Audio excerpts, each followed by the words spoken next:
Okay. Apologies for the slight cold. Obviously, my job I have to work in all weather conditions, and of course, the weather's been pretty naff for the last week or so. You will also notice that I've turned on the subscriber only mode for the chat. That is designed basically to keep the trolls off the channel. I've just had enough of the chat being taken over by idiots and putting extra load on the moderators. It's not fair on the moderators. Um, so it's designed to make their life a bit easier. Hope everyone had a Merry Christmas and had a very, very, very happy New Year. Obviously, it's now 2022, so several things are happening right now. The football transfer window has now opened. I expect some clubs to be very, very busy in the next month. Newcastle United being one, uh, Watford, Man United, etc., etc. Good morning or good afternoon, Rob. How are you doing? Obviously, I'm doing nothing today, so if you feel free coming over, you can come over if you want, Rob, later on if you want. So what are your thoughts on the transfer window, and what are your thoughts on England in the cricket? They're 3-0 down. They've lost the Ashes. It looks like a possible whitewash. So you're tired. I am tired as well. I've got a bit of a sniffle. I'm having a cup of tea and some of the rest of my celebrations. I'm eating celebrations, you see. All right. But yeah, so a lot of matches obviously have been impacted by the COVID pandemic. The NHL has resumed play in the last couple of days. There are restrictions, however, on Canadian matches in the NHL. We may or may not see more Canadian home games being moved to the US or Canadian teams being put on the road. There are capacity limits in the Canadian markets in the NHL.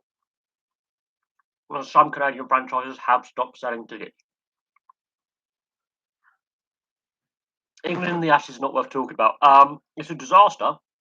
I think it is a big talking point. Obviously, the build up to this year's this Ashes series has been overshadowed by scandal in both Australia and England.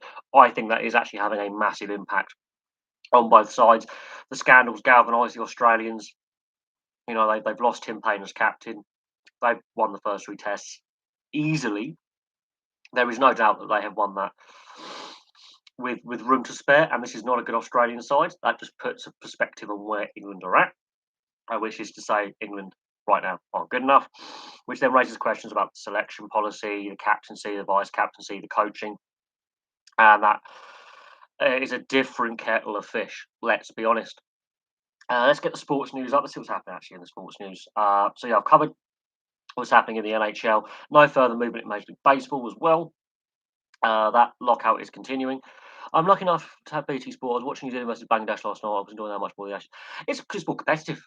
Both sides are really going hammer and tong at it. Obviously, the Bangladeshis being the touring side. So that's interesting. Right. So already we have signings in the transfer window. Michaelenko has been signed by Everton, a Ukraine defender. Trippier, there's a bid being made by Newcastle for Kieran Trippier. Brighton have signed 2 players in the women's game, so the women's obviously starting to sign players as well. Southampton versus Newcastle is off, and Liverpool have new COVID cases amongst players, so that's still creating issues. I think the transfer window is going to be impacted by COVID as well. Southampton Newcastle's postponed. Basically, Newcastle run out of players. There's been a lot of criticism over how games are being, postponed, not postponed, the fixture congestion, how this is going to obviously impact, the rest of the season. The FA Cup, third round is next weekend, so there's going to be an impact there. In discussing England's shocking 12 months, a record-breakingly bad year. So question marks have to be asked of Joe Root. Question marks have to be asked of the coaching setup. And question marks also have to be asked about captaincy and vice captaincy. That's Stokes and Joe Root. Right,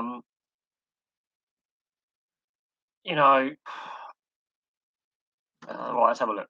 No team has lost more tests in a calendar year than the 9 defeats suffered by England in 2021. You couldn't make that up.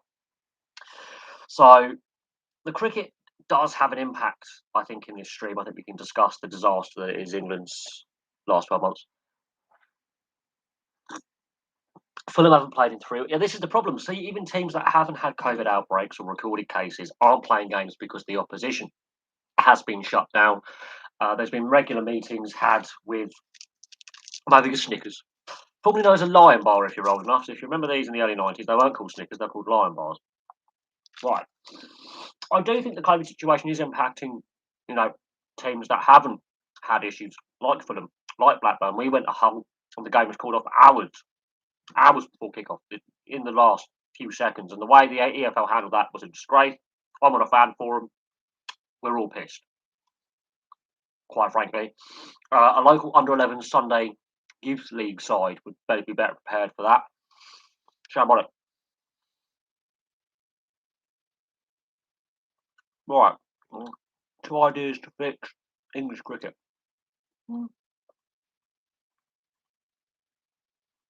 One, merge. One, a full-time professional England Lions team. Two, merge counties down to 12 professional counties. I do like the two-tier county system. I think other issues in play though, TV deal, and money going into the domestic game. Too many centralised contracted players, and yeah. Well, in the whole Blackburn situation last week, Hull had a whole host of positive tests in the main senior squad, and the EFL said call up the juniors, call up the youth team players.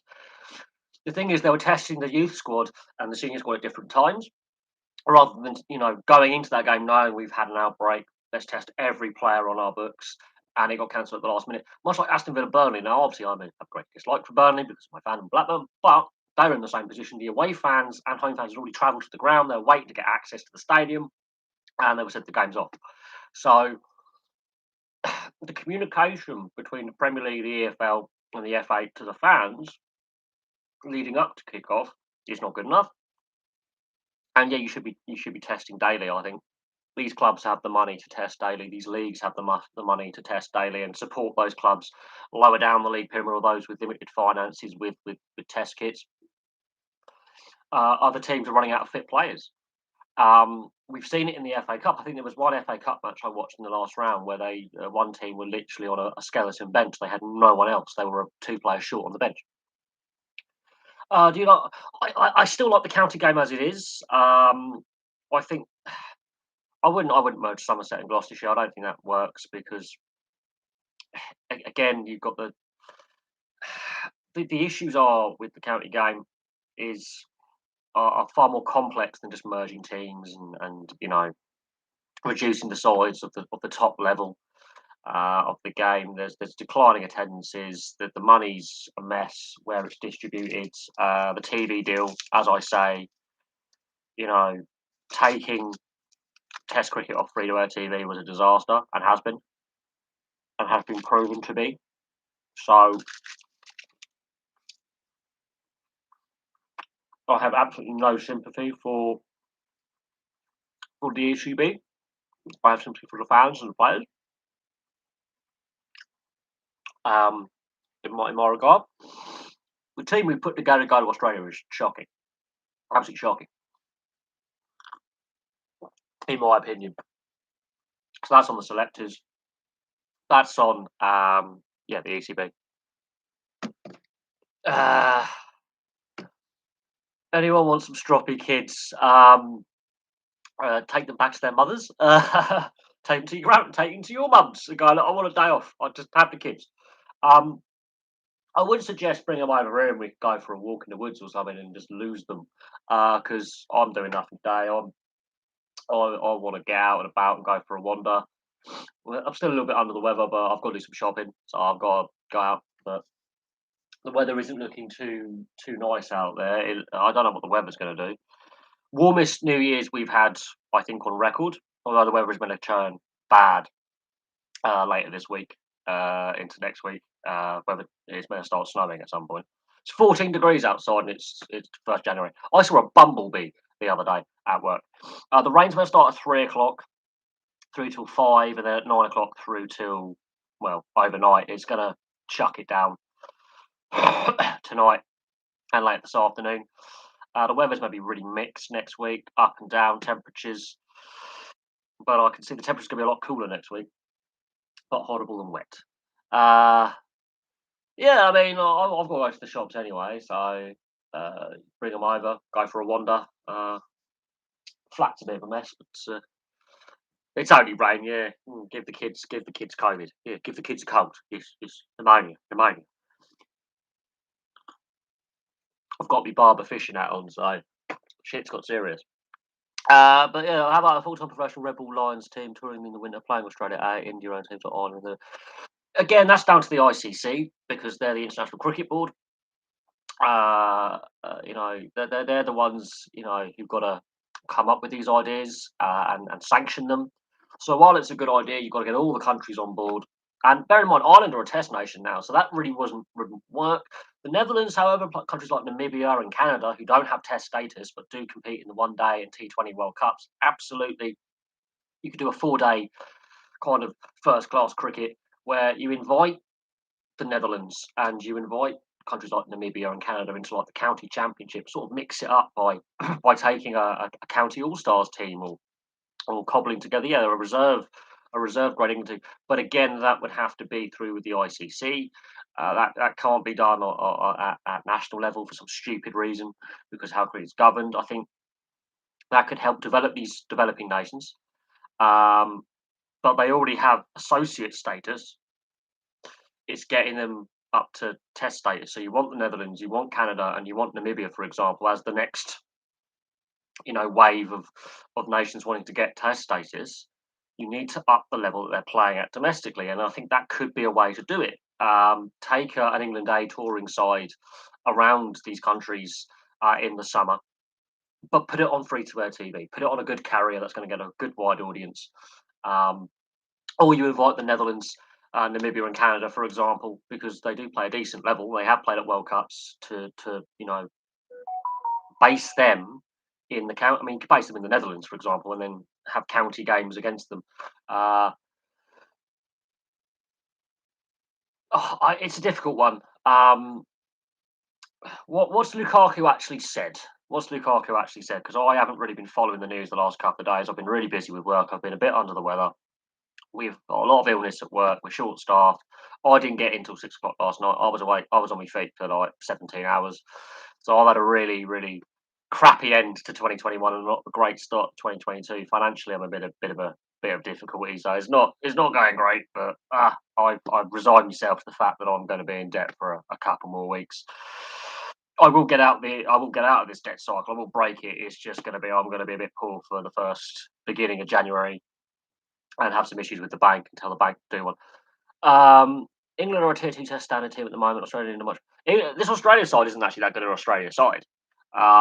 It just so happens they're playing really poor opposition. England are making Australia look good and competent. That's the scary thing. Obviously, we've had the World Cup win in the one day format. Uh, and a lot of focus has been put on building up England as in the international side of things for the T20 and the one day World Cups over the last couple of years, and sort of the focus on the Test side.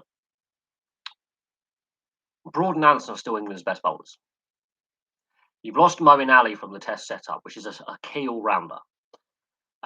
Ben Stokes has had all sorts of issues on and off the field, injury, personal issues, legal troubles over recent years. Uh, get Ricky Ponting in.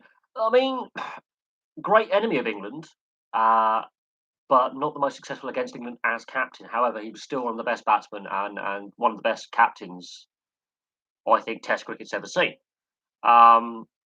Maybe get Ashley Giles in there. He's an Ashes winner. Was a solid batting spin bowler. He could bat a bit. You can either get. I'll go for Ashley Giles. Obviously, Darren Goff is now with Yorkshire. He was available, but with Yorkshire's restructuring after their scandal, Darren Goff's off the table. But Ashley Giles for me, or Ricky Ponting. They've got to have no fear when they go into this. It doesn't matter where the coach is from. In my opinion, if you've got a global sport, it shouldn't matter that your coach is English, Australian, a Kiwi, a South African. You could get a South African in there. If there's a South African who's like if Jack Callis has decided to get the coach and give him a crack, I think anyone is better than what we have now because what we have now is not good enough. That means I want to see the selectors cleared out. I want to see restructuring of the ECB. This is a long-standing issue that's been going back since the early 2000s, in my opinion. It's got nothing to do with, and the TV rights in there as well is a massive issue. But this is a long-standing problem.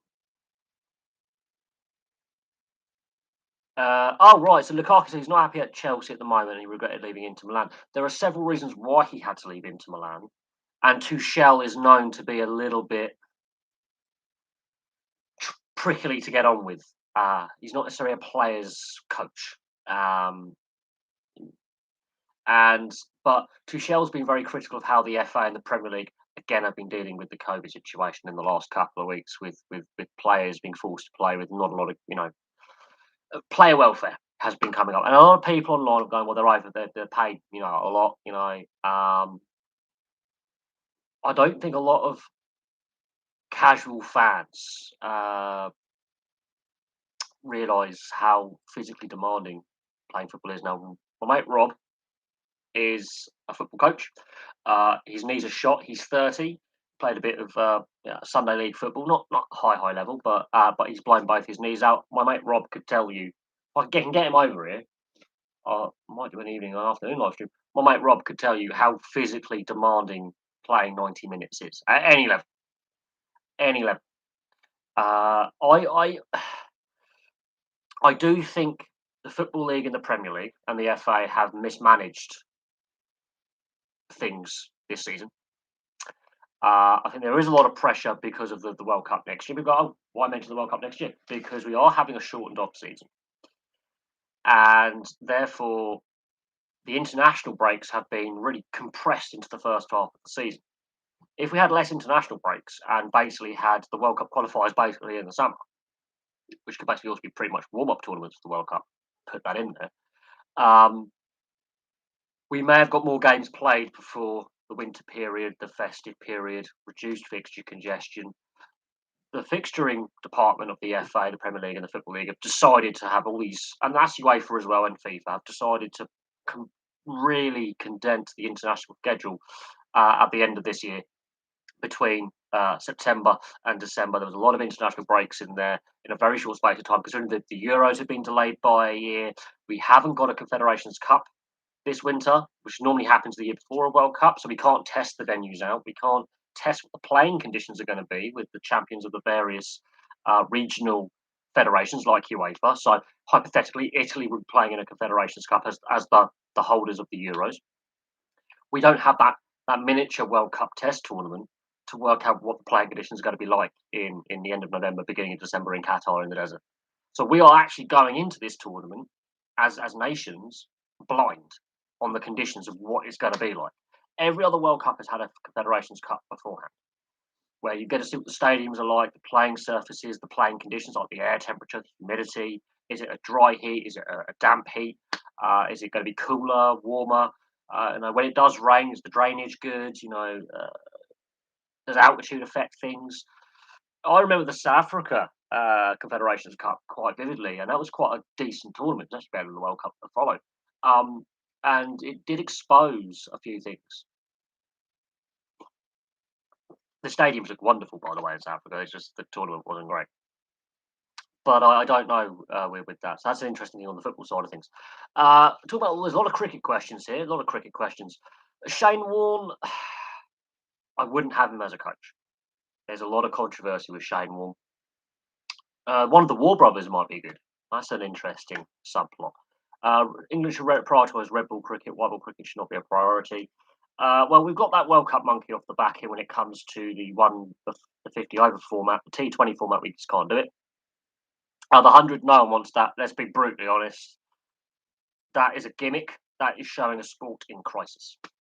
That's my view on the 100. That's always been my view on the 100. And I've noticed that there's less pressure now on advertising for the 100 because, and the ECB have admitted it's going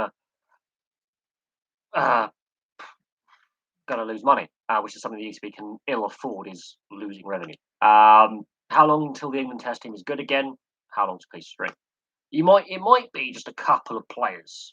It might be all that is needed, an adjustment to the batting lineup and a new captain and a new vice captain, because I don't think Root and Stokes are the best leadership group. If they're the best we have, since Alistair Cook has moved on, then we are in terrible, terrible trouble. Because I don't think Joe Root. You look at his win-loss percentage; he loses more than he wins. We've won one test in a calendar year. I'm sorry, he's got to go. He doesn't strike me as a player who's going to lay into his team, going, "You guys were shit out there." He looks like a schoolboy. He looks like a scared schoolboy. Um, you know, the, for me, I would probably put Stuart Broad in as captain as a temporary. Um, but who do you, how long's a piece of string? What are my neighbours doing? My God, I will start screaming and shouting. Saturday, day off. I've had no sleep. Got it. I had fireworks going off from about 6:30 last night, all the way through to about 4 o'clock this morning. So I love my neighbours. Might have a bonfire in a bit. Uh, South Africa World Cup was terrible. Yes, the Rabona or whatever it was called. There's always been a lot of criticism of Adidas when it comes to the balls that they produce since around 2006. Maybe 2002 when the Japan Korea World Cup. That ball didn't look very nice with the weird colour scheme to it. There's been a lot of criticism aimed at Adidas for the balls that they produce. There's too much swerve, an unnatural movement. They're very, very light. Goalkeepers if outfield players are complaining about the contact they get and not getting a natural bend on the ball if they kick it a certain way, the dip, uh, it, there's been a lot of criticism aimed at Adidas in the last, I'm going to say 20 years. And there's been various World Cups where the ball has been described as the worst ever. I would go back to the old school style Adidas balls from the 70s through to the 90s. That design was beautiful. Why change what worked? They just evolved it slowly, made it a bit more modern with the techniques making it, but it wasn't like crazy stupid. The same. I'm going to say the same about football boots and rugby boots these days. They're paper thin. Like I think the evolution has gone too far. I don't necessarily, and they're overpriced, but that's another thing for replicas and all that. When I bought my Rugby Union 2011 and Dan Carter Predators, they cost me 240 quid, and they were, that was expensive. So I have noticed how the price of a decent quality pair of boots is skyrocketed. The cheapest pair of boots, I think my Diodoras, which were beautifully, beautiful Italian stitching, they cost a fair bit, and they were tax free because I bought them in a tax free zone in Italy, and they were still €85. So you take the VAT off, that's still at the time that was about £70 for a standard pair of Diodoras. I wanted to get the blue limited edition suede ones. They were like €450 tax free. So yeah, I do think that there is an issue with sports merchandise pricing is heavily marked up, heavily marked up. I dread to think what the World Cup ball is going to cost if you want to get a replica World Cup ball from a shop, or any of the jerseys for this year's World Cup. I dread to think the markup that Puma, Adidas, Diodora, Kappa, or any of the manufacturers are going to be charging. Because remember that Nigeria kit a couple of years ago? It was the most expensive on the Adidas website, and it sold out before it actually went on sale. And then when it went on resale, it sold out in 45 minutes. It was a retro design kit from the 90s. It was hideous. It was the most ugly kit ever, but it was apparently very collectible. Sold out, and it was going for like £240. Ridiculous. Bearing in mind it costs like 15 quid to make. Come on. Even with all the shipping costs and all that, that's ridiculous. It wasn't that attractive a jersey, to be honest. I think the 2018 World Cup, I have to admit, I don't like how FIFA now teams are going for all the one colour kit. So it's all white or it's all blue. What happened to the traditional colours? Italy used to play with blue jersey, black shorts. England would be white and blue. Germany, white and black.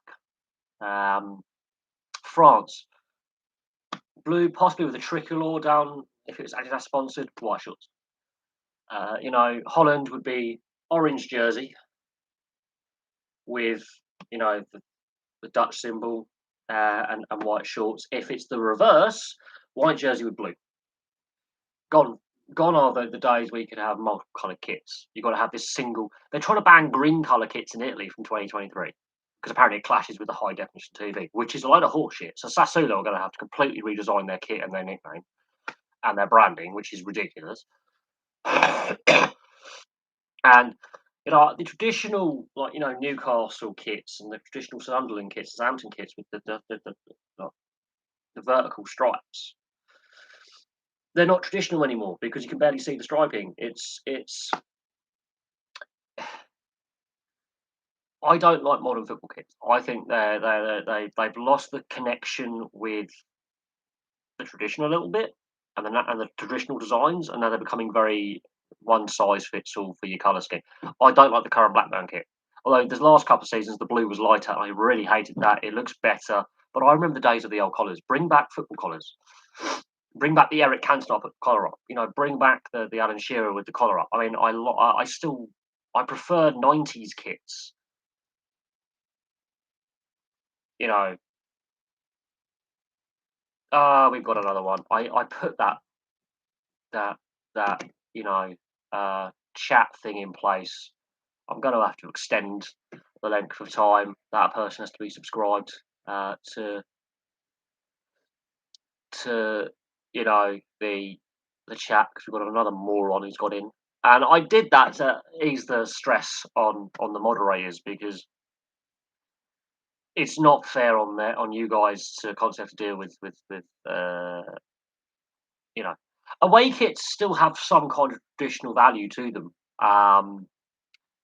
Your away colours, but I as long as the design sticks with the traditions and the historical designs of the club, I think we've gone very generic. There's very little difference between designs, just the colours. Yeah, no, we get it every stream. That's why I put that time limit on. I think next stream is going to be 20 minutes. You've got to be subscribed to the channel. So people just sub into the channel just to spam, which is pointless, which pisses me off. Yeah, it's annoying. He's managed to subscribe, wait 5 minutes, and then spout crap. So that's just weird how people do that. It really pisses me off. I know I've seen a lot of other YouTubers who do live streams change their chat rules in recent weeks. I just decided to give it a go. It Let's see if any more idiots turn up or if he makes another account because that's just going to be ridiculous if he keeps making accounts because it just shows how bored some of these people actually are. But it is disappointing to see it, but we see it all the time. We see it all the time.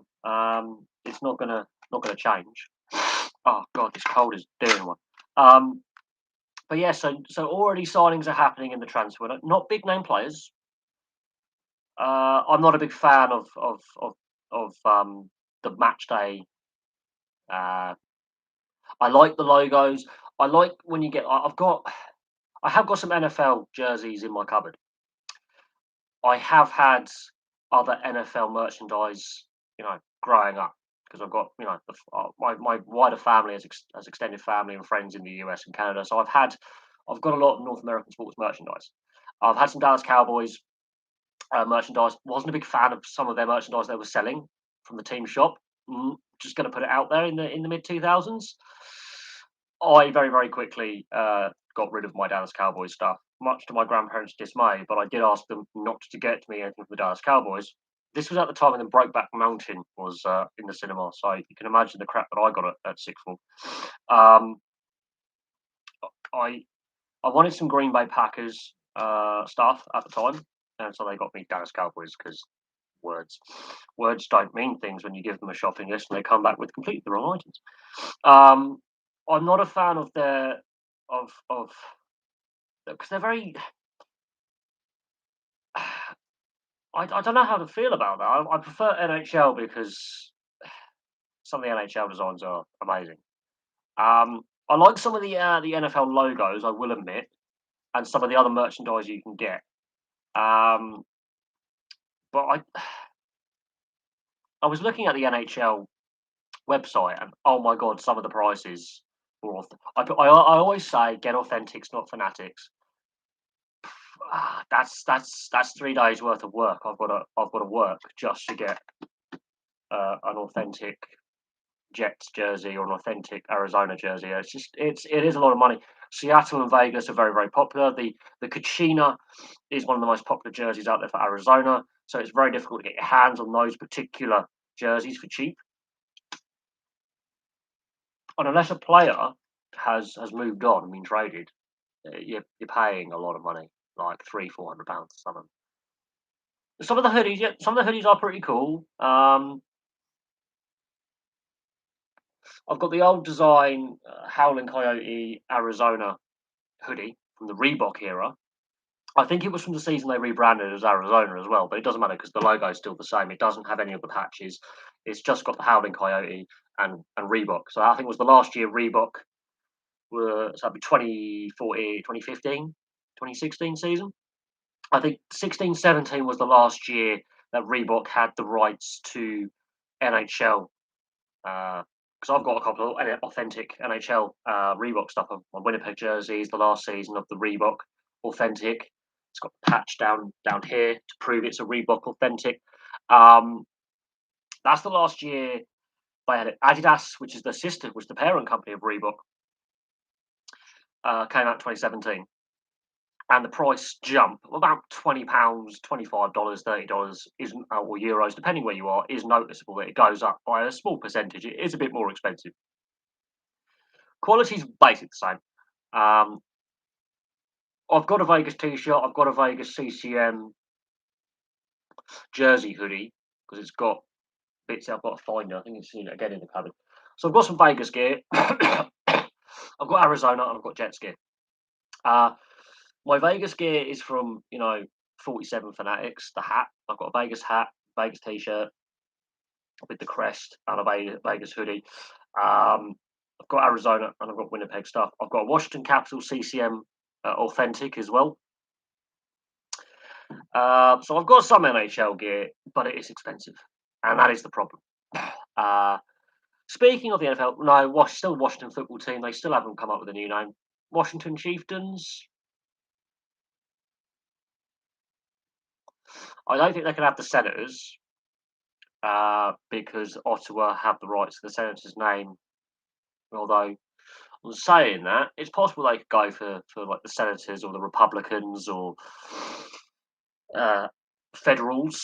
Yeah, they could completely redesign the logo. They're based in Washington DC. Go with something that has something to do with the founding fathers, something different. But this is Dan Schneider, so they're probably going to come up with something like the Washington Sexual Perverts or something. I don't know. The Washington Patriot. You can't have the Patriots because that's already taken. Vegas, Seattle, and Arizona have the three most popular jerseys right now for design because the Kraken's the new team. Vegas has just exploded with merchandise. It's a tourist trap anyway, and Arizona brought back the Kachina as their main logo and jersey design. So they've really just been flying off the shelves. They're very hard to get hold of. Secondhand, they're almost impossible because of price. So their marketing has been really good. Seattle went a bit safe with their design. Vegas went with all the gold. I know they're technically in Virginia, or is it Maryland? I can't remember. But they've moved from one stadium to another. They're in the Washington DC metropolitan area. That's kind to them. But it's owned by Dan Schneider, so anything owned by Dan Schneider is going to be a mess. Let's be honest. They're outside the District of Columbia, but they serve a wider catchment area of parts of Virginia, parts of Maryland, even as far as West Virginia. They get fans. Yeah, and Connecticut, they get fans. So they've got a wide catchment area. They could do something with, maybe a historical Native American tribe, of the area, linking to the community that was there before. the colonists, maybe, the forefathers, the pioneers, loads of names they could come up with. Um, they can't have the Red Sox because that's taken by Boston Red Sox. They can't have the Capitals because that's already taken by the Washington Capitals. They can't have the Senators because that's taken by Ottawa Senators. Naming rights are a pain in the arse. Um, you could go for the Washington Reds. Cleveland Browns have done that. They named their team after their former coach. So they are in a situation where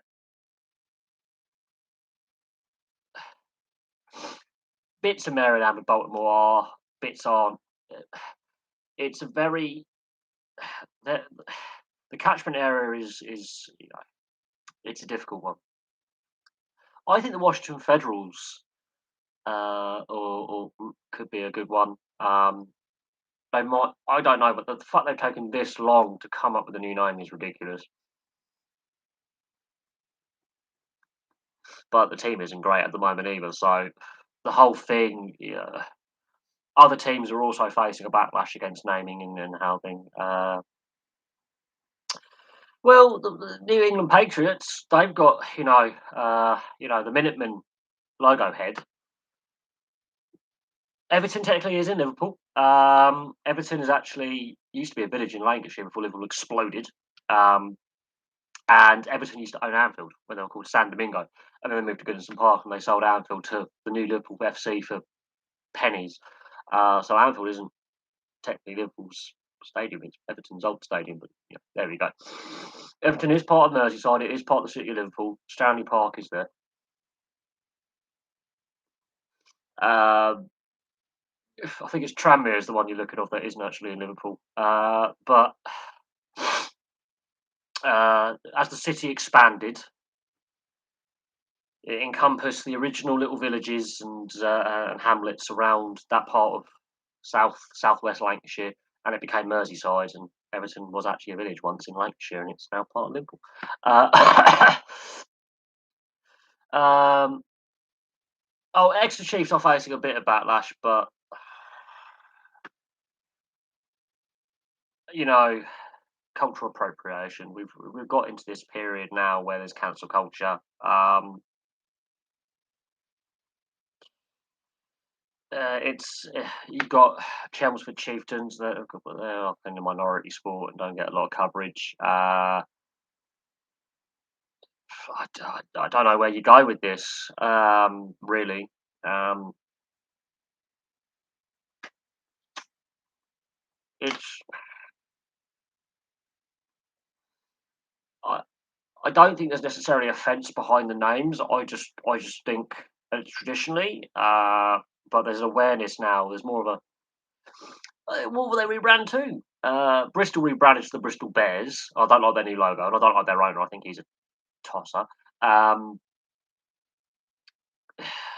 what do you go to? The Exeter Chieftains, and you put like a Celtic design on there, or an Anglo-Saxon kind of historical reference to that part of the West Country, which is very important when it came to the Kingdom of Wessex. Do you go with some, you know, it starts to become a minefield, as you say. Uh, what do you do?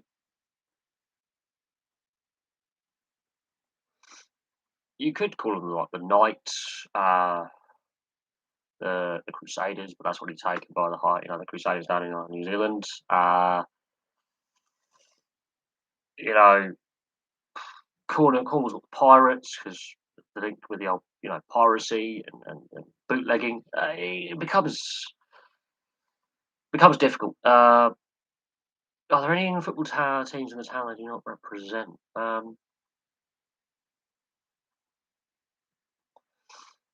Oh, that's an interesting one. Very interesting. I This is the difference I think between North American sport and European is the club, the communities, the community link between clubs. Port Vale is technically in Staffordshire. It's Stoke City's historical rival, uh, but Stoke itself as a city uh, is an amalgamation of several towns. Forest Green Rovers, weren't they a village pub team once? That's an interesting one. I think Rushton and Diamonds was another one, which was not technically. It was just there. Um, a lot of clubs now have moved their new stadiums to the outskirts of the town or the city or the village that they're based in. That's to ease with policing, to keep home and away fans away from residential areas. Southampton moved from the Dell to St Mary's. Reading moved from Elm Park to the Medeski, and the Medeski's technically just on the edge of Reading, but Hampshire is literally a couple of miles away. And where Reading was, the Medeski was placed was in an old industrial area, brownfield site. So they knocked down an old brewery. They knocked down, I think, the biscuit factory. There was a lot of factories in that area. It was basically built in an industrial estate on Kennet Island or near Kennet Island. And it's not actually that. It's right on the edge of Reading town limits. Uh, Chelsea. Fulham is in Fulham. Chelsea is not actually in Knightsbridge. I think it's where they put Stamford Bridge. It's again an interesting one. You could say Arsenal is not originally where it was, which was the Woolwich Arsenal. Tottenham is not technically in the area of Tottenham. It's just right next to Arsenal. They're not far away because Tottenham High Road is nowhere near Tottenham Hotspur. Leighton Orient, are they still in Leytonstone? West Ham are now in the Stratford. Crystal Palace is where the old Crystal Palace stood, so that's the link with why Crystal Palace is called Crystal Palace. Thinking Brentford are still in Brentford, they just moved up the road. And now we're getting technical now. We are getting really sick. But boroughs of London. London's a difficult one because you've got so many clubs in London. Wimbledon have gone back to Plough Lane. They've rebuilt Plough Lane. They were up in Kingston for a while. You're making me think now. You are making me think now. Technically, the New Den is not on the Isle of Dogs, but it's still in the area of the Isle of Dogs. It's close by, but again, the New Den is not. They didn't rebuild the old Den as the New Den. They did move, but they've called it the New Den, so it's still not got naming rights, which I like. I don't like naming rights on stadiums like the Emirates and the Etihad. Manchester City used to be based at Main Road, which was in Moss Side. It's not in Moss Side anymore. It's a difficult one, but as I say, Grimsby Town are actually based in Cleethorpes. Here's one. Grimsby Town Stadium is not actually in Grimsby; it's in Cleethorpes. But for the most part, most clubs technically are still within a stone's throw of their traditional locations and the communities that set them up and where they are. North American sports, it becomes a kettle of fish because, the 49ers aren't in San Francisco, they're outside. Anaheim Ducks and the LA Kings are actually in the right locations. Arizona was in Phoenix. They moved to Glendale, which isn't Phoenix, so they rebranded. Yes, Portsmouth is not actually on the mainland. It is on South Sea Island, but it's still part of the city of Portsmouth. I'm trying to think. I think is the Amex technically in Brighton Hove, or is it just outside? I've been past the Palmer Athletic Stadium, which is again just inside the city limits. Is the Amex actually inside the city limits in Brighton? That's an interesting one. But there's a whole host of clubs where they're not actually within the town limits, but they're within the borough or the county of where they're based.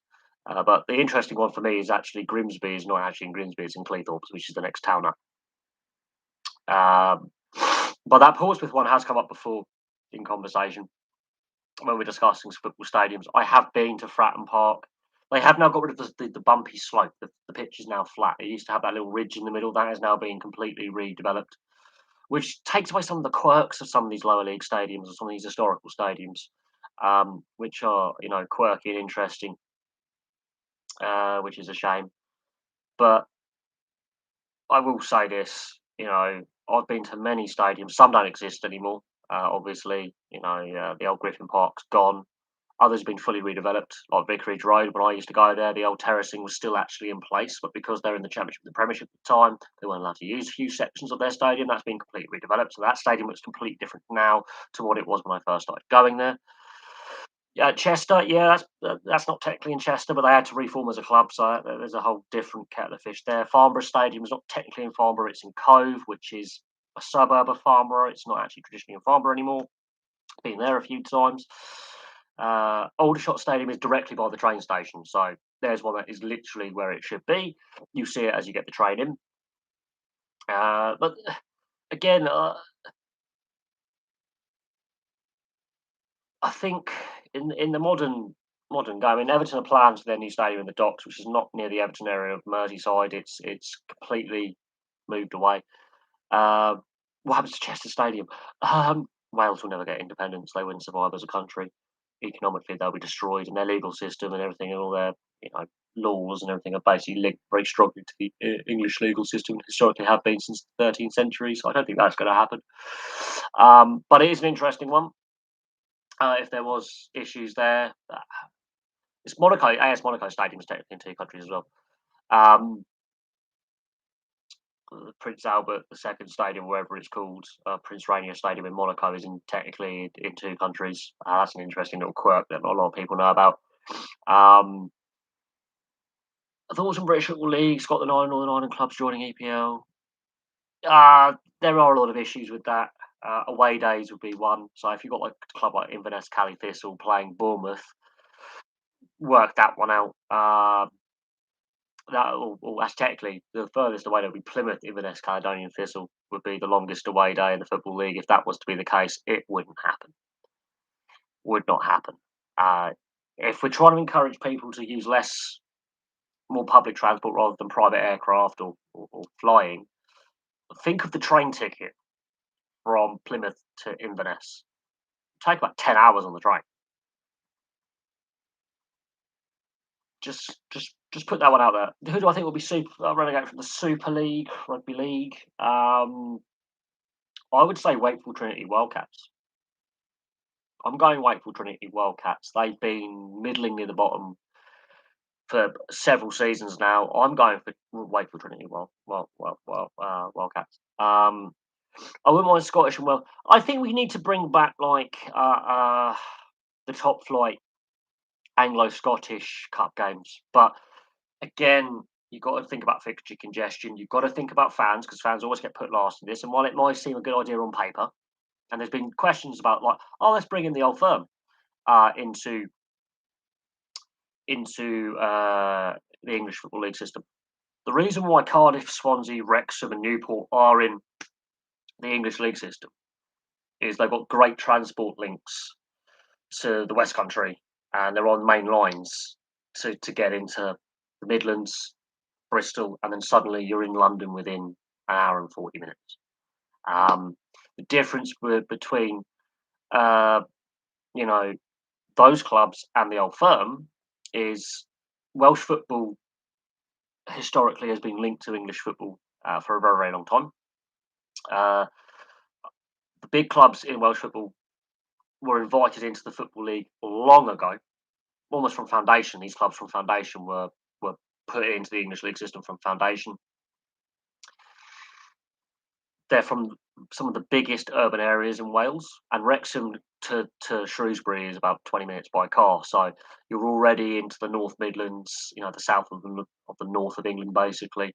And if you think about it, Newport, Swansea, and Cardiff, literally within an hour at most, are in England. You've got the M4. I wouldn't mind a British and Irish Cup to replace the League Cup, but that then impacts the lower leagues, League One and League Two. And that's a big revenue stream for them. So you have to remember that revenue streams. The league, that would be the EFL, would have to decide on that. And then you would have to have the Scottish, Irish, Welsh, and English FAs getting around a table, Then you would have to have UEFA sanction it as a trophy, as a tournament, um, because you've got 4 national FAs trying to come up with a new tournament. So UEFA would have to sanction that, which I don't think is going to happen. And then you've got to again, it's a difficult one. It is a very difficult one because you would have to go to UEFA with that proposal, and look how UEFA have been dealing with club football, with the restructuring of Europe and the battles with the European Super League. I don't think it's going to work. It will be nice to see it work because then you'll get to see the best team, the Scottish Premiership, the English Premiership, having cup competitions. It would be nice, but then you've got to also think, oh, football hooliganism, that's a thing. Sectarianism, that's a thing. So you would see difficulties in policing. I'm not sure the police federations will be in favour of that. It may raise the profile of the Scottish game, uh, which I think would be good. However, you've got security concerns because fans can't behave themselves, travel difficulties, and bearing in mind Scotland and England have different COVID rules at the moment, and as long as this virus is lingering around and causing problems, there's going to be issues with quarantine rules are different in England and Scotland. There's a whole host of things that right now that probably stop that from happening, or making it easy. There are financial difficulties. The League Cup, that's on the EFL. I'm not sure the EFL want to give up power there because that's their big money maker. And then you would have to think about the clubs that make up the Football League. They would have to vote on any such proposal.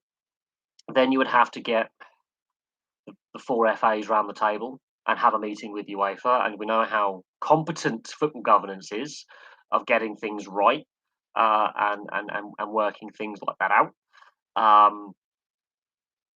A whole host of head scratches and problems there, logistical issues.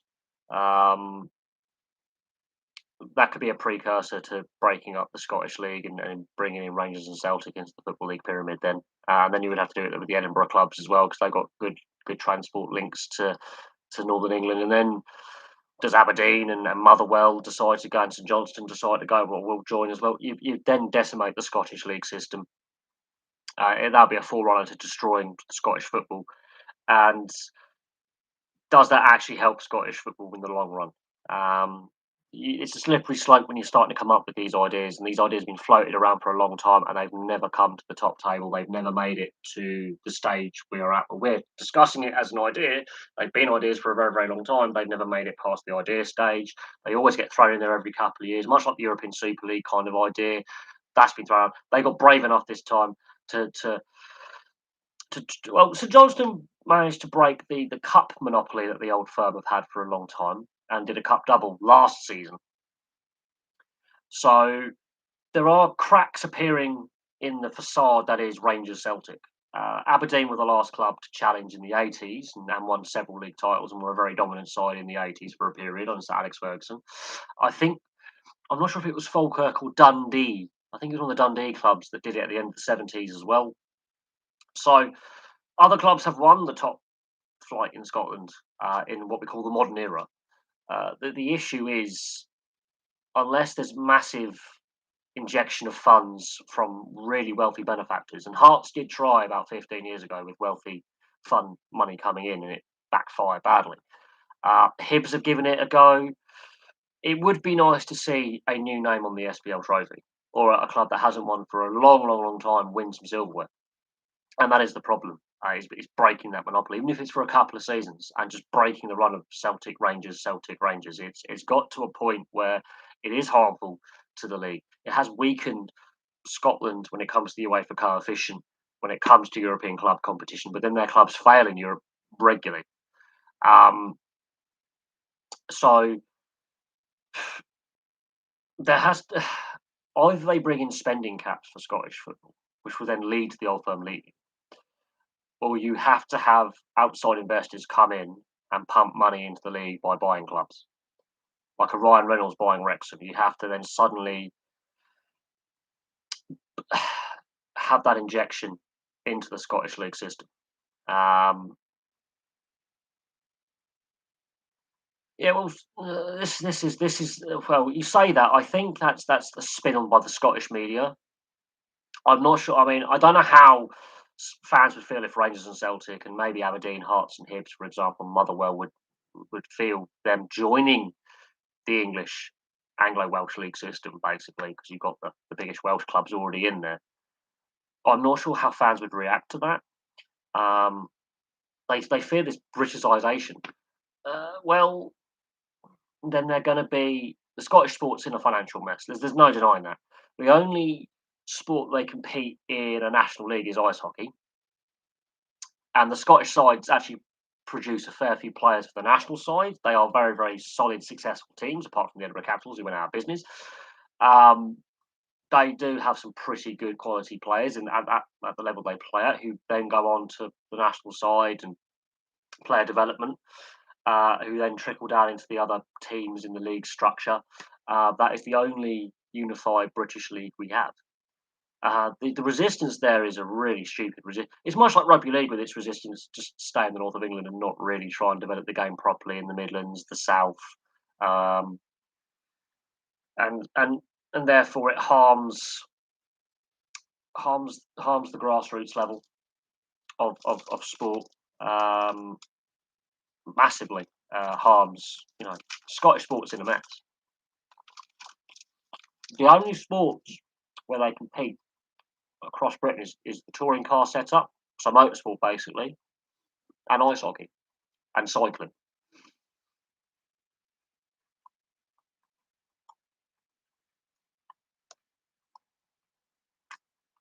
Bayern Munich, good or bad for German football? They're not as dominant as they were before. There are cracks appearing in their facade as well. They're not winning the German Cup this year because Borussia Mönchengladbach battered them. Um, I would say the German model for club ownership is good for German football.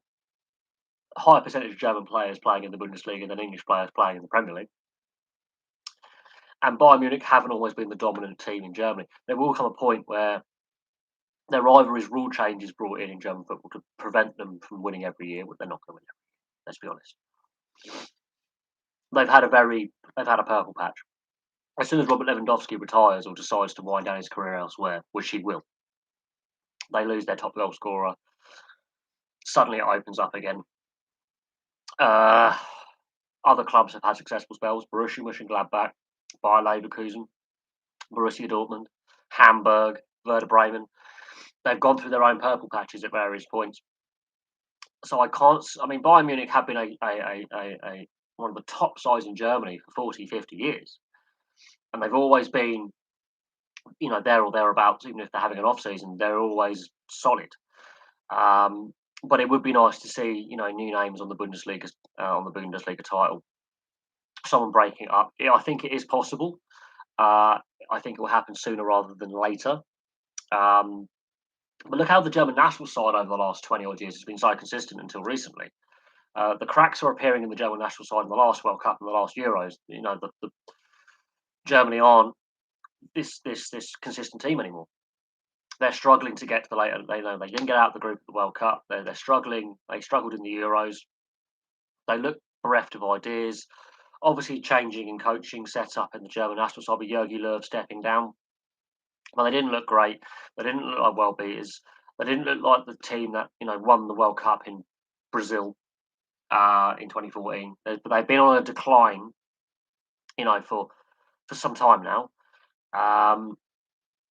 But the German side has always qualified for tournaments. There's always German sides in the last stage of the Champions League and Europa League. And you look at all the European champions in Champions League or European Cup, UEFA Cup, Europa League, the old Cup Winners' Cup, for example, before that disappeared 20 odd years ago. The history of European club football. Look how many German winners there are, and look how many different clubs from Germany have won European titles. So the history is there. It isn't just Bayern Munich, which is important to note. However, at the moment, Bayern Munich is the dominant German side. Dortmund have given it a go, but Borussia Mönchengladbach and Eintracht Frankfurt have proven in the German Cup you can not only beat Bayern Munich but hammer Bayern Munich on the day in the last couple of seasons. So their pure dominance of German football isn't necessarily there anymore, and that's something to note. That is something to have in the back of your mind is they're not winning every trophy that they're eligible to compete for this season. 2018 they didn't win every trophy, so there are cracks appearing in the last few years. I wouldn't say Dortmund is a feeder club for Bayern. They just have financial issues that are well documented, but they have a bigger fan base. Borussia Dortmund have a bigger fan base than Bayern Munich. They have the biggest stadium in Germany, which they sell out every game, COVID notwithstanding. But there has been a period in their history where they've had financial difficulties. I wouldn't say they're a feeder club. I would just say financial constraints mean they are where they are. They've got a younger team. But their youth setup, their youth policy, their youth scouting is second to none. There will come a point where if Bayern do have a couple of bad seasons by their standards, that door opens. There will come a point as well. Look at Man United in the opening half of the Premier League era. They were the best team in England consistently. They're not anymore. And that's the problem. Their fans got so used to winning, they can't understand what's going on. And even towards the end of Alex Ferguson's reign, they weren't winning trophies every season. So Bayern Munich are in danger of doing a Man United or doing a Liverpool from the decade before, where Liverpool were dominant for 2 decades. And then the dominance suddenly stopped in the early 90s. And it took them 30 years to get back to the top table and start winning league titles and competing for titles every season. Man City went, I think, 36 years without any silverware. So this is where you see the colours of your true fans who will stick with the club thick and thin, and those fans who just attach themselves for glory hunters, as I call them. And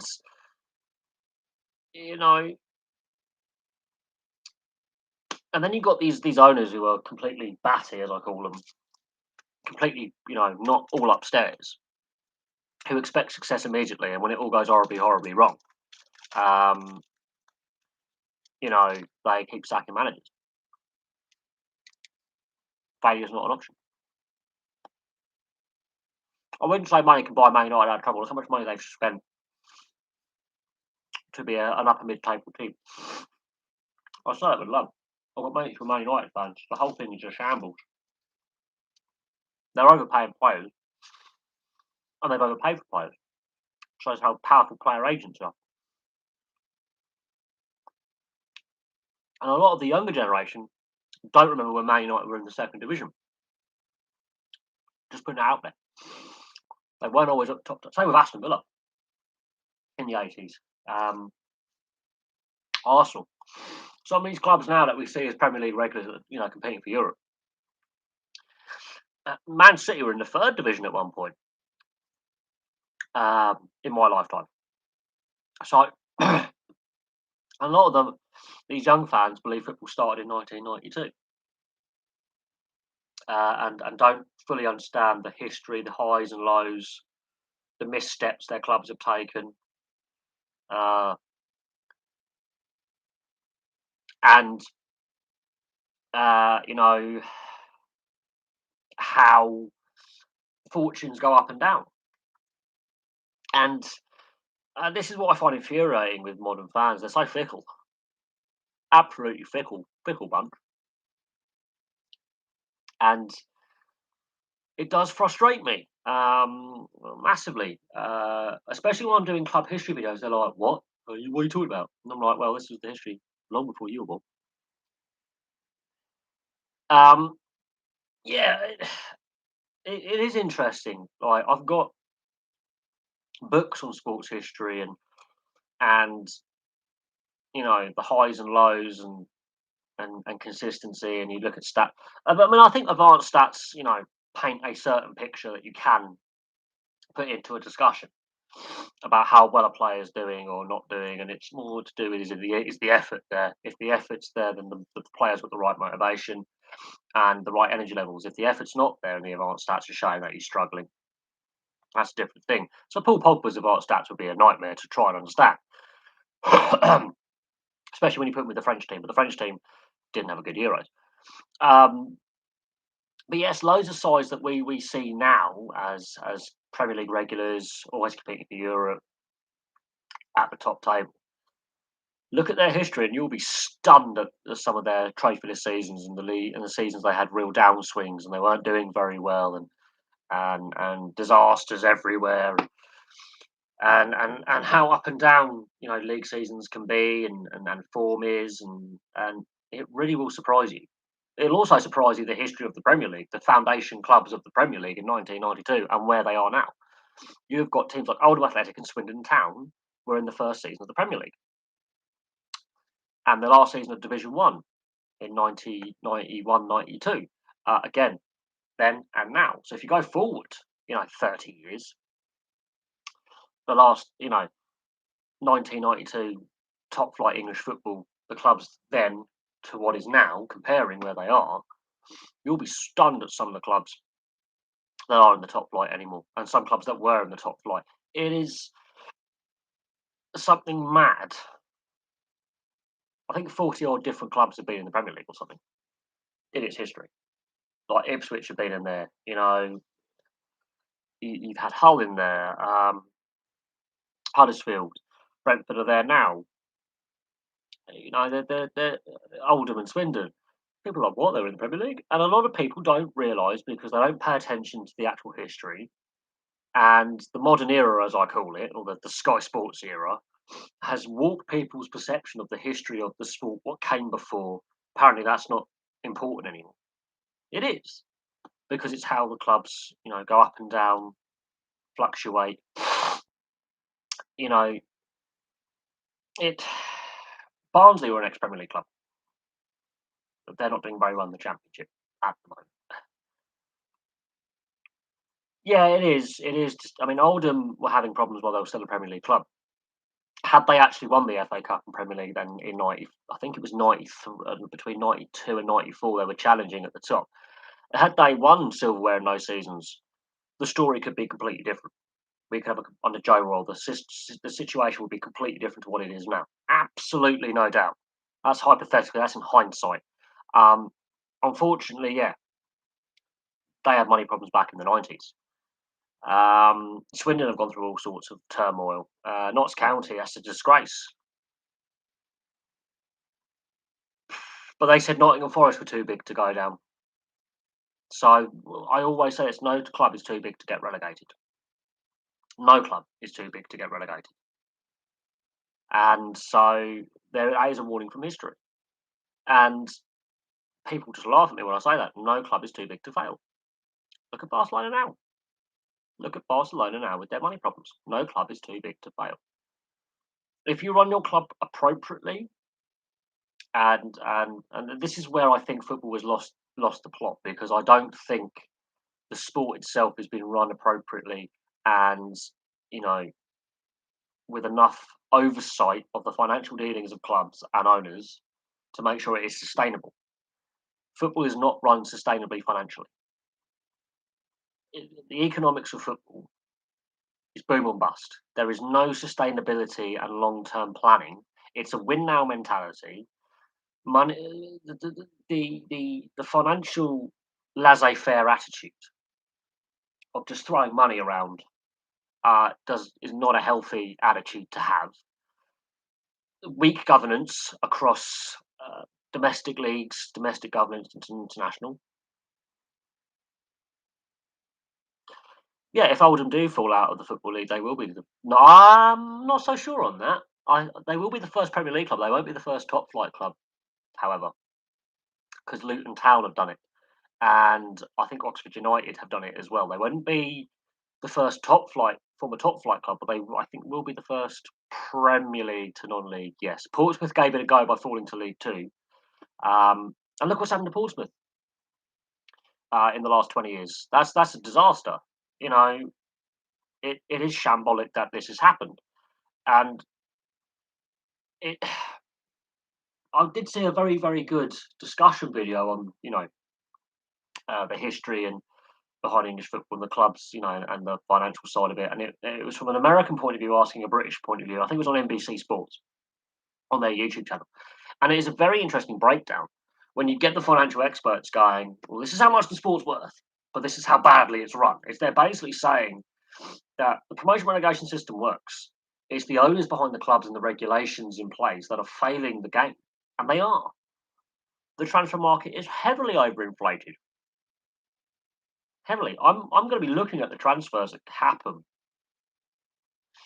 this month, and I'm looking for Newcastle to be active. I'm looking for Manchester United to be a seller. I'm looking at Newcastle to be a buyer. I think a whole host of clubs up and down the Premier League and Championship are going to be very, very busy. Same in Europe. But then you've got to factor in the COVID situation and quarantine rules and will players be available?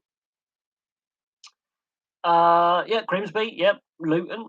AFC Wimbledon, Milton Keynes, Dons, reformation, that's different. When Newcastle get going, reach the top four, that's hypothetical. How long did it take Man City to start winning trophies after their injection of unlimited wealth? It didn't happen overnight. It doesn't happen overnight in a competitive league. So, that's an interesting question in itself. You know, Newcastle weren't a foundation Premier League club. They were in the old Division 2 when the Premier League was formed. They got promoted in a few seasons after. They gave it a crack in the mid to late 90s trying to win the thing. And since then, it's been a misadventure after misadventure with poor ownership, including Mike Ashley, but previous owners as well. Delayed takeover. It'll be interesting to see what happens, where they spend, who they get in, and what happens. But success doesn't happen with just throwing money at the problem. Look at Manchester United, how much they've spent since Ferguson retired. That is the key thing. They have won trophies. They've not won the league, but they've won trophies in that period with Van Gaal, Marino, even Moyes won the Charity Shield. They've won trophies since Fergie retired. They haven't won the league, but they've won some silverware. But look how much money they've spent to have very diminishing returns. Arsenal, they've won a couple of FA Cups, including, I think, one since Wenger's retired. Again, look at the money they have spent in the transfer market, or not spent, because Arsenal have been very conservative. Look at Tottenham, how much money they spent in the transfer market not to win anything. Sorry. And their stadium, which looks like a medical bedpan. So throwing money around doesn't necessarily guarantee success.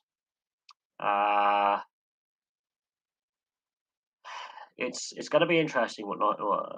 Let's say if they are successful, how to see the shift going. It's going to take time. I think the best way for Newcastle to attract players is to win a cup competition, League Cup or FA Cup. I think they have. If they get Trippier, that's a good move. Van der Beek, will he fit in to the Newcastle system better than the Man United system? I hope so, because it's not worked at Man United. They've got too many players who fulfil the same role that they're trying to get on the pitch at the same time. Their setup is unbalanced, and he's a young player who's having a bad spell at a club that isn't the right fit.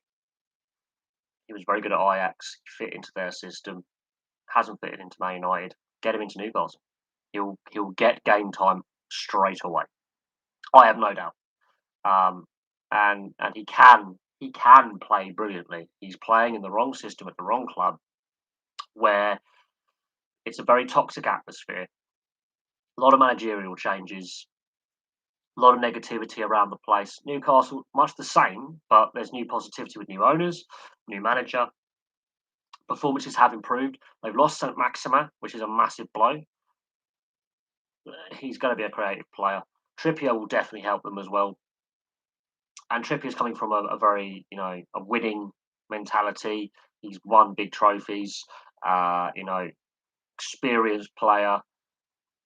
Adds, can play in the midfield as well. Adds defensive strength as well. Newcastle are making the right moves, I believe, in definitely strengthening their squad. They're still battling against relegation. They need to go on a cup run in the FA Cup. I think that will massively help their league form by giving them a boost of confidence, because they're going to be playing against some really tricky opposition, no doubt. Can you imagine if Newcastle get out of trouble, win the FA Cup, get out of trouble? They've won silverware. Things turn around. That'll be a storyline to tell. We'll see if Trippier does complete his signing today. Um, we'll see what happens. I think that's a watch this space. Van de Beek, is that going to be loan? Is that going to be permanent? I can see Man United trying to make that a permanent thing. I wouldn't necessarily say that's going to hurt his England chances because he's now back playing in England, not in Spain. So he'll be competing against his, Trent Alexander-Arnold, for example. Man City, Arsenal is level. Right, let's see how much the bid is. So Newcastle United made a bid to sign Kieran Trippier. Right. How well with Trippier during his time as Burnley manager, which he did, and he signed. So he's already worked with him before, so he knows what Trippier's going to bring. He would like to return the Premier League and attract the attention of Man United and Arsenal, but he's got a 51 million price tag. He was part of the England side that reached the final of Euro 2020 last summer. They need a defensive player. He's a bit more defensively minded than Trent Alexander-Arnold. So about 51 million, 45 to 50 odd million that Atletico are asking for Newcastle. They are limited to about 350 million in transfer budget, so they are limited in how much they can spend. Trippier will take about 50 million off that. That leaves you around 250 to 300 million to play with. If they go after Van der Beek, I can see them signing him as well, rather than getting him on loan. I don't think they want to give him back. I think they want to sign him in and get him part of Newcastle. And Trippier is an experienced player. He's played in a Euros final and a World Cup semi-final. He scored in a World Cup semi-final. He's worked with Eddie Howe before when he was a younger player, when he was developing. Eddie Howe knows what he's capable of bringing to the table.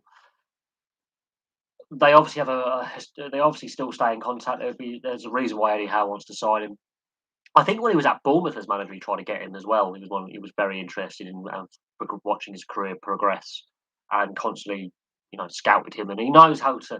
And I don't think that actually harms Trippier's chances of getting into the England side because he's playing back in the Premier League. He's made a desire to return to the Premier League, and he's playing against other right backs and left backs and wing backs that he'll be competing for places with the England side. So I think that's a good move by Trippier. If Newcastle do stay up, I think that's a very good move by Trippier. A very, very good move, and a good move by Eddie Howe. He's a solid right back who can play in midfield. He can play as a wing back. He can play him as a right centre back. It does give them a bit of defensive stability, which is what they need. They've been struggling defensively, although under Eddie Howe they have improved. And going forward in set play, it gives another dynamic to their set play, to their attack. He's got a very good long, passing game, good set piece game. Gives them more options in attack as well. So he's a very universal player that can play on both sides. That would be a very astute signing, and he's coming from a Atletico Madrid team that's quite successful. So he's bringing that winning mentality into a dressing room that is lacking winners. So bang, straight away, positive signing, I would think, and I think but that still leaves a fair transfer pot for Eddie Howe to play with.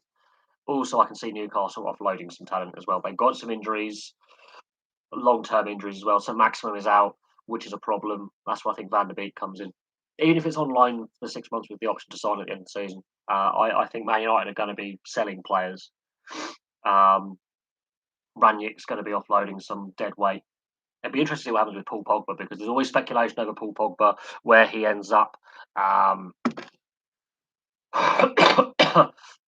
And does he stay with Man United? Does he go? Cavani's not happy with certain things. Yeah, he's been a brilliant signing by Man United for a free.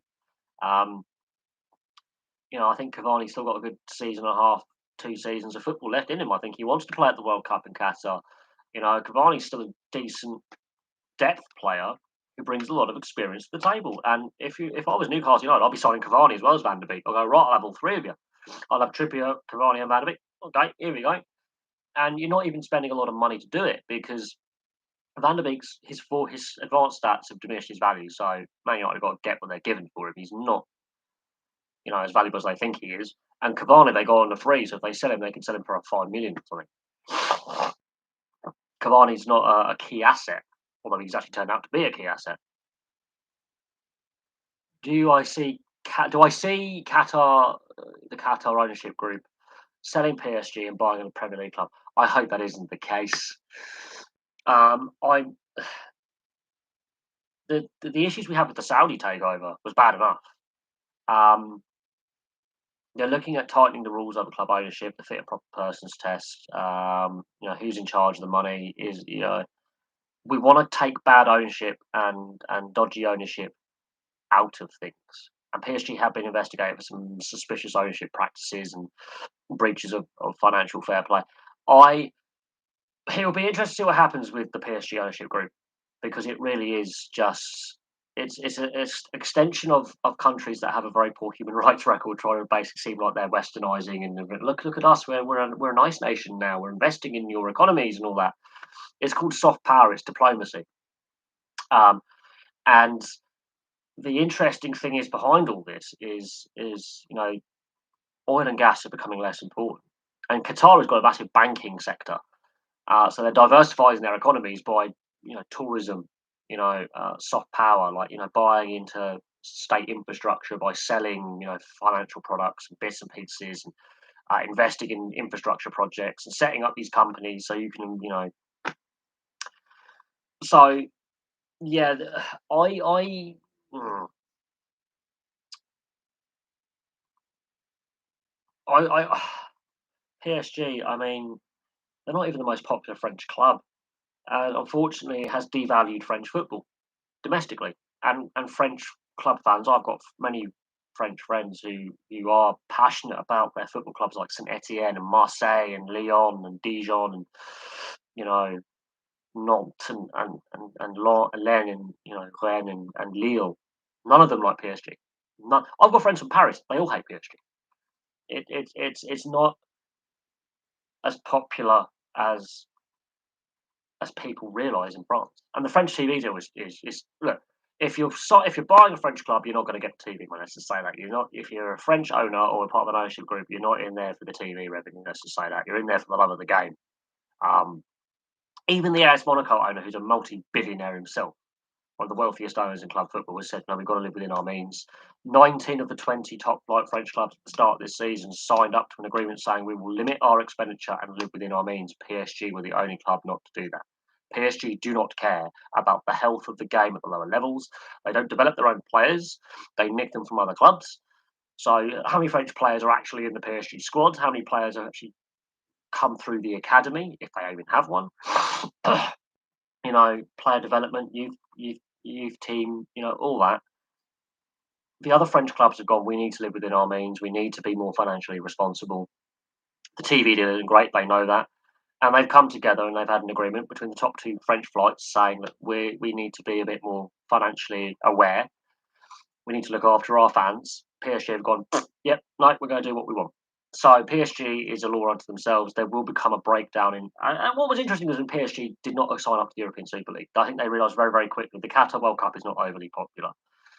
The revolt from fans within Europe, just across Europe, said that we're going to be selling flogging a dead horse. I think the PSG owners know they're not popular, but it is small change for them.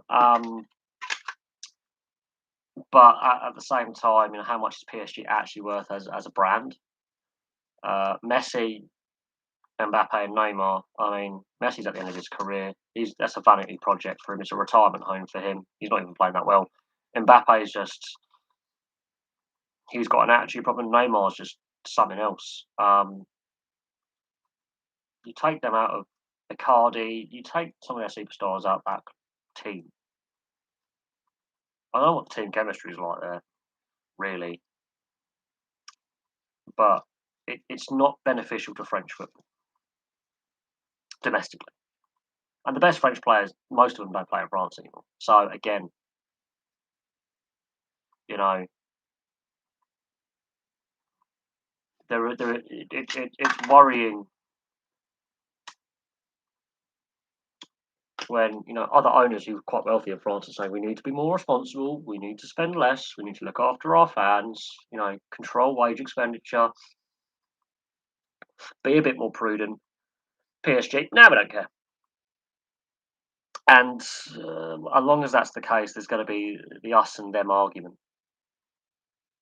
And the French league is not very competitive, really. The other 19 clubs are very competitive against each other. They obviously their games great attendances, passionate fans. Ibrahimovic, it'd be interesting what Ibrahimovic has to say about his time at PSG. Very, very interesting. His home really is Italian football. Let's be honest. Ibrahimovic plays his best in Serie A, whether he's winning the title or not. Ibrahimovic, his traditional home for me is the Italian league system. That's where he plays his best football. Um, Personal opinion on Ibrahimovic. Messi and Neymar, really? Neymar cost them the price of a couple of countries, and he's missed half the games he's been eligible to play for through injury or suspension. So they haven't got full value for money. That's a really expensive, really. And Messi's he's nearly end of his career, and his form at PSG hasn't been great. He's not been setting the world on fire at PSG. He's there for the money. He's there for the paycheck. You know, and while they've sold loads of merchandise because of these players, they haven't won the Champions League with all this money they've thrown around. The billions they have spent. And last season they didn't even win the French league, so that was kind of nice seeing Lille win it, which was quite nice. Quite nice. And it look at French history in the Champions League for clubs that make it to the Champions League. It's not great. Not in the last 30 years. So work that one out. It PSG is Man City on steroids, and it is financial doping. It is financial doping. And now Newcastle are much wealthier than PSG and will do exactly the same thing. In a more competitive league, so it'll be harder for Newcastle to win. As Man City proved, it didn't happen overnight. And they've had seasons where they've had down years in that period after they've started winning, where they're not winning every trophy and having some bad defeats in there. It's harder in the more competitive league. And the question over ownership rules adopting the German style system are growing in intensity. And a lot of fans across Europe are actually sort of in agreement that we need to take, some of the power away from the owners, the money backers. We need to have more of a say in how our clubs are run because across Europe and even some of the other leagues in Europe, there is massive disparity in stability, finances, and all sorts. And your average sofa fan who watches on Sky Sports and BT Sport don't rate the other European leagues, but they're actually really competitive and really interesting to look at the history of them, the history of the clubs, what that means, the success they've had. I mean, Malmo. I was watching the Nottingham Forest documentary. Malmo, nearly won the champion. What was the European Cup back in I think 1979? They got to the final. Malmo versus Nottingham Forest was the final in 19 was it 78 or 79 when Nottingham Forest won their first European title. They were playing Malmo 1-0. It was a 1-0 result on the night. I forget who they were playing in their second final, but yeah, Malmo could have won a Champions League trophy 40 odd years ago. How times have changed since the 90s have come along and the TV money and the focus on only 5 major leagues in Europe. There are some great leagues in Europe with great history and they're not paid attention to, and the TV deals have dried up. Whereas before 1992, every league in Europe, I mean, it really was. European football was a magical occasion because you would have some really crazy scorelines, some really interesting clubs playing, winning, losing, all sorts. Now it's not the case. And that's where the money has, I think, really sucked a lot of the investment out of Eastern, Central, and Northern Europe to these 5 leagues. And it's, I think, done more harm than good to the brand, the product, and the other European leagues. Some of them have really suffered in the last 30 years massively. Massively. And it's something that UEFA has been asleep at the wheel at. because they've taken all this massive TV money for the Premier League, La Liga, Serie A, League One, Bundesliga, and they've neglected the other European leagues that have been the foundation of UEFA and the European Cup and the old UEFA Cup and the old Cup Winners' Cup. And UEFA have been asleep at the wheel and allowed too much money to get into the system, far too much money. And it has really unbalanced the European setup massively. Um,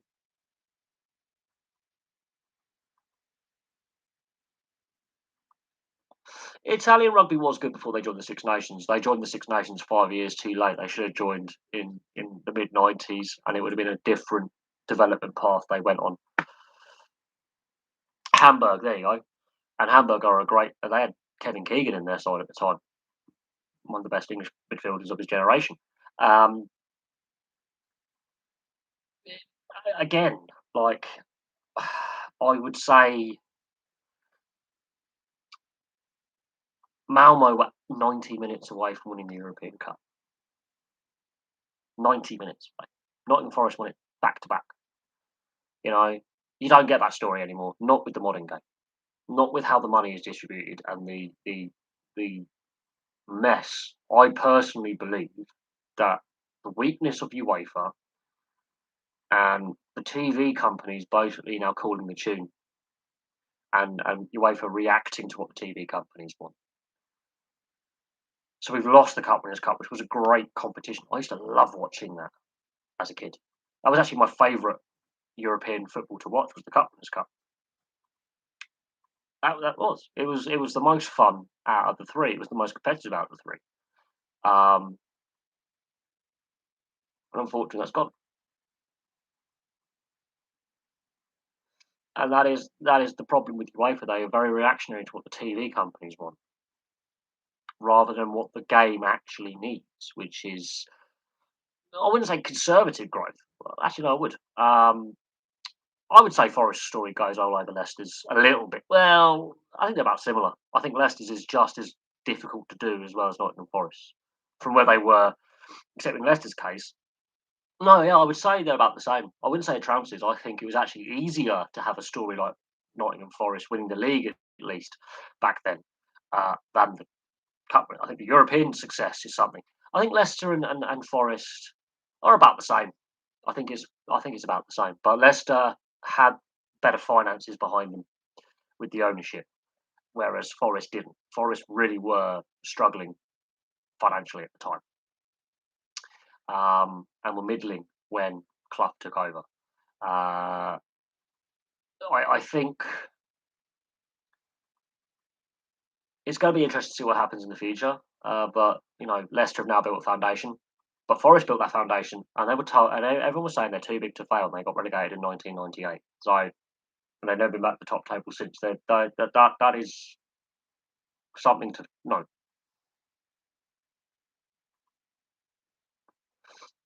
That is something to note.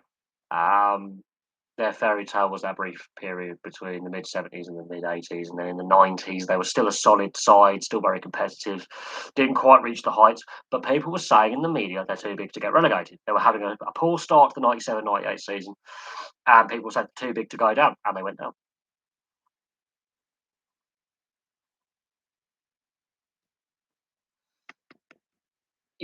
And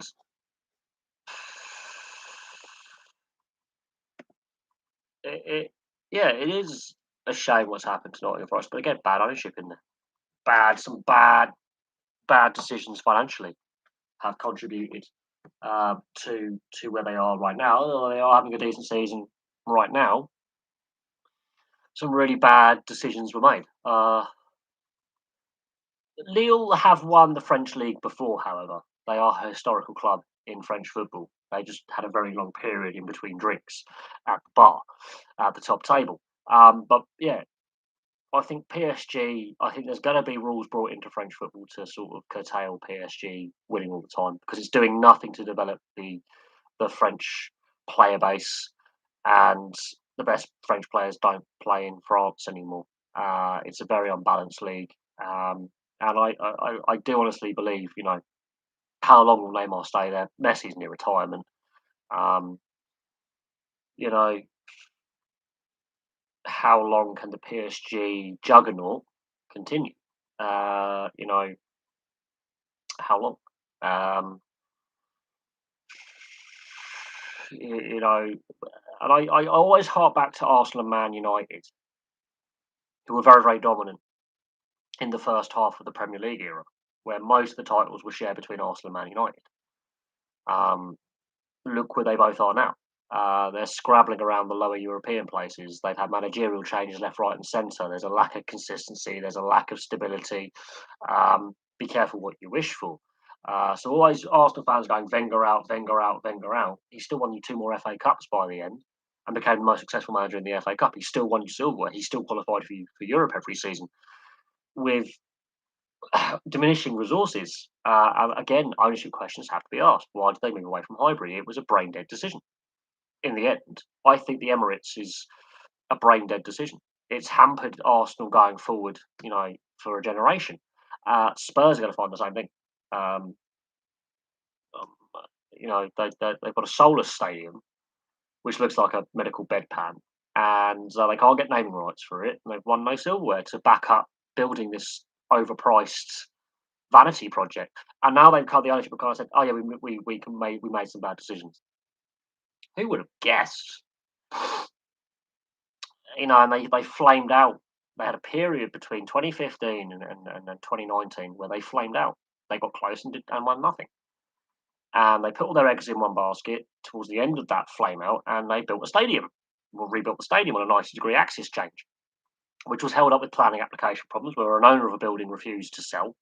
And it eventually, got to a compulsory purchase scheme where they were trying to pressure this guy to sell, and he sold for more than the building was worth, which fair play to the owner of the building. Um, you know, when they had the Wembley rental, they couldn't pack that out. There was empty seats all over the place, and they're massively in debt. Um, Look, they said that about Nottingham Forest. Too big to fail. Too big to get relegated. No, Leeds United go from Champions League semi-finalists to Championship within 2 years. Ended up in League One. Um, Blackburn win the Premier League, get relegated, ended up in League One. That's Blackburn fan. I should know this. We got promoted back again, and we've had ups and downs. Just gonna put it out there. No club is too big. Man United have been out of the top division before, historically. No club's too big to fail. And unfortunately, some of the decisions that are being made really make you scratch your head. Um, the ownership, I don't think, is in there for the benefit of the club. It's for the benefit of the owners. And a lot of fans aren't happy with the ownership model. And I think, you know, the Glazers' ownership has not necessarily been healthy for Man United. They've had a fair bit of success in there, but the success has been less since they took over. Um, the Some of the transfer disasters Man United have had.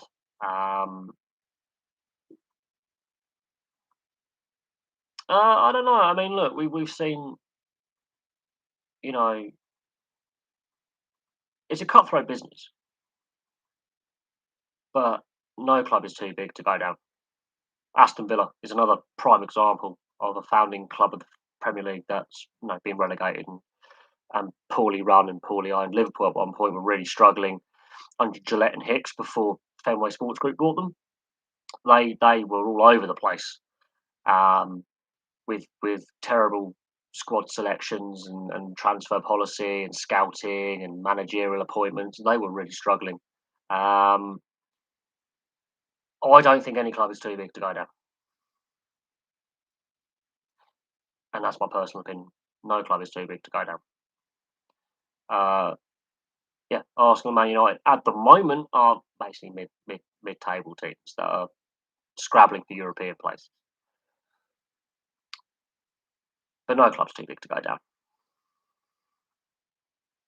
Let's look. Hamburg got relegated out of the Bundesliga a couple of seasons ago. You know what I mean? Like Werder Bremen, Schalke. No club is too big to fail. No club is too big to fail. Doesn't matter what league you're looking at. No club is too big to fail. I mean, Rangers have gone bust for Christ's sake. and got thrown out of the SPL, which, yeah, is what it is. And if the FA were to properly enforce the UEFA rules on 135% losses over revenue, 60% of the clubs in the Premier League, Championship, and even the Football League in general would be having points deductions. It's not happening, right?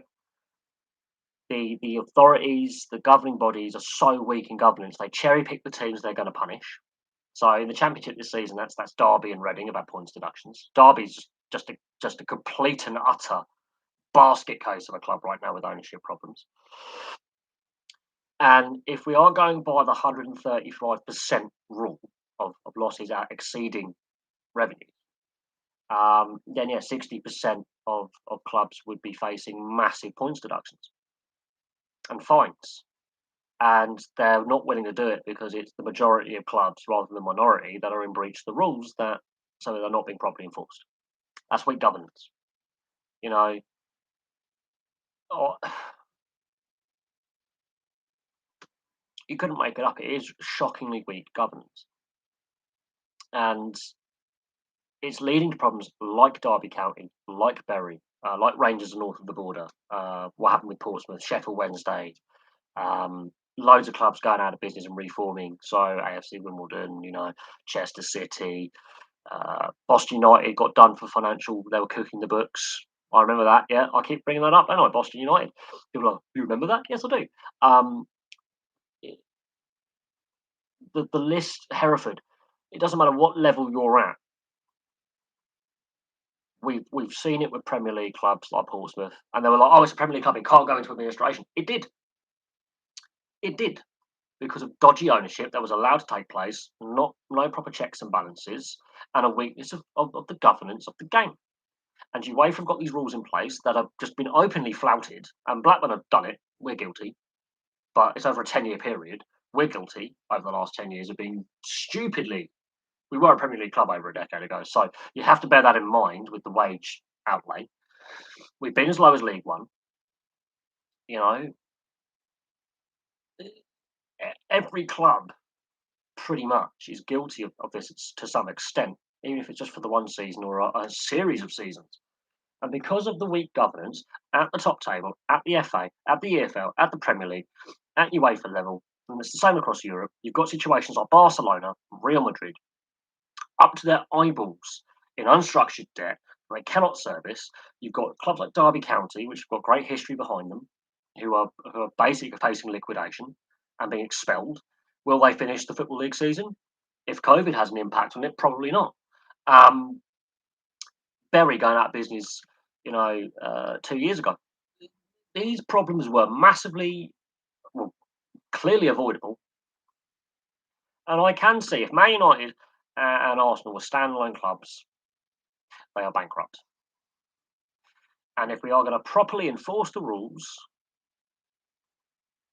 which UEFA now can't because they can't, because that would be about 80% of clubs in the top flights across Europe would be in breach of them. They wouldn't have, it would just be a mess. But it has to happen. In a perfect world, it should happen. However, it's an imperfect world, and clubs are allowed to flout the rules to the extent that Barcelona, Tottenham, Real Madrid, Juventus are cooking their books, making some financial accounting to cover some of their losses over transfers and some dodgy dealings. You've got clubs under investigation for corruption. You've got clubs under investigation for breach of financial fair play. All you've got to do is go to the Court of Arbitration for Sport, cry your eyes out, send some brown envelopes across the table, and suddenly your ban is reduced or overturned. Man City are clearly in breach of financial fair play. Does it really matter? No. It's called financial doping. UEFA does nothing about it. They want to try and get these clubs. The Court of Arbitration for Sport upholds their appeal. The ban gets reduced or overturned. Yada yada yada yada yada, and you end up with a repeating cycle of repeat offending clubs. There is no checks and balances in place because the system is weak. Alexander Serafin has come out as soon as he was made UEFA president. He went, the fit and proper person says financial fair play we have in place, the 135% rule, does not work. It is unenforceable. It is weak. It is broken. So when the guy in charge of the organisation, meant to make the rules so it's a level playing field across all the leagues in Europe, says the system doesn't work, It's broken. It doesn't work. The clubs openly flout it. We try and take them to task. We try and ban them from European competition. We try and fine. We try and dock them points. We try and pressure domestic FAs in doing that. The domestic FAs launch investigations into them. They try it. Doesn't work. The bigger the club, the bigger legal department challenges it. The punishment gets reduced. The fine gets reduced. The points deduction gets reduced. Whatever. Ban overturned. We'll just have to target weaker clubs then, which is what the EFL have done with Reading and Derby. They've gone, okay, they're slightly weakened, with some ownership issues there. Ooh, they're weaker targets. Let's go for them. Which in itself is wrong, but they know that Reading and especially Derby aren't in a position to really challenge. Reading's a ticket on the chip. Derby is a basket case. They know they have had it. But that doesn't happen in the Premier League. The only club to get docked points in the Premier League was Portsmouth. And the Premier League doesn't want to go back to that because that's a really negative image. Can't have that for the team. No. We must punish the clubs that are in the lower levels because they're the ones that have to take the can for the entire system being broken for decades. Decades and decades. 30 years, this system has been overinflated and bloated, right? Overinflated and bloated. It's broken. And it's just, we'll cherry pick the clubs. Oh, we can't cherry pick a Premier League club. We'll go for a club that's struggling in the Football League. Derby County, Bury, Bolton. We'll make them suffer. One will go out of business. Two more will. Derby, if Derby go out of business mid-season, that could be catastrophic for the Championship. Playoff chase. Blackburn trying to go for a title win. The relegation battle gets screwed up. They need to keep Derby County going until the end of the season, until the last ball's kicked in the playoff final, and then Derby can go bust. I think that's what the EFL are going to try and do. Yes, I do. I think they could end up like Chester, they could end up like Hereford, Bury.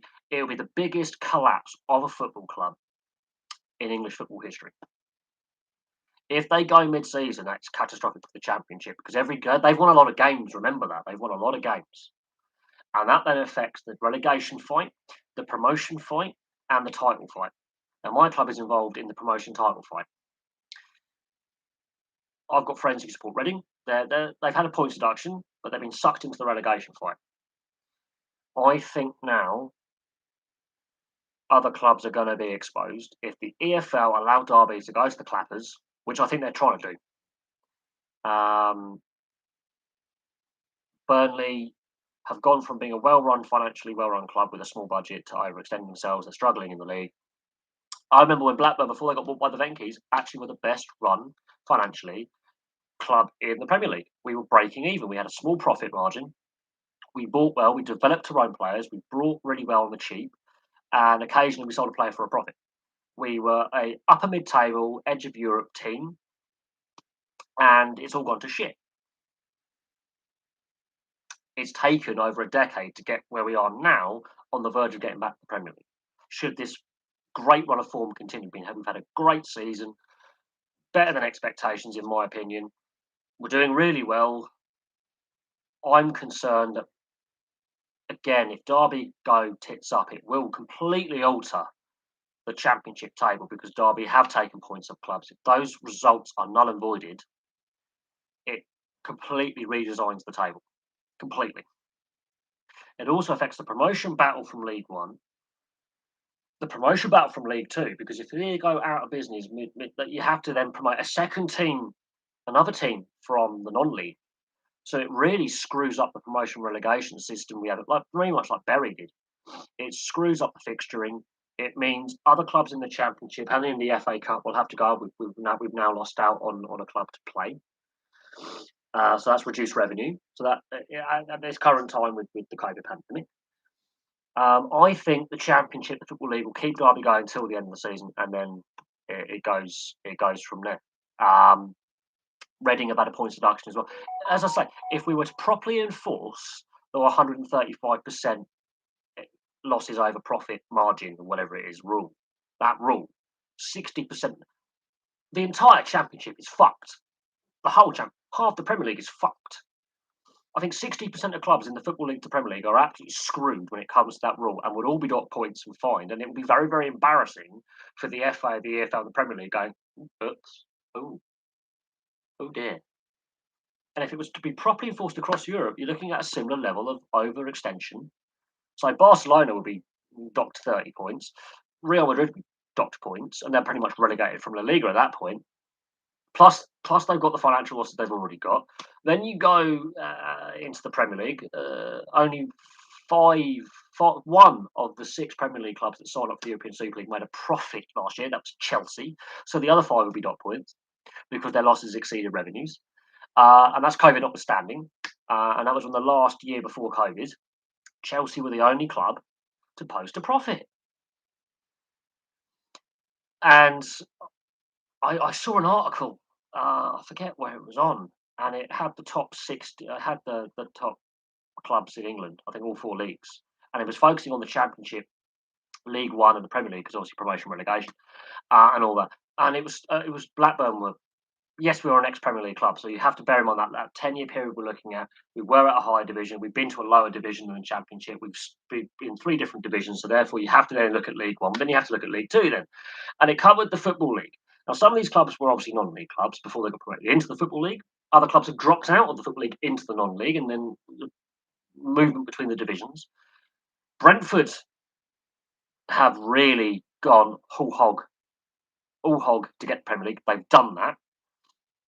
They've got to stabilise in the Premier League. If they don't stabilise in the Premier League, they're in breach of this 135% all over, the period. It's only been the last couple of years they've gone full hog on getting to where they are.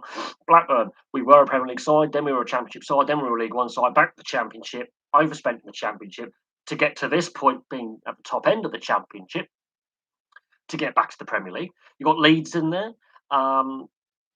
Several of the big Premier League clubs are in there as well for their wages exceeding, being stupidly high. But it goes down as far as the non-league because Luton Town for a period were in the non-league. They dropped down. And then you've got to look at clubs like, Stockport. They were, they're now in the non-league, but they were in the Football League. Then you've got to look at like clubs like Barnet, Torquay that were in the Football League that have dropped out in the last decade. Yeovil, high as the Championship, dropped out into the non-league. Forest Green Rovers getting out of the non-league into the football. You have to look at the whole bloody thing. And therefore, those clubs that like Exeter City that stay pretty much stable in League One, League Two, they don't really have much movement. They're a solid lower league side. Come out brilliant, absolutely brilliant. They're making a profit. Hence why they're able to rebuild St James's Park in Exeter. You look going on the road to Yeovil, that's a mess. Their women's team has dive bombed in the quality. The women's setup at Yeovil is really, really good. Fans of the WSL, they're not in there anymore. They can't afford to run it. So even the little clubs are stuck. And then Derby's just all over the place. Portsmouth's still recovering from, their tumbling through the leagues and having players on Premier League wage contracts that didn't have clauses in to cover relegation because they weren't thinking they weren't going to get relegated when they signed those contracts. Tal Ben Haim, for example, when they were playing in League Two, he was still on Premier League money. There was no clause in his contract that covered relegation. They were spending stupid amounts on salaries to players they couldn't offload for whatever reason, because they had no movement clauses in there, or only certain clubs or leagues could talk to that player, because player agents are geniuses when it comes up to the legal side of signing contracts. And because he was involved with the FA Cup when you got a winner's bonus, they were paying his previous club money because he'd won a trophy. The transfer market's disturbing. And there were still Premier League players were in the Premier League squad in Portsmouth when they went tumbling through the leagues with all the administration and points deductions they had, that either were like young players just coming out of the academy, signing their first contract, decided to stick it out in the club, fair play to them, who were on Premier League money in the League Two and League One. And that's happened in the last decade. And then Blackburn, same thing. Bolton, look at that situation. This is all in the last decade. Hull City. Huddersfield, they come out really badly, Huddersfield, in the financial index of overspend. Real mess. Blackpool, real mess in the last decade. If you go back to the formation of the Premier League till now, it will be a disaster of a graph.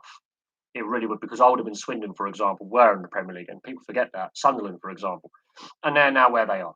Crystal Palace have yo-yoed and now stabilised, but if you to look at the whole history of 92 till now, the whole 30-year period of the whole English football, the restructuring of the divisions, because the Premier League was bigger in the early years as well, because we had the European ban, so you played less European games, therefore you could have more Premier League sides, and that got restructured when we were allowed back into Europe. to reduce the size of the league.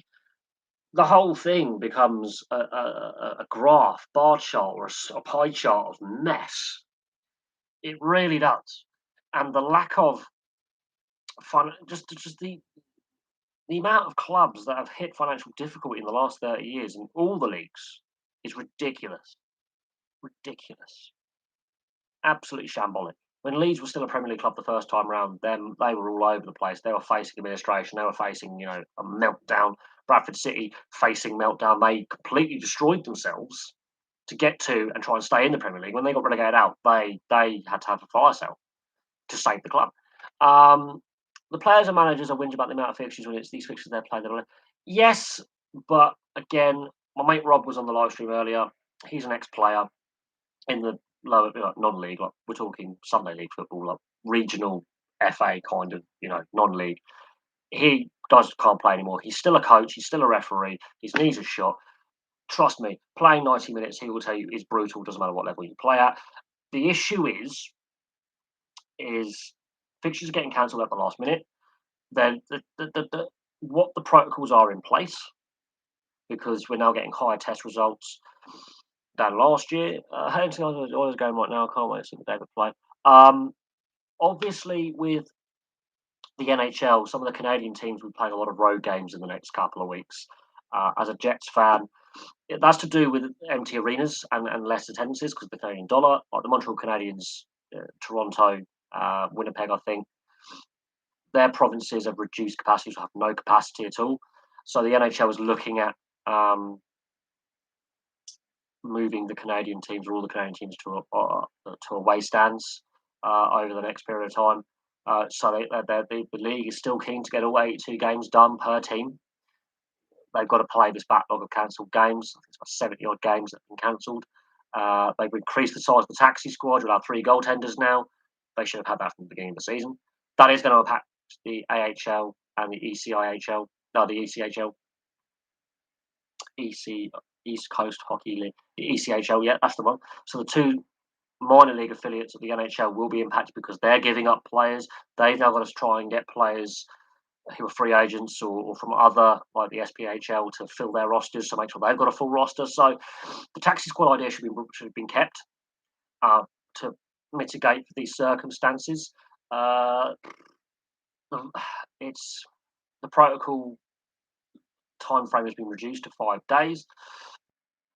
That the NHL is being reactionary, so we'll see what happens with that. Again, as a Blackburn fan, the whole City game called up at the last minute. The whole said to the EFL, we've got loads of positive cases. We haven't got enough players with injuries as well to field a team. That's when the EFL said, use your youth team. Call up the youth team. It's like, yeah, we haven't tested them yet. They tested them on the morning of the game with the quick tests. Loads came back positive, and they then came back and said, look, we warned you about this the day before. It's not on Hull, although Hull could have dealt with it better, being a bit proactive. But the EFL screwed up that one. The Premier League screwed up the Burnley-Aston Villa game, calling it out for the last minute as well. Yes, you've got bigger squads, but here's the thing. The reserves have disappeared in recent years. You now train with the youth squad rather than reserves. You don't get demoted to the reserves, you get demoted to the under 23s or the under 21s if you are a senior player coming back from injury or having a bit of poor form to train with. So you don't actually have a reserve squad anymore because they've changed squad rule sizes. Therefore, you don't have as big a squad as you did. That is on the FA, that's on the EFL, that's on the Premier League, trying to cut costs, trying to cut corners, in reaction to the massive budgets that these clubs have with spending too much on players. Your reserve squad's disappeared. The onus is put on the youth team squads. I personally think they should cancel the youth competitions for the under 19s, under 21s, and move them into an extended first team squad now. They're going to get game time. If there's positive tests, they can get called up if they've got a negative test. Join that squad, play a game. That's how I would solve the problem. Does it harm youth development? Well, you want to get these games played because money talks. They're not willing to suspend the season. Because you've also got to remember, you've got to protect the non-playing staff as well. They have families, they have friends and relatives who are vulnerable people. It's more than just the players here. There is a player welfare issue. Do we want another Christian Eriksen incident? Do we want another Sergio Aguero incident with a player collapsing on the pitch with a chest complaint with a heart problem? Do we really want that? Bradford Bulls, yeah, that was poor management. Several administrations later, Widnes Vikings as well as another one in rugby league. Bradford Bulls is a famous one, but Widnes as well, highlighting the issues that rugby league has, and that was when rugby league was making money. That's when rugby league was making a lot of money at the time. I do think the FA, the Premier League, and the EFL will mandate increased squad sizes. I mean, they have no choice. If they want to get these games played, you're going to have to increase and mandate squad sizes or bring back reserve squads. Plain and simple. Which then would mean player salaries would have to decrease in order for clubs to meet financial fair play rules, which we've discussed don't work. And the and then you're going to have to rely on your academy products, your under 21s, your under 19s, calling the up, and they're going to get a lot of game time. What do I think about Gary Kirsten taking it? What Gary Kirsten is that the women, men, in what sport? What sport are we talking about? I haven't heard of Gary Kirsten before. I'm assuming that's in the youth squads of something. I'm going to be anal now and research Gary Kirsten. Gary Kirsten. Now you make me look at something. I don't really follow youth ice hockey or youth football, youth rugby, the under 21s. I don't really follow the World Juniors, cricket. Oh, look, we were discussing the mess that England are in. I think Joe Root's got to go as captain. I think Ben Stokes got to go as vice captain. I think you need a complete clear out and a complete refresh, reset. The selectors have got to go. The whole thing's been a shambles. But when players are, we've got when you've got players and coaches coming up, we've got faith. We're backing the captain. We're backing the coach. That's generally a sign that that player has had it or that coach has had it.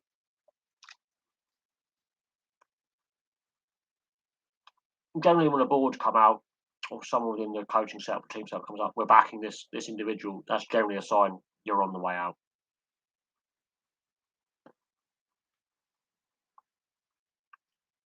And here's the reason why I say get rid of Root and Stokes as captain, coach, and vice captain. They're part of the team selection process with the selectors and the coach. They're basically assistant coaches to the coach. They have a big say in the match day lineup, the test lineup. And omitting Stuart Broad when he's got David Warner in his back pocket and going with a spinner in the first test. And then when the coaching setups come out and say, we wouldn't make any changes from the first two tests, and then you get battered embarrassingly in the third with days to spare. It doesn't matter. This is not a good Australian side. This England side is making Australia look really, really good. You had the Brian Lara cricket. They did used to have some really good cricket games back in the day. And it's because it's to do with EA Sports and 2K and things like that. And this is down to the ICC. And you know, they haven't released a good one for about 15 years. Brian Lara cricket was brilliant. I used to play it all the time. They haven't released one for a very, very long time. I do think it does hurt its popularity. If you want to encourage the youth, young people, video game is a great way of doing it. Same with rugby union, rugby league. There's very few. I think rugby league has got a couple of titles out. Rugby union hasn't had one for about a decade or more. And again, it's to do that with EA Sports focusing on FIFA, focusing on Madden and NHL, 2K focusing on the NBA. They put a lot of assets in focusing on a couple of franchises that, in reality, FIFA's not been great for a long time. Yeah, Bairstow. I prefer Joss Butler as wicketkeeper over Bairstow, but again, the whole thing, the bowling lineup, the batting lineup. You've had Moeen Ali retire, and his announcement was pretty striking. Let's be fair. About I'm retiring. Then you've had, I wouldn't say actually Giles Reed's removing, but Darren Goff's not available. And if you want to have someone who can sort at least your bowling attack out, Darren Goff would be your man. And if you want a guy who's so passionate and full of energy, Darren Goff would be your man. But he's gone to Yorkshire to sort out the mess there. I think the scandal building up to this has galvanised the Australians and has divided the English. The Australians have galvanised as a team. Another scandal. Let's get together. And Australia's been beset by scandal for a long time. It, it. This is not a good Australia side. Okay, it's not a good Australia side. But this England side is making Australia look world class by a long way. That is embarrassing. Now, I don't mind if England lose a Test series. Okay, I don't mind that. Okay, I don't mind if the team I'm watching doesn't win every game. It's not a problem. I've watched some really bad teams play, but I can see that there is effort there. It's when a team is not putting in the effort and the coaches are clearly not selecting the right players for the right positions or whatever, in whatever sport. And I've watched a lot of ice hockey and I've watched some pretty bad bees setups. There was one season we won like 3 games. There was one match where the effort wasn't there and fans were throwing items at the players. People were ripping up their season tickets and throwing them at the players. So I've seen that. I've seen some bad teams. They're putting the effort in, and you know that they're not on the same level as the opposition. Okay, and I've seen some very loyal fans follow teams up and down the country. Football, rugby union, rugby league, I've seen it. This cricket side, it's embarrassing. It is embarrassing. But this is a long process that's been happening over many, many years. This isn't happened overnight. One test win in a calendar year. Enough said. Uh, There's a podcast where Kirsten says what he would do if he gets the job. The Cricket Collective. Gary Kirsten's plan to rebuild Test cricket. TV deal. The 100. I don't think helps at all. Their mess they've made of the T20 and one-day formats domestically. County cricket's mess domestically. A whole host of issues. We're going back over a decade and a half. The ECB has been asleep at the wheel. They've been reactionary with the 100 format, which I don't think helps. When you're bringing in gimmicks into the game, it's a sport trouble. No, I don't think it's the most complex. I think the 100 makes it more complex. I don't think it's most complex right now. No. As long as you understand the basics of the game, and you actually, I think the best way to learn cricket is to play a couple of games and to not just watch but actually actively get involved in trying to find a team locally and giving it a go playing. That's the best way to learn cricket. And then once you played it a little bit, you can understand watching it. Right? I think it's very similar to baseball. I would think. I wouldn't say reduce carbon. I've heard this argument's been on before. Reduce it, merge teams together. I wouldn't say that's necessarily the solution, but I'll give greater emphasis to the county game with domestic market with TV rights and streaming services like YouTube. Just get it on YouTube. If you can make it accessible, people will watch it. Plain and simple. The amount of illegal streams that I find for test matches because people do not want to pay BT or Sky prices is ridiculous. So accessible coverage, I think, is a way to go. Because the current media deal that the ECB has signed up to just doesn't work at all.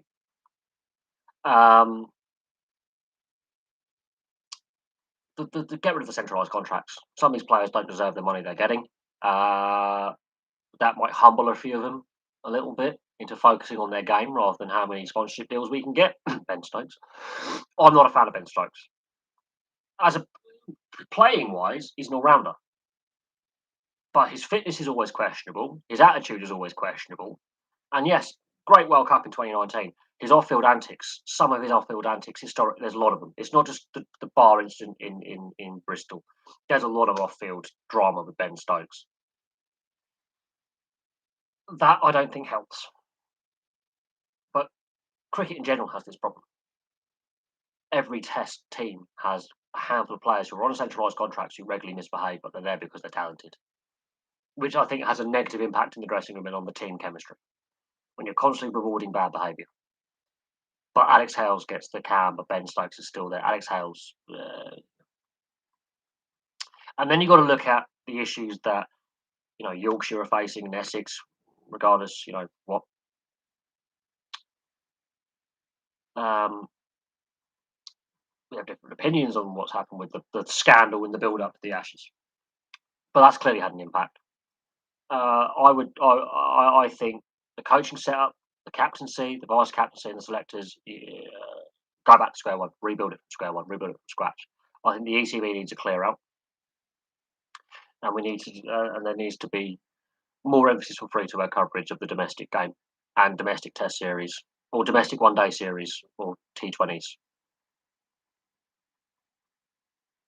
Now,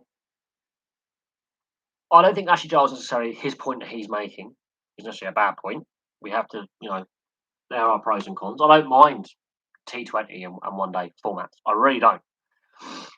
But at least put them on free to air coverage. Get rid of the fucking 100. It's it's going to make a loss. The ECB have admitted it's going to make a loss, and with COVID and reduced capacities and all sorts of issues, it's not going to make any money. And some of the sponsors they've chosen, KP. I mean, that's a fast food company. That's just ridiculous. That's not encouraging healthy living. When a sport is using gimmicks, it's a sport in trouble. So if you look at T20 and one day, the power play overs and the fielding restrictions, get rid of them. Just make it shorter formats of the game. The batsman's going to clobber it for six if it's a bad ball because they reduced the length of the boundary for some reason. Please, it's just shorter formats of the game. Yeah, the lack of warm up. Yeah, there's been weather delays, and the build up to the series scandal. Players going in not fit, lack of warm up matches. One test win all year. Worst calendar year ever. Record breaking, actually. I think it's time for the leadership in Root and Stokes to go as captain and vice captain. I think the coaching setup's got to go. The selectors have got to go. And there needs to be a complete restructuring of the ECB. Because it's more than just one test series that's gone horribly wrong. This is a long-term mess that the ECB has created since 2005 by chasing the greed. And, in that period since 2005, we've had some very good test sides. We've had some very good players. Very, very good players played for England. But the way the game has been run is a joke. And the World Cup final had, I think, a peak viewership of about 15 million. Peak viewership for the Ashes was at least 10 million higher in 2005. There's been a net loss of even casual fans who will just dip in and dip out. So therefore, because it's less in the mainstream media on free-to-air coverage with highlight regularly there being seen by the casual fan, I would say give if you're going to keep Josh Butler in the side, I would make Josh Butler captain. He seems to be a very popular character around the team. He's an aggressive player. He'll make aggressive decisions. If you want Ben Folkes in there, put him in there. We need to look at definitely the batting coaching, the coaching of technique, because some players are lacking confidence, and we need to look at the selection. Whole thing needs to change. The coaching setup, the whole lot. It doesn't matter who you get into the next coach.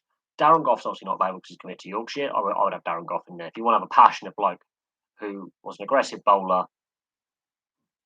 a very likeable character as well, with high energy, Darren Goff is your man. And bear in mind, towards the end of his career, he was playing on one leg. His knees were shot. I would get Darren Goff in there. Like or dislike him, he is an aggressive player. And I'd rather see a captain make aggressive decisions and go for broke rather than be like Joe Root and look like a lost schoolboy who doesn't know what he's doing in class because he's a shy schoolboy. There's no authority with Joe Root. None. Ben Stokes, there's too much off-field baggage, in my opinion. And I think he's a divisive player anyway within the dressing room. So I don't know where you go. I mean, Josh Butler's out. Stuart Broad, experienced player, at least for the next couple of series. Just get Stuart Broad in there. I wouldn't say that the T20 and one day players are the problem. I generally think it's a void in leadership, and I don't mind the one day formats. I don't mind the shorter formats. I dislike the centralised contracts, and the centralised contracts create a problem because the counties are denuded of their best players for 9 months of the year with the test side and the one day sides and the T20 sides taking their best players. So the domestic game loses the talent. But we're not the only country to have this debate between the white ball version of the game and the red ball version of the game. Is a problem. I wouldn't say Stuart Broad is the worst choice as captain, though. I think he's an experienced head, and he's better than the option we have right now, which is Joe Root. But this is an angry fan saying, "I want this player, or I want that player removed." That doesn't fix the problem. Ben Folkes might completely collapse at Test level. He might implode. He might have a bad run of form, and then that argument fails. The situation is of there you go. You know, when fan when there's a when the fans are calling for change, though, it means it's gone horribly, horribly wrong. Now, I don't think Ashley Giles is the biggest problem that the whole setup has. I don't think there is definitely massive problems with player depth, player development, growth of the game. When you're using gimmicks like the 100 to gain interest back in the sport, that is a sport in crisis that doesn't know what it's doing. That's a reactionary sport. The ECB are already going to the government, please give us money. We're running out of money. Oh, but this 100 format that we've pumped all our cash into is going to make a loss for the first 2 years, by the way. But can we have some more cash, please? HM Revenue and Customs, HM Treasury, can you give us money, please? We beg you, but we've invested badly in this chronic idea, but give us cash. Um,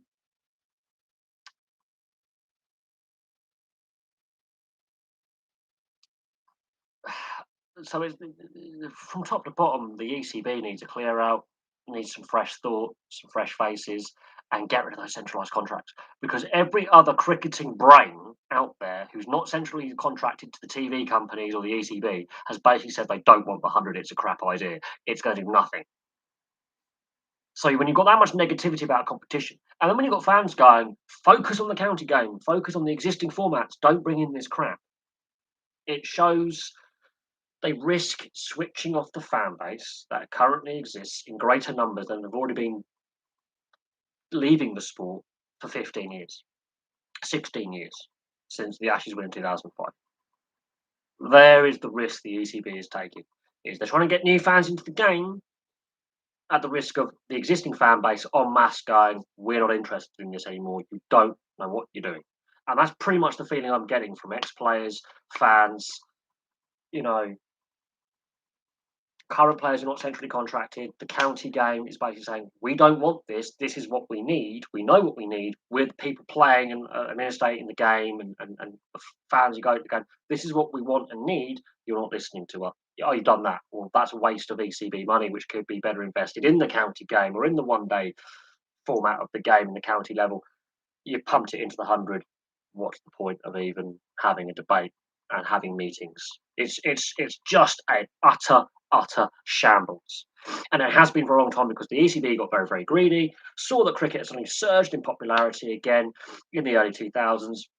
The England side were really really good, and as soon the day we won the Ashes, the day after, when the team go to number 10 Downing Street to meet the Prime Minister, ECB, Rupert Murdoch, slimy contract, and straight away the mainstream media was like, "Fuck off, we don't want this. Fans do not want this. It will kill the sport." Down the line, sports in crisis. The team is shit. The 100 formats come along because it's a gimmick. Because the sport's in crisis, the viewership has dropped dramatically. And there you go. Sporting capital of the UK, if there had to be one, I would say there are three cities. I would argue maybe four at a push that a lot of sporting. Got London, obviously, Manchester, Sheffield, and Bristol in that order. Sheffield has a big importance when it comes to the British Olympic setup. Bristol, for it's got teams in almost every team sport in this. Like you got rugby union, football, ice hockey covered. There's a big emphasis on cycling. Got the university down there. London's obviously just every sport you can think of is played in London. Manchester. It's the second media centre in the UK. So you've got the media city. So there's the mainstream media there. Man United, Man City. Bolton and Wigan, ironically, are in Greater Manchester as well. So if you follow football, you've got rugby league played there, you've got rugby union played there, ice hockey at various levels played there. You've got a velodrome for cycling, indoor cycling. It's had the Commonwealth Games.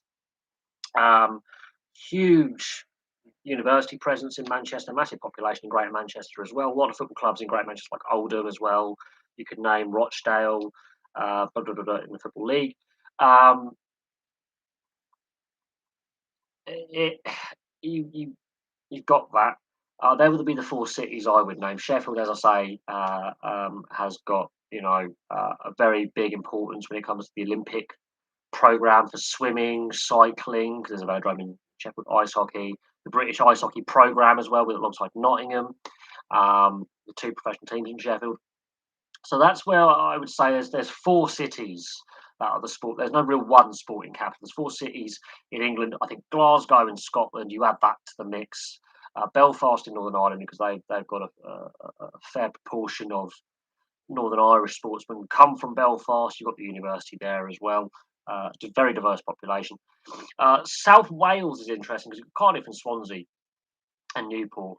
But unfortunately, Wales doesn't really, for me, have an overwhelming sporting capital, which is a problem. But you can narrow it down to four cities in England, one in Scotland, Northern Ireland, Belfast. You could argue at a push, but that's heavily linked to Scotland as well. A lot of the best Northern Irish athletes train in Scotland, in Glasgow, or train in the northwest of England, in Manchester, end up training over in the mainland of the UK. Bristol, I would say, is a massive sporting hub in the southwest because of its university, because of the state and public and private schools. We call them public schools over here. Around the Bristol area, there's a lot of wealth in Bristol. It's at the end of the M4 corridor from London. Uh, I would say that any university, city, or town has a sporting program in place. Um, as I say, I live 4 or 5 miles away from Reading Football Club's training ground, and I could, within a couple of hours, I could walk to the stadium from here. I wouldn't say there's an overall sporting capital. Obviously, London's where all the money is, and all the big teams in the Premier League are, and the Championship and the Football League, and you've got all that investment, major sporting facilities. But again, you've got Manchester, you've got Sheffield. Leeds, to a certain extent, is a sports mad city with rugby league, rugby union, football, ice hockey. There's a big university in Leeds, so there's the university sporting programs there. Newcastle is a sports mad city as well. I would think it's very difficult, but there's certain cities that have certain links with, like, UK athletics. Birmingham has a big presence. Sheffield with the Olympic programs, with indoor and outdoor centres, which are linked to the university. Manchester, because it's the secondary home of the British media. There's a big media presence. Some of the biggest football clubs and rugby union, rugby league clubs are based in the Greater Manchester or in that area historically. So that's a very interesting uh, question. University in sport in the UK is not on the same pedestal as in the US and Canada. But there are some universities like Loughborough, for example, I would think would be the best one in the Midlands, which is a small market town in the middle of nowhere in Northamptonshire called Loughborough. More famous for its railway museum than anything else. It has appeared on Top Gear, by the way, with the railway one where they did the sports car on the railway. Loughborough, I think, would be one of the biggest sporting universities in the UK. But Sheffield, you've got two universities. You've got Sheffield Hallam and Sheffield University. You've got several universities in Manchester. One of my friends is at university. Manchester, you've got Preston as well. It's got a university of Lancashire. A lot of the universities have sporting programs. Loughborough is the centre of sporting excellence because it's in the middle of the country. It is right in the middle of the country. So you get athletes from all over the UK who are on sporting scholarships for various sports science and you know sports management courses go there, and a lot of university. But it's a difficult one because I think Edinburgh's got a great university program at St Andrews in Scotland, very famous for golf. A lot of university golf competitions are won from players from St Andrews. It's a difficult one. I would say Loughborough is the UK equivalent to Alabama in its sports program.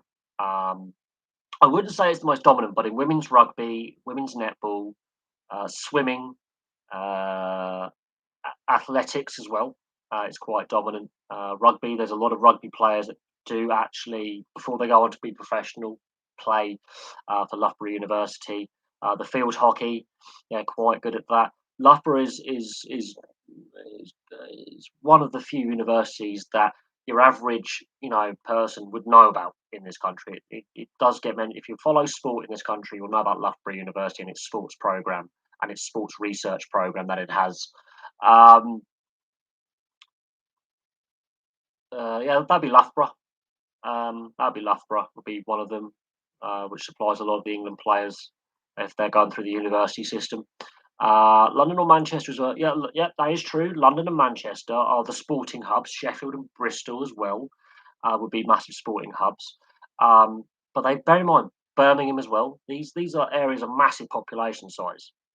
These are massive cities.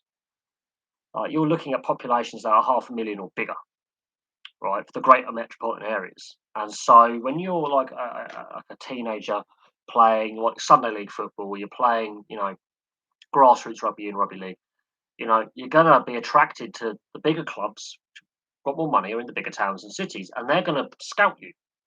So if you're doing well at school grade and you get signed up, you're going to end up. South London is, yeah, known for its football development of players. Ian Wright, I think, is one of the most famous examples of a player from South London.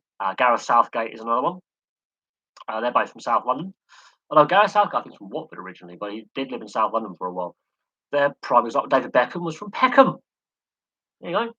So there are a lot of players who come from South London, the northwest of England as well, Newcastle in the northeast. So there are certain areas where certain sports have a lot of just an explosion of talent. Um, so it's a very, very interesting topic. I wouldn't say there's an overall sporting capital, but I would say Loughborough is the university of biggest note, although other universities do have really good sports programs as well, to do with sports science, sports history, sports physiotherapy.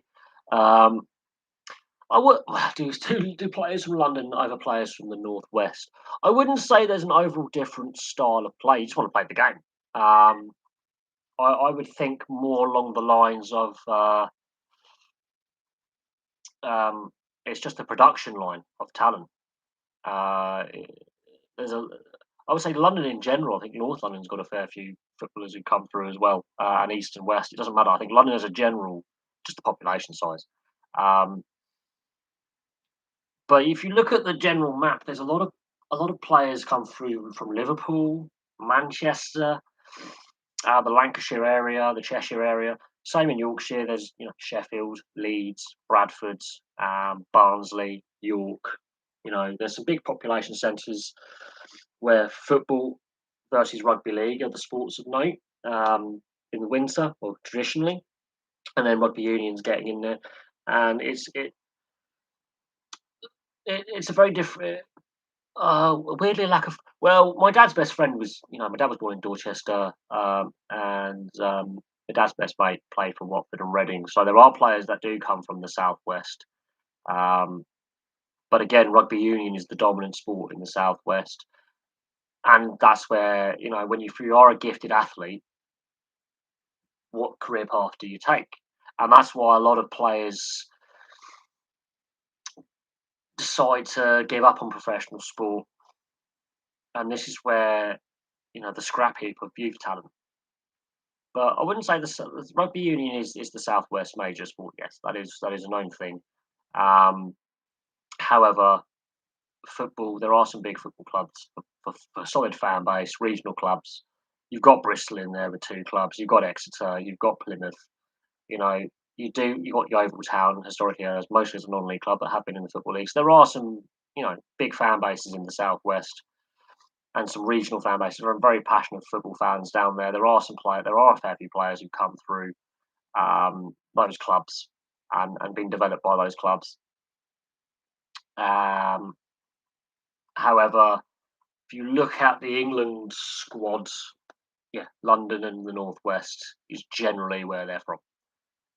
There's a couple of Midlanders in there, but again, you've got to look at the success historically of clubs. Most of the clubs historically founded in the Northwest to Yorkshire was the founding of the Football League. Aston Villa being in Birmingham, obviously, was an exception to the rule, but predominantly from the Northwest. And smattering over the border into Yorkshire and the Midlands.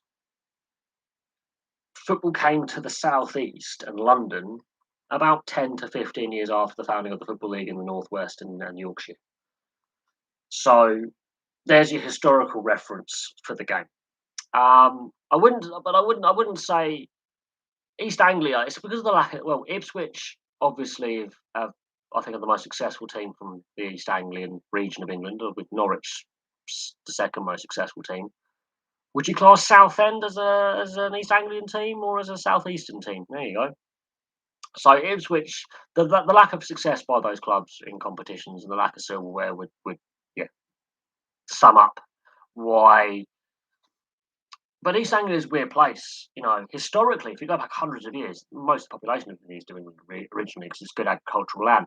But fast forward to the Industrial Revolution and population decline and rural population decline and urban population decline in those areas, and only a few major settlements.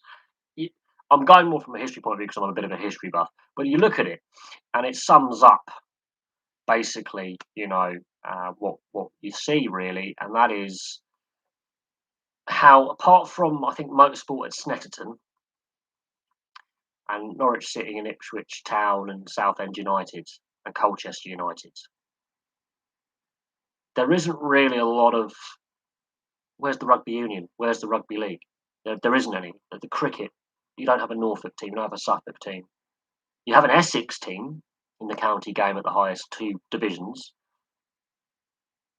Lincoln City and Lincolnshire, I'll class Lincoln as part of East Anglia at a push, and Cambridgeshire, you're Cambridge United, Peterborough United, but I've only named about 6 football clubs there, and I think that's part of the problem. When you get into it's a very rural area now. Didn't always used to be the case. There's very few large population areas in East Anglia, in Norfolk, Suffolk. Essex, not so much. There's quite a bit in Essex, but Norfolk and Suffolk and into Lincolnshire and parts of Cambridgeshire, it's very rural. It's very few big towns. So out of that, there's not a lot of professional sports teams. But then, yeah, you've got Snetterton as a motor racing track. There's a fair few motorsport teams from East Anglia that have motor racing drivers. If you follow the British touring cars and the British superbikes and the global motor racing calendar with not just F1, we're talking about all the various motorsports. There's a fair few that come from East Anglia, yes. But when it comes to team sports, apart from football, there's not a lot of rugby union either at the top level. There's not a lot, and that is where the problems lie. Is there's very few big population centres, and it's not just football, is it? I think it's general sport from East Anglia. I would say parts of Suffolk and Norfolk, Norwich and Ipswich and Peterborough. Yeah, you're going to have kids that go to the ground as a young kid with their dad, end up playing the game, get sucked in, get noticed by the academies and get signed up. But there is a general lack. Apart from the cricket, it needs an overhaul. More players from poorer backgrounds. I would be very careful. I would say different. What covering the whole social spectrum. I think it needs to be a more encompassing sport for everyone. It is seen as elitist, and that's down to the media. And when you put it behind a paywall, your average working class fan gets priced out. Your average working class kid is less accessible unless it's already played or watched in your family, and that is a problem. You want to make it as accessible as possible. TV deal is part of it. If you want to encourage more kids from lower income backgrounds or more diverse backgrounds to play it outside of the West Indian and South Asian communities, so we're talking working class communities in cricketing areas, hey, you've got to make it more accessible. And part of that is the TV media deal. So if you put the county games on YouTube, you will find kids will watch it. You'll find young teenagers will watch it and want to play. You've also got to encourage it in the school system, in state school system. Tennis, oh look, yeah. Again, that's we host one of the big 4 tournaments. Yeah, we I wouldn't say tennis itself is a very cheap sport to play. You need a racket and a ball. You need club membership, and that's suddenly where you hit and the maintenance of the courts. Then that's down to the LTA, the Lawn Tennis Association, you know, helping state and to be fair, private schools as well, because not all private schools have a tennis program, and the uptake as well is very very low. When I went to boarding school, well, fee paying schools. I wasn't always a boarder, but the uptake for kids playing tennis was low. There was not a lot of kids who wanted to play that as an individual. There was more encouragement to the team sports. So tennis was available if you wanted to play it, but they already knew if you were a good tennis player from your previous school. So already there was a lack of interest from a lot of kids in wanting to play. Uh, yeah, I mean, I think it varies from club to club. Tennis club. There's two tennis clubs near me. Um, but it's mostly the more wealthy residents who are members. There seems to be a bit of a snobbery within tennis. If you're a working class lad or lass or working class family, you worked hard, you want to join the tennis club. There's a bit of snobbery within that about from the council estate, from the social housing estate. Well, we don't want them as here.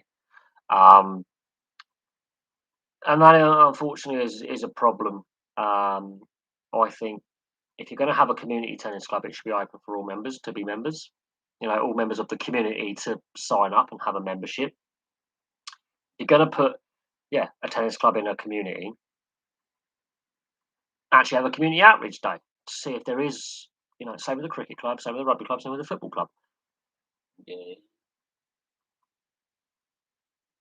It doesn't matter what team or individual sport it is. There needs to be more outreach where you can give scholarships to young kids as long as they're talented.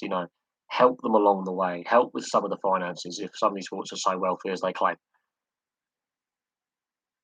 Uh, Again, it's interest. I would say a lot of these kids, you know, would would probably enjoy like rugby league, rugby union, ice hockey because it's more aggressive. They get their energy out, and they're too knackered to do anything. Football as well. It gets their aggression out. It gets their frustration out, and it gives them something to focus on. One of my friends has gone into boxing coaching, and being a professional boxer, and he coaches a lot of young kids. And he's from North London, where there's a gang problem, and he's doing great things. Um, and I wouldn't say rugby necessarily because it is played in state school as well as public school. I don't think you need rugby, not necessarily, as long as you know a lot of kids just get as you go up the grades, it gets more physical up the age grades, and a lot of kids just lose interest in it. My mate's kids were playing under 11s at the local rugby club up the road, and he's now 15, and he lost interest in it. His interest was elsewhere because you have growth spurts and all that, and some kids just huge and just water for ducks back. But again, the talent gets spotted quite early on, and certain talent. So other kids who develop, each kid develops at different rates. Hypothetically, could suddenly be a superstar, but when you hit about 11 to 15, the rugby clubs, the professional game has already pinpointed the kids that they want in their system, in their academy, who they allow will play in the community club for a while. They already get them shoehorned into the academy. Doesn't matter about money at that point. They've already scouted what they want to scout, and they don't watch until the other players have also developed. Because suddenly you have some late bloomers, and some of these kids that they shoehorn into the academy flame out by the time they're 21. And the kid that they've ignored is still playing semi-pro level, but is now the superstar of the team. And he could have actually been encouraged and allowed to develop a little bit slower. This is why I don't put too much stock in a youth star that bursts on the scene when they're 17, 18, because they normally flame out. The slow burners generally are the players who work a bit harder and then hit the top level when they're 25. Suddenly, these are the superstars because they put more effort in. They have to work harder to get to that stage. Whereas some of these young kids have been told they're going to be the greatest from a very young age, and then it all falls apart. I think Danny Cipriani would be a prime example of a player who much was expected and he underwhelmed, I think, period, and it all went to his head, and it derailed his career. Um, again, that's for me. It was a mix of football, rugby, and cricket. It was a mix of the three. It was divided very evenly. Um, but I'm from Berkshire, so again, that's to do with the school curriculum. That's what the local education authority decided they're going to focus on. If we're going to have a sports program, we're going to focus on this. And again, the West Country, as you say, is a rugby union hotbed. A lot of Cornish Pirates. You've got Exeter, Bristol, Taunton got a good rugby setup in the lower levels of the English game. So you've got regionally there's some big clubs historically going back before professionalism, and then there's football. Exeter City, Bristol City, Bristol Rovers, Plymouth, Argyle, Yeovil Town. It's about an even split, but notice the Cornish Pirates, what football clubs are in Cornwall? So already there's a bit of a trend, union over football. And I would expect if you're in a rural location in Devon and Cornwall, it's going to be rugby union straight up. Same with a rural location in the northwest, it'll be rugby league straight up. Um, and this is where you're shoehorning kids into sport when they're interested in other sports like football, like cricket, and then you don't get that balance because there's going to be kids playing rugby who don't want to play it, but it's compulsory on the education in the PE, and they're not enjoying it, and they're physically active, they're not enjoying it. Somebody from my class at secondary school actually played for England. Look, my mate Max Leaf, he used to play for London Irish, so he used to play for Medeski. He's now playing for Bristol. I went to school with him. I haven't seen him for a very, very long time. He was scouted very early on as an academy prospect. There was another kid in the year below who was at Harlequins. Didn't make it of note. He was very good at under 18s. Christian Lewis Pratt used to play sevens for England. Went to school with him. He was actually a Pratt, not a human being. He retired because he had Crohn's disease, which is unfortunate, but he was an actual arsehole of a human. I didn't like him. I didn't go with him. He was a bit of a bully towards me, and I used to get in fights with him all the time, even though he was the year below. But I didn't care. He wanted to be gobby. I would happily give him another knuckle sandwich, even though he's twice the size of me now. But I'd still give him a swing. So I've gone to school with some players who played for England in the sevens and all that. Claudio, how you doing, bro? Long time no speak. Now Claudio is a friend of mine. He's Portuguese. He's from Madeira. He went to school with Cristiano Ronaldo and Cristiano Ronaldo's sister, and he's not very complimentary about the great one, the CR7. Are you, Claudio? You don't like Cristiano Ronaldo very much, do you? No. Also, a friend of mine, Jose Enriques, used to play for Sporting Lisbon as well. I like cross country. I liked cross country because all these so-called real sporty ones really struggled in the mud because they had. You did say Claudio did not like Cristiano Ronaldo. Didn't like him. My mate Claudio is from Madeira in Portugal. He's lived in Boston in the US. He's lived in Brazil for a little bit. He's a legend. You guys will like my mate Claudio. Absolute legend. You will like Claudio. He went to school with him. So yeah, you like my mate Claudio. I went to school with his sister as well. He's not very complimentary about Mr. Ronaldo. The only player from our school that made it was Declan Fitzpatrick. Yes, I know a Declan Fitzpatrick. I'm of a certain age, you know. Um,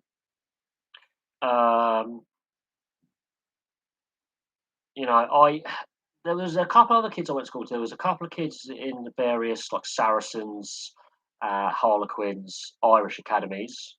And there was a guy playing in the Southampton Football Academy as well, who were there on sports contracts, and only one of them made it. And initially, he was an academy product until later on in his school career. That was Max Lee. The rest of them didn't make it, or weren't really noticeable professionals. They might have made it to professional ranks, but they weren't on the same level. Which just goes to show how many players don't kick on when they're doing really well at youth level, when suddenly hit senior level and suddenly it all falls apart. Very few of them kick on. Ugo Monio and Johnny Wilkinson and a few other players who went towards Wandsworth, which is another school in the private school system. Out of their class, they're only a handful that made it to test and high level. Um, and we might be talking rugby union. Same with football. Same with football. Ricky Lambert, for example, was told he was never going to make it by Liverpool. He was released when he was 15. Goes to the non-league, ends up at Bristol Rovers, ends up at Southampton, ends up back at Liverpool. The story writes itself. And then he gets capped for England. Obviously not the most skillful player, but he was told he was never going to make it. This is the problem. This is why when I'm looking at, you know, youth players coming through, and I'm looking at draft systems in the NHL, the NFL, the NBA, Major League Baseball, especially with the NHL, I'm like, this kid might be first in his draft class or in the top first round. I'd rather look at a kid in the third or fourth round who suddenly just Pavel Datsyuk was said he was never going to make it. He was, Hall of Famer. Um, what happened to Cancelo? What's happened to him? What's he done? I've not really been following the sports news the last couple of days. I've just been busy with work and just this whole last week's been a bit of a shambles my end. I don't know what Cancelo's done. Sure, you're going to tell me. Vardy and Lambert. Grant Holt is another one. Ian Wright, ironically, was playing non-league. He came to professional football in his mid-20s for Palace. He got robbed and beaten. I'm not surprised, if I'm honest, with sports stars getting in trouble away from Uh, oh yeah, it's been happened before. I remember Mesut Ozil and I forget his Bosnian teammate were robbed. Just they were going out for a coffee, and yeah, I do think some of these high-profile athletes need to be a bit careful flaunting the old gold Rolex and the gold chains and all the bling because yeah, it does. I mean, Jenson Button got robbed at the Brazilian Grand Prix. It's happened to a whole host of football players who play in the northwest, who live in Cheshire or Lancashire. Especially in the Cheshire area, south of Liverpool and Chester, in that kind of area, a lot of them have been had a lot of robberies there as well over the years. And social media, it doesn't matter if it's social media or just in general, they get targeted. It's nothing new. It's happened to a whole host of players. Hmm. I don't really follow what these idiots do on social media. I have a life, and it just shows how out of touch and arrogant they are.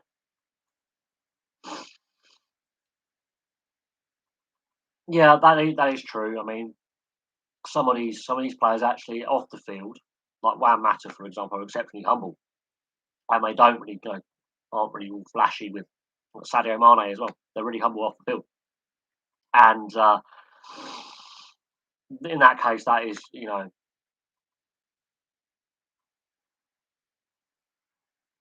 uh, Cancelo. I need you to look up. Okay, I will do.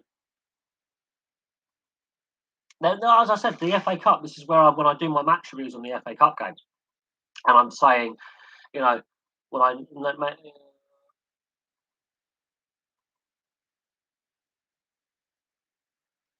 okay, what's the guy's name? No way did your cousin play for the Carolina Hurricanes? No. I'm interested now. I want to see the link. I want to see the player's name. Please put the player's name, and then I will check him up because I'm now interested. You've got me interested now. You piqued me interest. That's no Jorge Alves. I remember Jorge Alves. Not quite on Montoya level of NHL standard, but it's great for the Hispanic community or the Latino community that um, American equipment. Yes, yes. He's an equipment manager for the National Hockey League. Yes, he did. I remember in the 20s, he was the emergency goalie. He played 7.6 seconds. He was a backup. Um, he was undrafted. Let's have a look at his playing career because this is something that doesn't get mentioned. Like a lot of these guys who play junior hockey and all that don't make it even to the AHL level. Um, he was undrafted. His professional career was 2004 to 2007. Let's have a look. Greenville Growl, South Carolina Stingrays, Charlotte Checkers, Pensacola Ice Pilots of the ECHL and Asheville Aces of the Southern Professional the SPHL. That's pretty cool. That's pretty cool. I like that. I like the fact he's played in the SPHL, which is literally the fighting league. The goalies will get game misconducts there. But while he's still playing professionally, he was hired as an assistant equipment manager of the Carolina Hurricanes, and he became full time. He got his professional tryout back up because Eddie Lack had suffered a concussion. Uh, that is interesting. Shortest debut and the shortest NHL career. Oh wow! He beats Robbie Irons and Christian Sushi. That is brilliant. He speaks Portuguese. He he met his wife in a nightclub. Oh, and the nightclub is now the Hurricanes practice facility. That's brilliant. I like that. I like that. That's a good story. Thank you. Thank you, Claudio. I knew you'd brighten my day up. Um, Cam Ward was a beast. I think your mate Ronaldo will stop Portugal going to the World Cup in March. I hope they don't qualify, just so they rebuild the whole team from the ashes. I was. Oh, so you were. Oh, yeah, because of course you were living in the US at the time. I think, yeah, I think the decline of Cristiano Ronaldo has been very, very noticeable in the last couple of seasons since he was at Juventus. I think it's very noticeable, the decline. It's been quicker than Messi's decline, although Messi's not playing well this season either. Their declines have been quite brutally quick, if we're honest. Very brutally quick declines. Let's just see the more transfer news. Just, I just want to see what if any more transfers have happened. Yeah, I would say Jota is doing better. Transfer window 2022. Let's have a look. Let's have a look. Sky Sport. Let's have a look.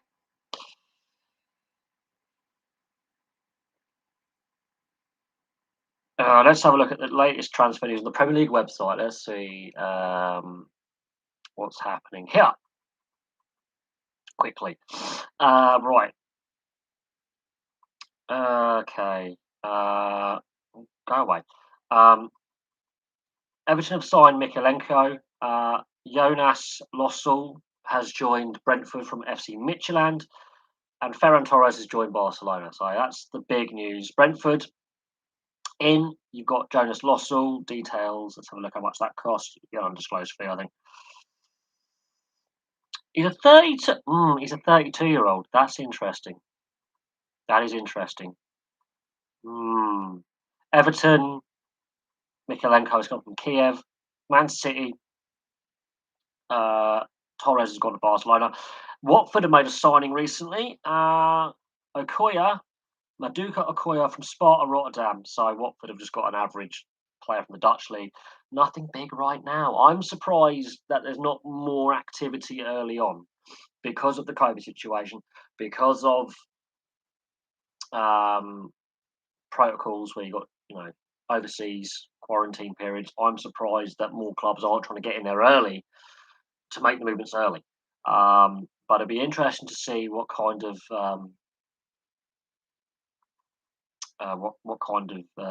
motion we have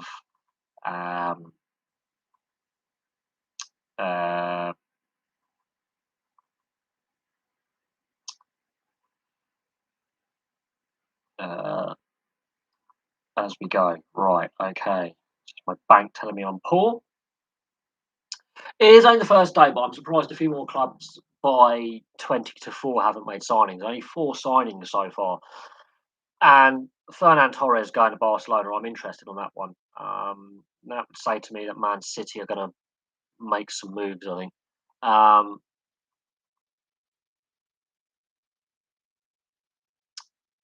Yeah, I think Ronaldo. I think he's in a world of his own.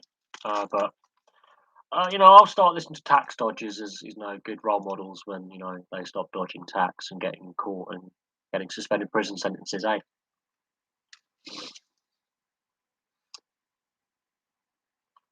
Torres is a good player. Not the best. He's not the finished article. I don't see going to Barcelona helping him.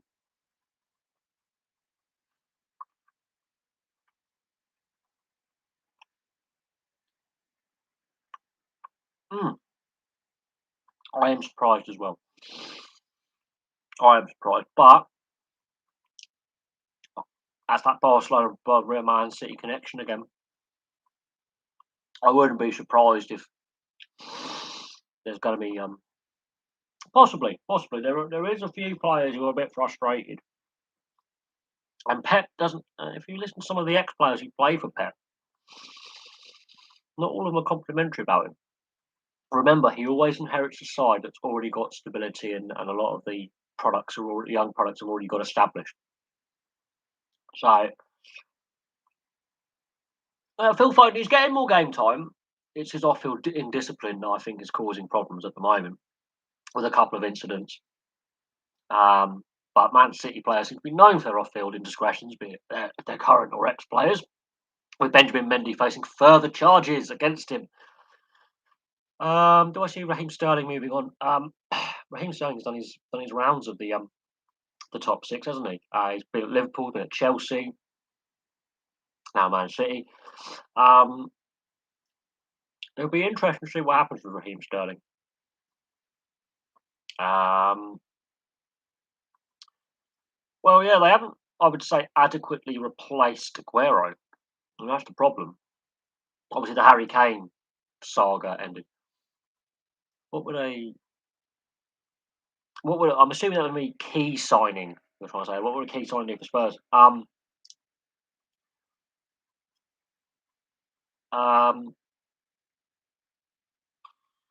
what would a key signing be for Spurs? A leader. I think they've got the wrong player as captain. I think they've got a pretty average squad, an unbalanced squad. They need more defensive rigidity. They need a bit more of a box-to-box midfielder in there. I think they've been lacking that for a few years, um, and a bit more of a creative spark as well. I think the Spurs is just a bit of an interesting subject, really, when it comes to this with this channel. I would look Raheem Sterling. I think he's a decent. He's got good pace, which will always trouble defences, but his decision making is shocking at this level, and his shooting accuracy is shocking as well. He gets away with it because the teams he plays for. All right, he's not that good.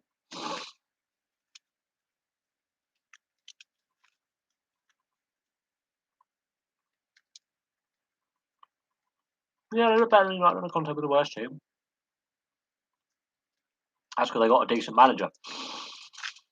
I think with Nuno, it was just a bad, wrong manager, wrong club mix. Good coach, wrong club. And why is Conte there now when he should have been appointed in the summer? What happened in the summer that couldn't take place? That took place now. What was the difference?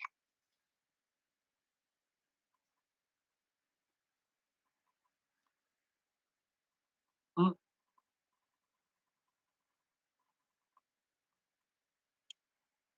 I think Nuno left Wolves because he wanted to spend more time with his family. I think he still needs to take that full sabbatical. In regards to Spurs and get rid of Dele Alli, discipline, his attitude. Um, no, Wolves are a solid side. They're a solid side.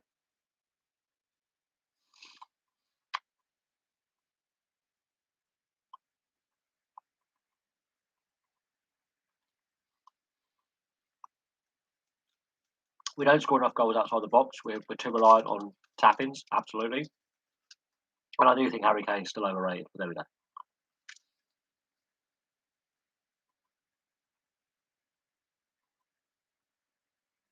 Well, Joey Allen's always been his attitude. His fitness isn't great either. So it's a mix. I'm just eating my Snickers.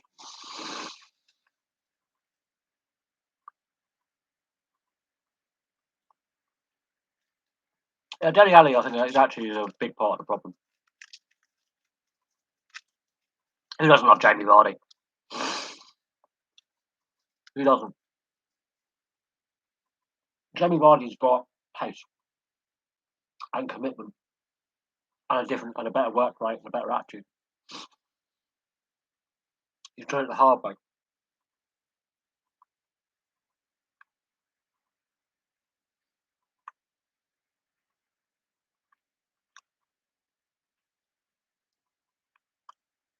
I think, yeah. Oh, well, look, we've discussed the flaws with Southgate's tactics. We're best on the counter attack at pace, or with a high energy press at pace. Everything's got to be done at pace, and we revert to tactics that are slow pace possession. Doesn't work.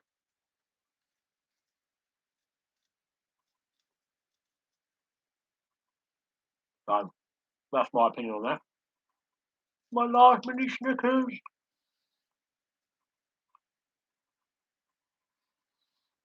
But yeah, that's an interesting subplot.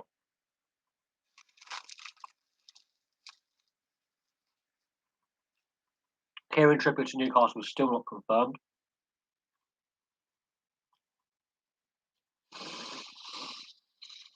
I wouldn't say Brighton are a bad side on the Graham Potter. I think they're a decent outfit. I think, you know, I think Eddie Howe and Newcastle have improved when they've been able to play games because of the COVID outbreaks and all that.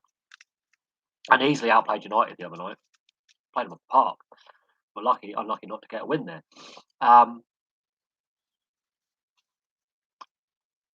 But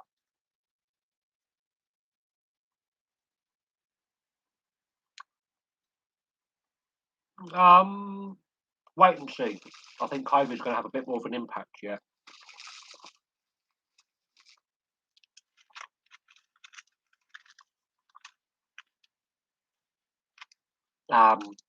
We'll see what happens with Newcastle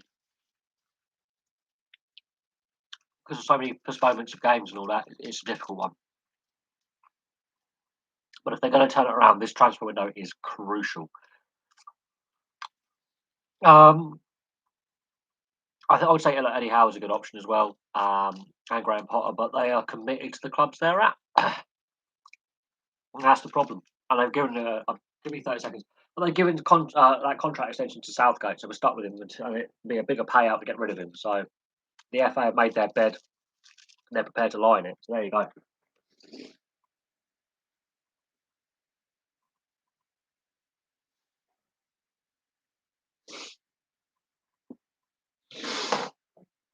Right, I'm back.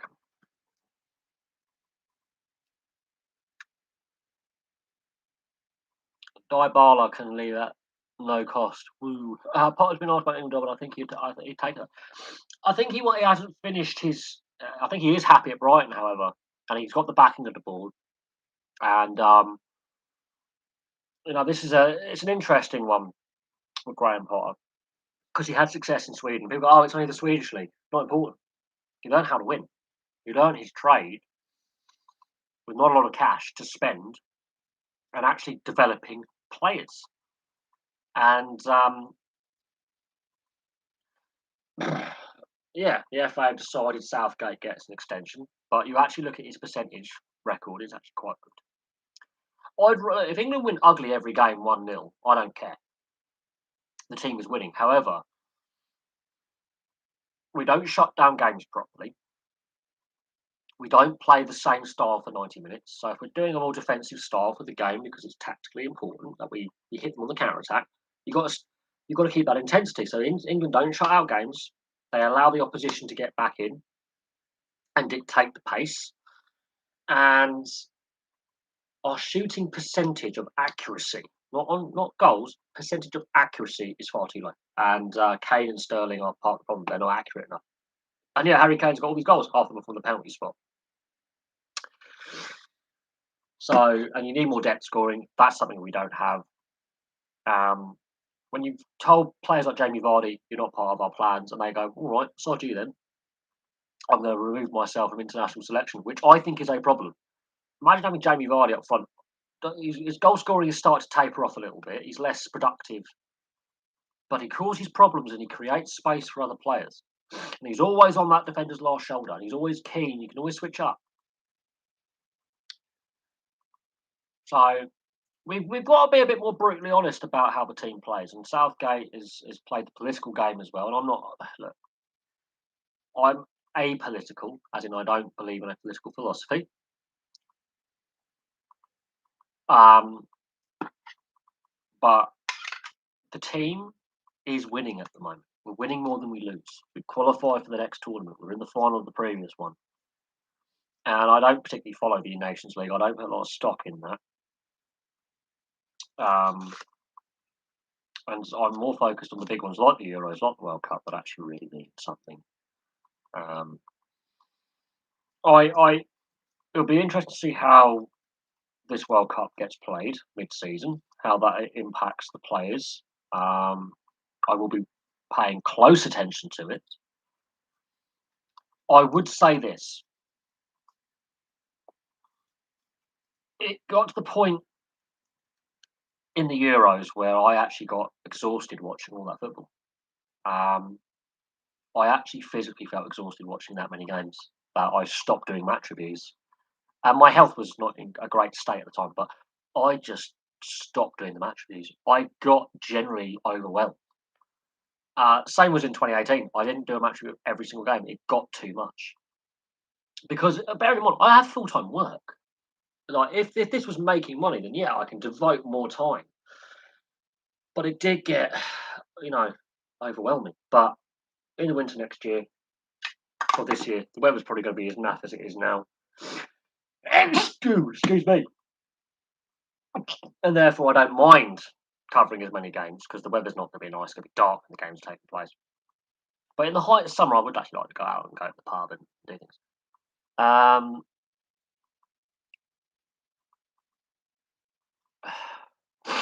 um, Lukaku, yeah, Lukaku's comments he preferred. He didn't want to leave Inter Milan.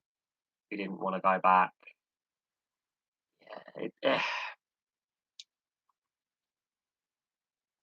I think yeah that is quite interesting from Romelu Lukaku.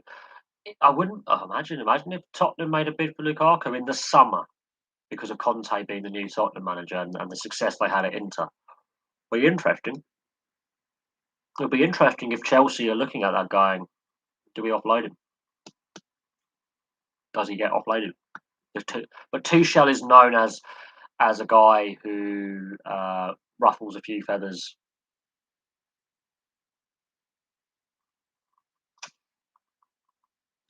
Well, if the World Cup gets cancelled, then that's a big folly. It's not going to get cancelled. There's too much money invested in it. Bearing in mind they've already restructured and changed the European League seasons by having the massive international breaks all shoehorned into the first half of the season. They're not going to cancel it. They'll just play it with no fans and with extended squads. There'll be very strict quarantine rules, and they'll just play it with no fans and extended squads. If that has to be the case, they're not going to cancel it. FIFA will not want to cancel it, considering all the negative press in the build-up to the tournament. It's not getting cancelled.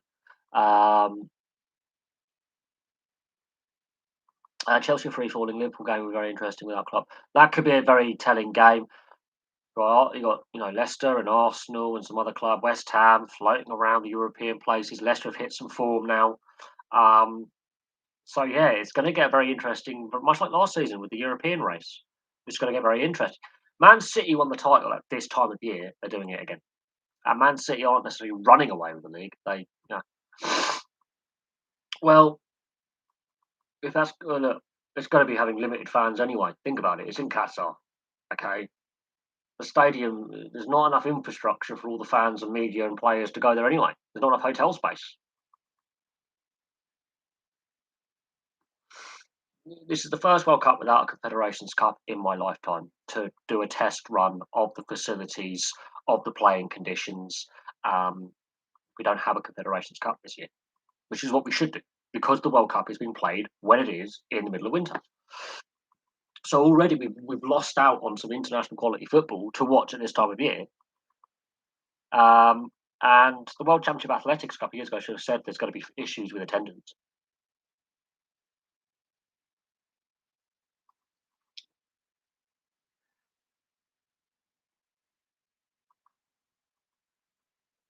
I'll be interested to see how long Pep stays at City with his contract because he always stays for a period of time and then moves on or takes a sabbatical.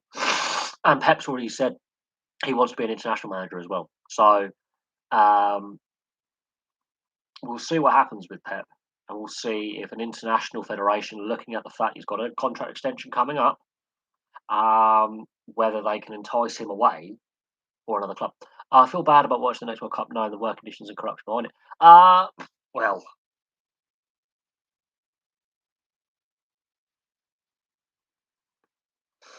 we all know what happened. We're no longer naive. A lot of football fans, younger fans, are still naive, but I think we've been burned too many times now.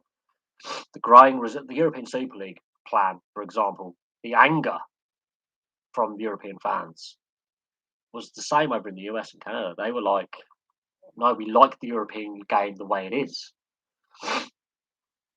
You know, yeah, well, it'll be interesting to see if Pep, um, you know, he wants the international gig. Always stated he wants at some point to be an international manager, and or how long does he stay at Man City?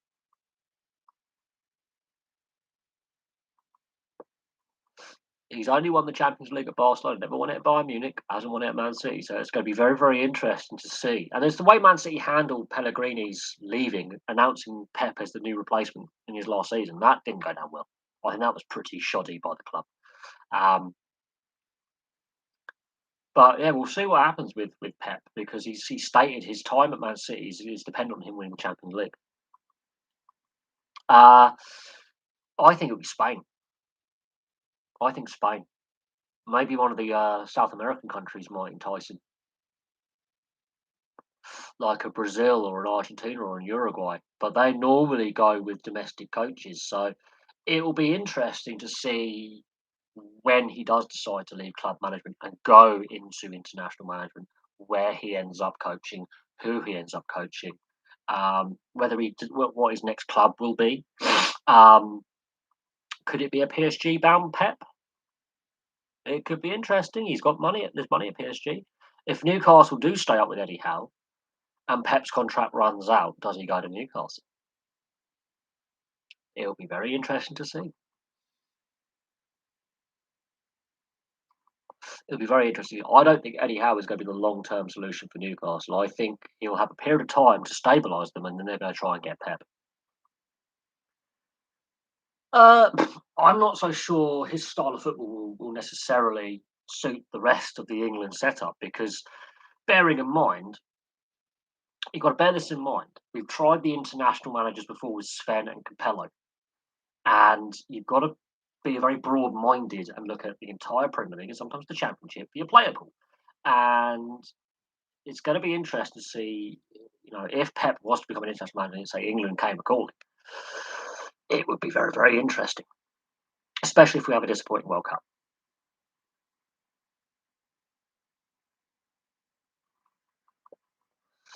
And there's not enough youth talent coming through the Man City ranks compared to Liverpool, Man United, the London clubs, uh, and some clubs in the Championship and the Premier League and all that. There is more youth talent coming through other club systems than Man City that make it to their first team. Same in Europe, and they don't have enough coming through, in my opinion, for the amount of investment they put into that academy. That's personal opinion on that one. That's just personal opinion. And they still have a tendency. There's a reason why it's called the empty Etihad. You've got to look at ticket prices. You've got to look at why fans in Manchester are staying away from the Etihad. There's got to be a reason. There's got to be a disconnect somewhere between the club and the wider fan base. Because when it was at Main Road, didn't matter what league they were playing in, that stadium was sold out. Yeah, admittedly slightly smaller, but it was sold out and there was a queue for tickets. Um, yeah, I don't put too much emphasis, let's say, on a youth prospect. They've got to prove it in the tough senior leagues. And if that means they go out on loan to the Championship or League One and play regular first team football, then you can work out how they're developing because they're playing all the time and they're playing against men and they're playing in competitive leagues and every match matters and they're getting the living shit kicked out of them. That's what happened in the day. And molds you a little bit. You learn a little bit more about the game when you're getting sparing appearances in the League Cup and the FA Cup and a smattering of first team appearance. That's not enough to develop. Just because you're training with the first team squad a lot doesn't necessarily give you that development. You've got to play games. Got to play games.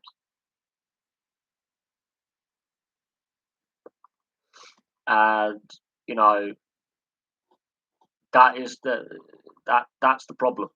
Is they're getting a smattering of games and they're in around the first team squad. They're not getting a lot of game time. Uh, yeah, this is the problem. The player wants game time because when you yo-yoing between the under 21s or the under 19s and the first team squad, because there's no reserves anymore. Remember that. And another club saying, "We'll make your first team regular. Here's an offer. It's on the table. You wanna?" Then at the same time, if the manager is not really giving him the game time, the player's gonna get frustrated. That's where a transfer. That's where you go to your agent, go for a transfer request. A transfer request. If you really want game time, either the club send you out on loan for a season, so you get regular first team football in a let's say the Championship or the League One, and then you recall them into summer training camp. They've had all that regular first team football, regular fitness, playing against men, um, and if the manager still don't want to play him, transfer request. There you go. Yeah, I would say Brighton do play an attractive style under Graham Potter. He's known for that style, even if it costs his team the win. He always plays an expansive, attractive style. They're doing pretty decent, Brian. Let's not kid ourselves. Brighton are on a bad side. They're now stabilised in the Premier League. They're no longer relegation fodder. They're a solid mid-table side. They're looking upwards. They've got a young, aspiring manager who's had success in another league, in another country, admittedly, who is used to working with low budgets and therefore having to develop players and try and hold on to his best players. He's come over to where he's now got money. He can spend. It's a cutthroat league. He's got money to spend, and he's still developing players. And he's making it an attractive place to play. And a decent player with a grounded level, so not delusions of grandeur, which is unfortunately happens to a lot of young players, would seriously consider going to a Brighton because it's an attractive place to play. The fans are passionate. Stadium regularly sells out. They've got a good philosophy. They may not have won loads of trophies. It's irrelevant. It's not a glamour club, but it's the right philosophy. There's a good team unity there. Everyone's singing off the same hymn book page. There's development. The team are getting better season upon season. The manager is young and inspiring, and is clearly motivated to go in the right direction. Can you imagine Brighton in the FA Cup this season, for example? Go on a cup run. How much more like they did under Chris Hughton? They were a game away from the FA Cup final a couple of years ago. It is plausible they can do it again. They have that in their locker to just play the way they play, focus on the FA Cup, you know, and win some silverware. Suddenly you can attract more players. And if you've got a player like McAtee who's frustrated, not getting game time, not developing, he's keen, he's young, he's clearly fit enough to play. Otherwise, he'll not be training all the time. He wants to be more than a bench warmer and a bit part player. Let him go. Let him go. You, you get money back on the investment because he's your youth product. So, ironically, you actually make money on the player. Um, yeah, it's an interesting one. But Barcelona is living in the aftermath of Pep anyway, because suddenly all this talent was being developed and it was sitting around on the books, and they've still, sent him out on loan, but they're still paying a portion of their wages, and you know, they can't even afford their wages, and it's a mess. You love Brighton's logo. Yeah, a lot of US fans look at the team logos and oh, I love this, I love that, and yeah, and the history behind clubs, and the old Leeds logo of the mid '90s before the current one. I like the current one more, but I remember the original one, and I remember it. Um, the old Man City logo I prefer over the current one. The old Chelsea logo I prefer over the current one. Except the old Chelsea logo looked a lot like Millwall's logo, so there was a little bit of logo clash there. QPR have got a great logo. Is the history of the reason why the crest is there and what it means, and I suppose it's a bit different to North American sports. We've got these massive logos like this famous Stars and Straps T-shirt, where it's massive logo on your chest, like in the ice hockey, and it. And then when you got the merchandising, you got these massive logos. Some of them are very intricate. Some of them are very very intricate. Um, yeah, no, I look at some of the club logos, and I'm looking they're a little bit made like 3D on a on a computer, and you lose a little bit of the history from there, and a little bit of the connection. You know, and yeah, the historical logos are brilliant. Like, some of them are amazing. Like Everton with the spiral tower. The kids' spiral tower. You've got Liverpool's Liverbird. Burnley have got the town crest. Barnsley have got the town crest. Blackburn have got the Lancashire Rose. Leeds have got the Yorkshire Rose. Sheffield United have got the Blades because the steel factory connection, and then Sheffield Wednesday have got an owl for some reason. Um, you know, Newcastle have like the coat of arms. Sunderland have the coat of arms. It's really interesting, that one. Then you've got clubs like Norwich. Again, you've got Carrow Road. The Canaries with a bird on it. Ipswich, you've got called the Tractor Boys, even though they've got a horse on the football. Tottenham with I think it's a cockerel on a football. Arsenal with the gun, because originally Woolwich Arsenal. They were originally formed in East London at the old Arsenal, which was the artillery factory that supplied the British Army with their ordnance, their guns. So that's why they've got a cannon, linked back to their history. A lot. Some of the club logos are linked to the community that they come from. So Luton have got a hat on there because they're the hat making industry. Yeovil have got links to the glove making industry, so they're called the Glovers. Bristol Rovers and Bristol City, their logos are very very interesting. Plymouth Argyle got a ship because it's a port. I think it's the Mayflower is meant to be the ship on Plymouth Argyle because that's where the Mayflower sailed from to go to the US. Um, you know, Hereford United used to have a bull's head because the agricultural industry in Herefordshire, and the livestock. So there's a lot of really interesting, when it comes to the logos of clubs. Cardiff City, the Bluebirds, pair of blue swallows. A lot of really interesting club logos. And it's also, and then most is to do with the historical foundation of the club. Yeah, you never walk alone. That's a newer edition. It wasn't always there. Remember that historically. That's a later edition. Their current logo is slightly different to the logo I grew up with in the 90s. But they've incorporated things that are to do with the club, so the club song and the club motto. There, you've got all sorts of logos, club crests and such. And Inverness Caledonian Thistle have a massive thistle, ironically, in their logo. So they have a Partick thistle. And yes, so a lot of the clubs, they're like Hibs and Hearts. Heart of Midlothian Midlothian is a region in Scotland historically where Edinburgh sits, and their logo is actually slightly in the shape of a heart. Hibs has got a link to the Irish historical links for the Irish immigrants into Scotland, which helped found the club. Celtic, very similar. I think Falkirk, one of their logos has a link to Falkirk Bridge, which is very historical when it came to medieval times with the battles between England and Scotland and all that, and Braveheart and that kind of era. So there's a lot of things to notice about club logos, the club colours, and what they mean. Some clubs have redesigned their logos completely, and they look nothing like the originals, and fans aren't necessarily sold on the club logos and bits and pieces. But for all intents and purposes, there's always some kind of link with the community that the club is playing in, or the foundation of the club, some way, shape, or form, or the local industry of a town, or the local industry of an area.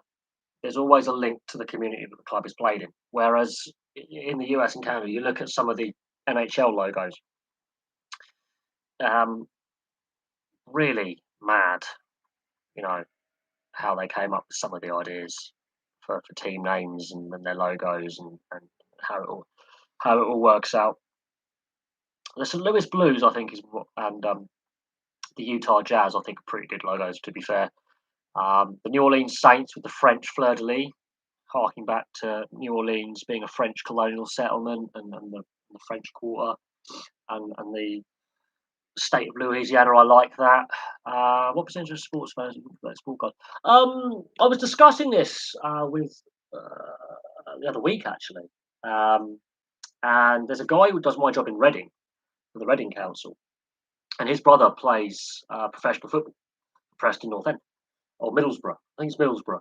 And we were discussing sports trading cards, and I mentioned that the Wayne Gretzky rookie card went for 2.85 million Canadian dollars, and he was like, "You're joking." I said, "No." So it was mint. It was an original, and no one knew how much it was worth. Um, I think in regards to the old sticker albums and the trading cards, they're less fast. There's still a big market for them.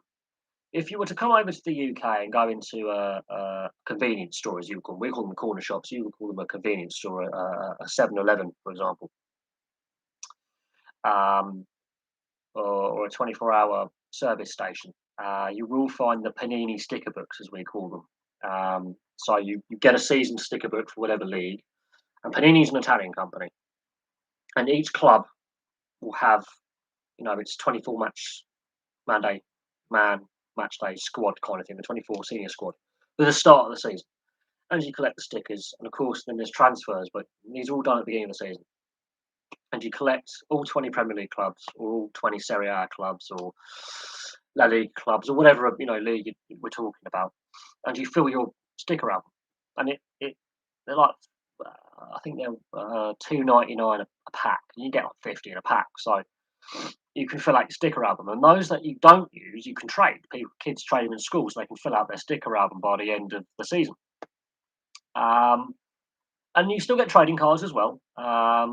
They, I would say, they're more sticker albums now, which is a shame because unless you've got the completed sticker album, it's not worth pennies because you've got gaps missing and all that. They're worth less. But I still think, yeah, in the 80s and 90s, it was still a big thing. There were. Uh, but again, it's to do with the companies that have signed up with UEFA and the various domestic leagues to make. So it's Panini that I think have got the European top flight leagues sticker albums, where they've made an agreement with UEFA and then the domestic FAs to produce it. I know it's O-Pee-Chee, or it used to be O-Pee-Chee for the NHL trading cards, player cards over in the US and Canada. I forget the name, but they all operate under different names, but it's all one company that has the different brands for different markets. Sports memorabilia, it fluctuates. It does fluctuate. If you were to find something from the 70s, 80s, or 90s, let's say a Maradona trading card, of course he's passed away, or a Paul Gascoigne or a George Best, or some of these superstar players who were brilliant players but flawed, they go for, some of this memorabilia goes for a lot of money. Um, it has to be rare memorabilia though. Like I've got some signed programs and signed jerseys and stuff, and it it can go for a lot of money. It depends what the sport is, and it depends on the market. Sports memorabilia, the prices do fluctuate massively, absolutely massively, um, and that is the overall problem. I've got World Cup annuals, Football World Cup. I've got Premier League annuals. I think my Premier League annual was probably worth a fair bit of money because it's from the 95-96 season. And that was the last season, I believe, we had the 22-team Premier League before all clubs were allowed back into Europe because Liverpool was still on a European ban. That, I think, would be quite collectible. Um, I've just got to find it. But that was one of the first bits of sporting memorabilia I have. I've got a Murray Walker, the old F1 commentator. I've got a book by Murray Walker when he retired from commentating. He did a 50-year history of F1 for his entire time watching and commentating. And it's got all the drivers and teams and incidents and champions, every single champion of F1, I think 1950 all the way through to 2000. And this is before Michael Schumacher continued his dominance. So that is a snapshot in history. And that was a very rare run of book, and that's worth quite a bit of money. I've got a print of Gilles Villeneuve, one of only 84 ever made. And I've got a poster of Damon Hill signed from his World Championship winning year of '96. So I've got a few bits and pieces, but I was lucky my dad had the right connections in the right places to get them. But actually, hold on a second. That I'll get this book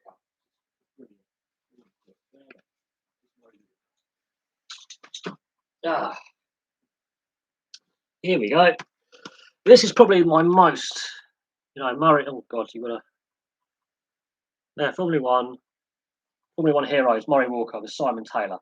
Now, this was released, I believe, it cost £15 at the time, 22 years ago. So you imagine that now. There you go. Signed by Murray Walker himself. This wasn't a common book. It was a very rare book. So this was 2002, first published in 2000. This is a third bout of publishing. And I don't think they published it after that. So it only published for 2 years, printed. And it's got, you've got Clark, Fangio's in there. This is a brilliant book. And then you've got the drivers. So there's a young Michael Schumacher in the 94-95 era, Benetton. Damon Hill and Jacques Villeneuve in the 96 season. That's the introduction. So we're talking about like the pre-war stuff. So Bernard Rosemeyer. We're going back before World War II. He's long dead. When he used to drive for Auto Union, he's one of the only, I think, 3 guys who could drive the car. I think it killed him. That's what the B16 Auto Union, the most dangerous car ever made, killed 3 out of the 5 drivers who drove it. And that's what F1 cars looked like in the 50s. Look at the lack of health and safety there. Look at the old Castrol sponsorship. So now we start with Fangio. Was he the greatest of all time? Possibly the greatest of all time, considering the car he was driving. So he was born in Argentina, died in Argentina. He had 51 Grand Prix. His first one was Silverstone, 1950 with Alfa Romeo. His last one was in France in Rheims in 58 for Maserati. He won 24 out of 51 races he entered. That's insane win percentage. He had a 47% win percentage. Eat heart out Lewis Hamilton. So Fangio. Let's get on to. We've got Ascari next. I mean, look at the cars they were driving back in the 50s. I'll get to Senna in a minute. Alberto Ascari has got now a series of corners at Monza named after him. Born in Milan, died at Monza at the Ascari chicane. He had 31 Grand Prix entries, a win percentage of 42 win percent. He won 13. His first Grand Prix was Monte Carlo. His last Grand Prix was Monte Carlo. One in a Ferrari in 1950. Won his last one in a Lancia. He won 2 times as champion, both with Ferrari. Alberto Ascari, legendary driver. Sterling Moss, the late great Sterling Moss. Obviously, he never won the world title, which is a shame. His win percentage was only 24%. But he had 66 Grand Prix starts. So this is a time when Grand Prix drivers were dying left, right, and centre, like on an average race per weekend. But Sterling Moss won other stuff. His first Grand Prix was in 51. He had a 10-year career though, and he last drove the Lotus, the Rob Walker Privateer Lotus. He had 16 wins and 16 pole positions. And that's not bad, but only 24% win percentage. But that's Sterling Moss back in the day. Look at that. Look at that. And he's wearing a nice tweed jacket there. Possibly the greatest driver never to win the world title. Yeah, look at that. Sterling Moss. Look at that. Lad. Lad. He had some horrific accidents as well. Jack Brabham, quite Australian. He raced for 15 years in F1. He's also. His first Grand Prix was in 55. He had 126 starts, a win percentage of only 11 win percent. Put that into perspective. But he was a world champion in 59, 60, and 66. So he won it three world championships with only 11% win percentage. That's how brutal this was back in the day. He raced his own team at the end, a Brabham Cosworth, in 1970. So he actually was a racer driver owner. It was good old Jack Brabham. I set up his own car company, Brabham, as well. Phil Hill, first American. 48 Grand Prix entered, a 6% win percentage. And he won in 1961 in a Ferrari. Not a lot of US winners. We've got Jim Clark, who died at Hockenheim in 68. He actually died in a race. 35 win percentage. He won in Zandvoort in a Lotus in 60, and his last Grand Prix was in Japan in 68, but he did die in Hockenheim in Germany in a GP2 race. So it wasn't technically the F1, it was GP2 at the time, or F2. A Formula 2 race. There's Jim Clark. Legend. And he was a two-time world champion, 35%. And I mean, that's some of the cars he was driving at the time. I mean, look at that. That is terrifying how little safety features and the helmets and stuff. I mean, look at that car. I mean, just look at that. How exposed the gearbox and engine is. You wouldn't have that now. Straight exhaust pipes, no mufflers. Dan Gurney, the second US champion. He had 86 Grand Prix. He only had a 5% win percentage. Only won 5% of the races he entered. He ended 86. And he didn't win a world championship. But he did race in Can-Am, NASCAR, and he had an IndyCar, so he did win in multiple championship formula. But he was an Anglo-American, and he raced a Gurney Eagle. There you go. Some of these nutty cars. And he was quite a talented driver. Surtees, the only guy to win Grand Prix motorcycle and car racing. He sadly passed away, and unfortunately his son passed away in an unfortunate I think it was a Formula 4 accident where a wheel hit him in the head a couple of years back. He had 111 Grand Prix, again a 5% win percentage, and he was world champion 64 with Ferrari, but he also did it on 2 wins. Only guy to do it. Only guy to do it. He was a self-made engineer. He was also an engineer. Brilliant guy, Surtees. He was very ill by the end by the time he passed away. I think his son's death, unfortunately. But there's John Surtees on the Isle of Man team too, because he was a nutter. Mike Hailwood, his win percent, oh God, I don't have a win percentage for him.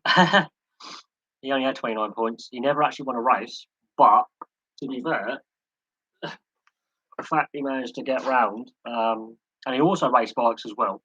I mean, look at some of those bikes. Jackie Stewart, I think Jackie Stewart, he had his own F1 team, obviously, Stewart F1 Racing, back in the day. They were beautiful cars. 99 Grand Prix, he was champion 3 times, 69, 71, 73, all for Tyrrell. Win percentage of 27%. Not a bad driver, was old Jackie Stewart. And he, of course, had the sideburns to match. And he was very keen forcing the safety issue that we have today. Really pushed the safety after seeing some horrific accidents, which claimed teammates and rivals' lives alike. But look at the Tyrrell he was racing in the 70s, and that's hideous. Absolutely hideous car. Mario Andretti, if you're not an American, you don't know who he is. Mario Andretti. Born in Italy, but the Andretti family, I think one of his nephews or great nephews is currently racing in the GT IMSA series. He was a winner in a privateer Lotus and 78 world champion, a 9% win percentage, but he's done it in everything. Mario Andretti. The Andretti family is part of American motor racing folklore. There's loads of them. He did race for Ferrari. He raced for Lola as well. There's some really interesting teams there. Ronnie Peterson, Swedish driver, had an 8% win percentage. And look at that Mac 711. Jesus Christ, what an ugly car. The late great Nicky Lauda obviously survived that horrific accident at the Nürburgring where he basically got burnt to death. He's recently passed away I think a year or so ago. He was obviously driver manager at Ferrari and then a driver manager at Mercedes. World champion 3 times, obviously great rivalry with James Hunt. He had a win percentage of 15%, even though he's a pay driver. But there's Nicky Lauda after his accident. Horrible injuries he suffered. We'll get James Hunt in a minute, but raced for McLaren and Ferrari. And then there's the late great James Hunt as well, his great rival of the 70s, who had a win percentage of 11%. 76 world champion. Some of the cars they drove in the 70s were ridiculous, though.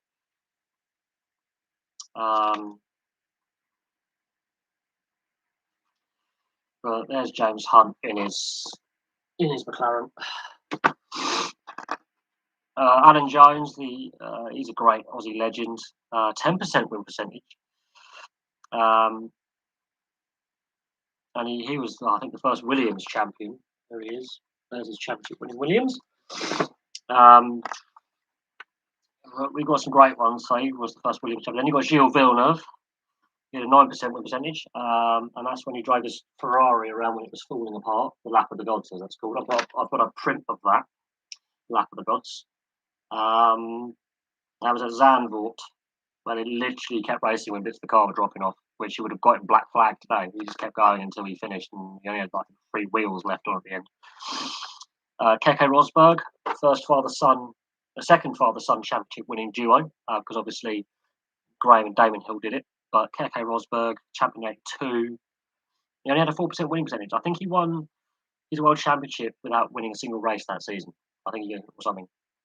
But look at that mustache. That's a hideous mustache. Nigel Mansell. Nigel Mansell. Well, champion in 92, so that was the first year I started watching F1 with the Williams again. 187 Grand Prix, 17% win percentage, but he did dominate the British Grand Prix for a long time. I think he had a record until Hamilton beat it. But there he is in his Williams attire towards the end. He also took part in touring cars and other bits and pieces. Very interesting character. He had a lot of bad luck, which he could have won more titles.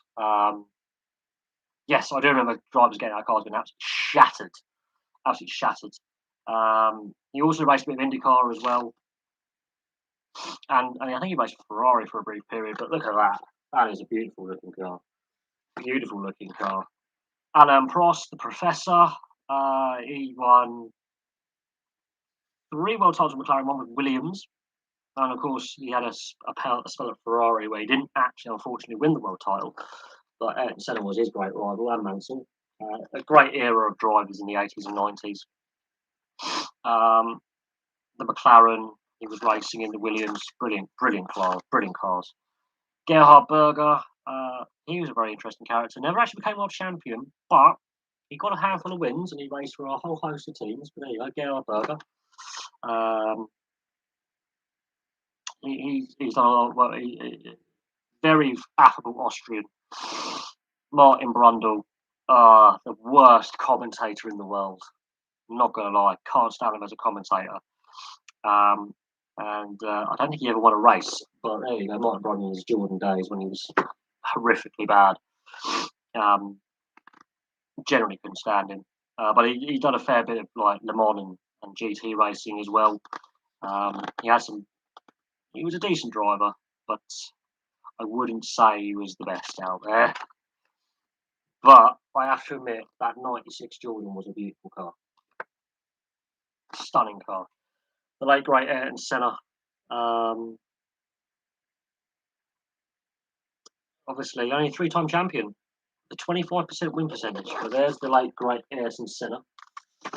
Again, Prost rivalry, I have a model of that Honda McLaren. Obviously, the Williams, his days at Williams, that was the car that killed him, which was a shame. The European Grand Prix in '93. Well, I've got a model of the McLaren he raced in. One of the first cars I got. Jean Alesi, he only had a win percentage of 0.005%. He won one race. But I will admit, I did like John Alesi as a racer. Very, very fun character. Franco-Italian.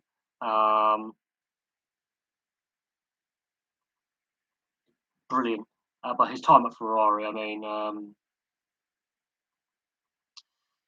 yeah, it was mental.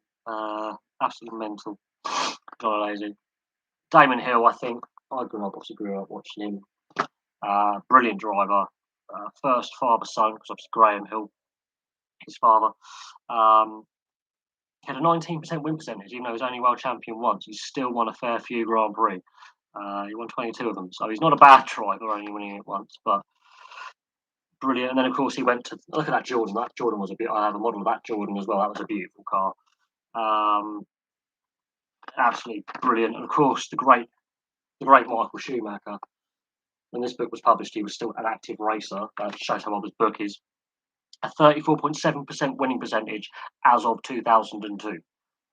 That is a ridiculous win percentage. Not the highest, because Fangio has that. But there's his famous Benetton days. And then we got some of the cars. I mean, do we have Mika Hakkinen? I mean, look at that. That is a beautiful shot. Even though it's a Ferrari, I'm not a fan of Ferrari. That's still a beautiful shot. And then you've got the old days of refueling. And the car could catch fire, as Johnny Herbert found out when his car blew up in the pit lane. And then we've got, obviously, Enzo Ferrari. In there, you've got Colin Chapman, who designed the Lotuses. You've got there's Graham Hill, Colin Chapman with the Lotus, another former world champion.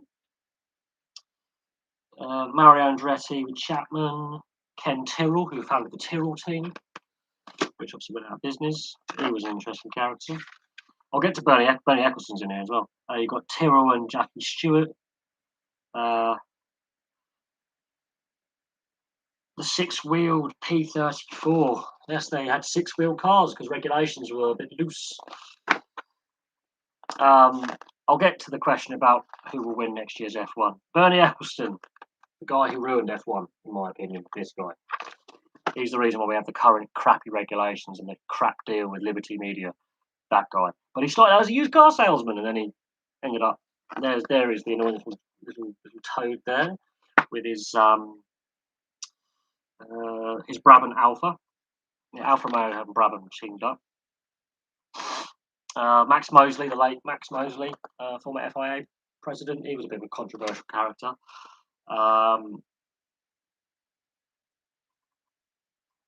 Helmut Kohl, former German Chancellor, he had all sorts of meetings. Gordon Murray, Nelson Piquet. I don't know why Nelson Piquet isn't in this book. You've got Ron Dennis, big thing behind McLaren.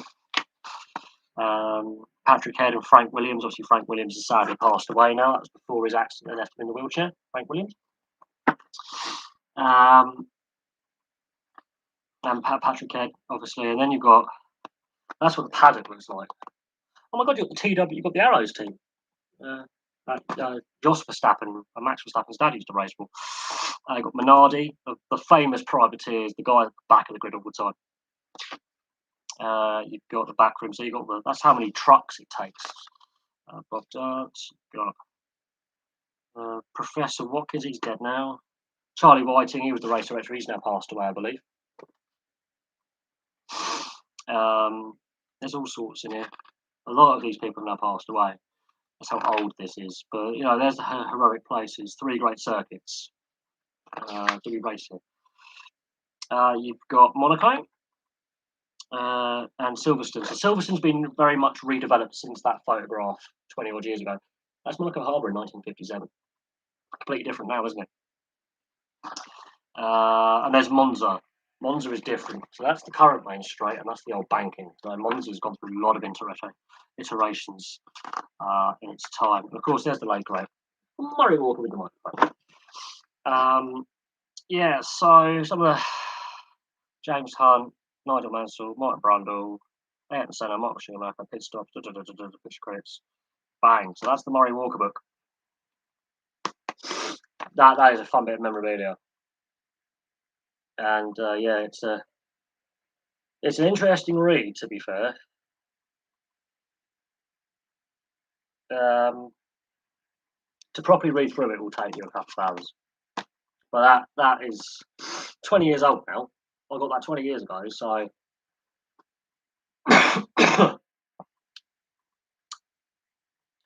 but it just shows how much has changed in F1, even in that period of time between 1950 and 2002 and then till now. If they was to do a book now with, let's say, you know, with all the other champions and good drivers in there, it'll be about ethic, and everything that's happened since 2002 with all the regulation changes, the introduction of hybrid cars. So that's interesting. And some of the teams in there went out of business a long time ago. Do I think anyone other than Hamilton, Russell, and Verstappen could win the title next year? I think Carlos Sainz Jr. has a good opportunity. If the regs next year with the regulation changes, if Ferrari get a good car out, I think it's going to be a very different title battle next year with the reg changes. And there was a debate whether Hamilton's going to stay with Mercedes. Is he going to retire? When his contract's up, is he going to take the less money because he wants the 40 mil? Mercedes only want to give him 20. Verstappen, he's still young and aggressive. George Russell, I've been watching George Russell since he was in the British Touring Car supporting the Ginetta Juniors. So it's good to see him finally make it to the top level. I've been watching his career for like 7 years since he was 13 years old and Ginetta Juniors and then the single seaters, and to see his progression, how quick it's been. I think it's a very, very open title race next year. I don't think it's just those three. I think it could be any one of the drivers on the grid because of the regulation changes. We could see some teams that have been quite good recently struggle, and other teams will really do well. And we just don't know. It's going to be a kettle of fish. How many Grand Prix are going to be cancelled because of COVID? Regulation changes, as I say, and of course the aftermath. I mentioned Charlie Whiting in that book. What is important is the race director. Regulation change. There are going to be further regulation changes because of what happened at the end of last season. This coming season will be starting on a little bit of a cloud, possibly, with how last season ended. We'll have to see what happens. We will have to see what happens. Obviously, some of the regulation changes have been pushed by what happened to Roman Grosjean, for example, with that massive shunt a couple of years ago with the fire that engulfed him. We've seen some pretty big accidents. The race direction has been criticised. Some of the safety car procedures and bits and pieces. There's a lot of things up in the air with F1 at the moment, which is why I'm looking at. And other motorsports are also bringing in regulation changes next year as well, like touring cars and GT cars and NASCAR. So a lot of racing series and Formula are bringing a lot of regulation changes in this coming year. So really unpredictable to predict what's going to happen.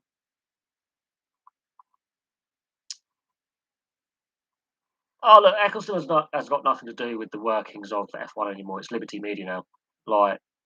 Eccleston, as I said in the book, is a little toad. He's part of the reason. Bernie Eccleston is part of the reason why F1's in the state it's in now. In regards to Lewis Hamilton, I'm not a fan of Lewis Hamilton. I wasn't a fan of Michael Schumacher. However, there were some of the drivers mentioned in this book never won a world title, who were still, racing at the top level in a very dangerous sport. And so much has changed since that book was published. Only one driver in F1 has died, and only one or two in GP2 or F2 have died since that book was published. So the safety aspect of the sport has changed massively in the last 25, 30 years. Massively. In regards to this coming season, I'm not sure. I think it's going to be very, very open. In regards to Lewis Hamilton, is he the GOAT? What's his win percentage? If his win percentage is above Fangio's, then yes. Until any driver's win percentage is above Fangio's 49.7%, they are not the GOAT, in my opinion.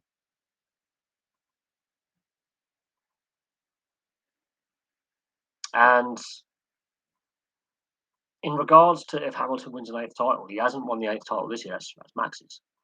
And there's been hints from Hamilton that he might walk away from the sport. And there's also debate about the contract he wants. And of course, there's always going to be speculation. I mean, Bernie Ecclestone, come on, he argued for extension of tobacco sponsorship. Tobacco sponsorship was still a thing when this book was published, even though other sports had been banned by that point. Bernie Ecclestone managed to argue that tobacco sponsorship should stay because they had signed contracts, so therefore tobacco sponsorship stayed until about 2006 on some teams. BAR Honda, for example. Yeah, but Bernie Ecclestone being Jewish, making comments about Nazis, that's really. And Max Mosley, whose dad was a British Union of Fascists, Sir Oswald Mosley.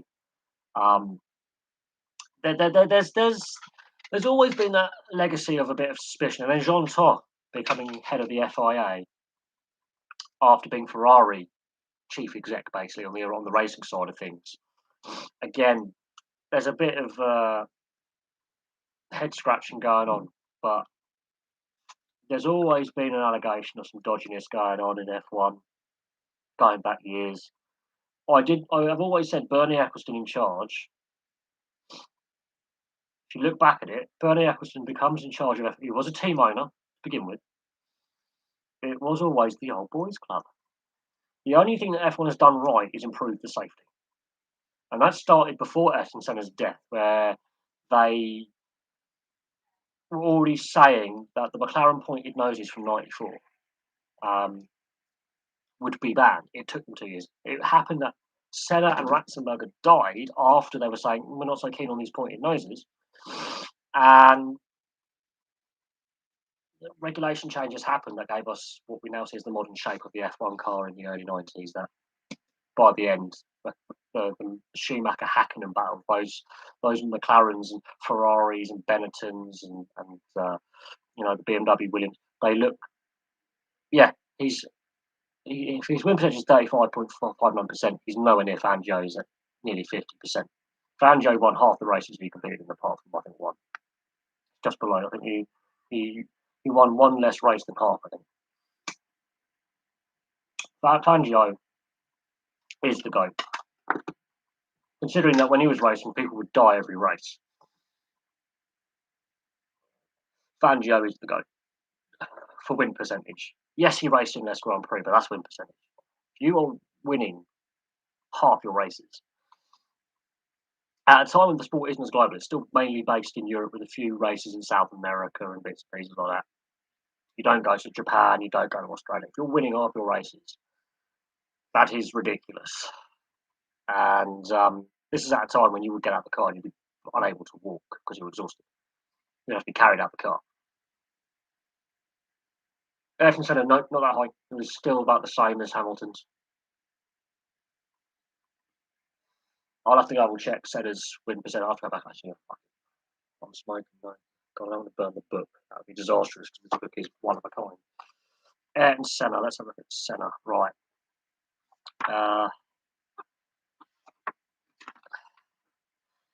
25%. He won a quarter of the races he competed in. 25% win percentage. And that's at F1 level. That's not including all the other formula he raced in. That's just at F1. Schumacher's win percentage is about the same as Hamilton's, and that was before he won all these other titles onwards. So Schumacher's win percentage at the end is actually higher, apart from his last couple of seasons it drops because of his return to racing. But there was that one season he only lost like 4 races, and every race he got a point finish apart from one where he didn't finish. So Schumacher's goes spikes after this book is published. Schumacher had one season, I think it was either 2000 or 2003 season, where he almost won every race.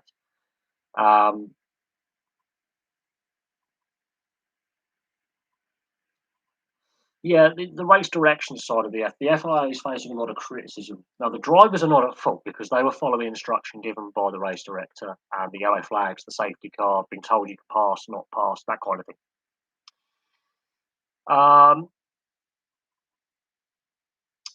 In regards to moving forwards, I wouldn't be surprised if there's further regulation changes in regards to how the safety car is formed, yellow flag zones, um, full course yellows.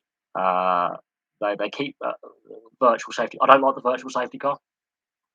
That's a bit of a there's no control of the pace of the field then, and no point where you just back up, form a tail, allow the lap cars to pass out the way on one side, really slow the pace down, and follow the safety car, like you do in other like the free pass, like you have in NASCAR or IndyCar or other forms of racing. Uh, I wouldn't necessarily that's recency bias because Ayrton Senna's been dead for a very long time, like 27 years. I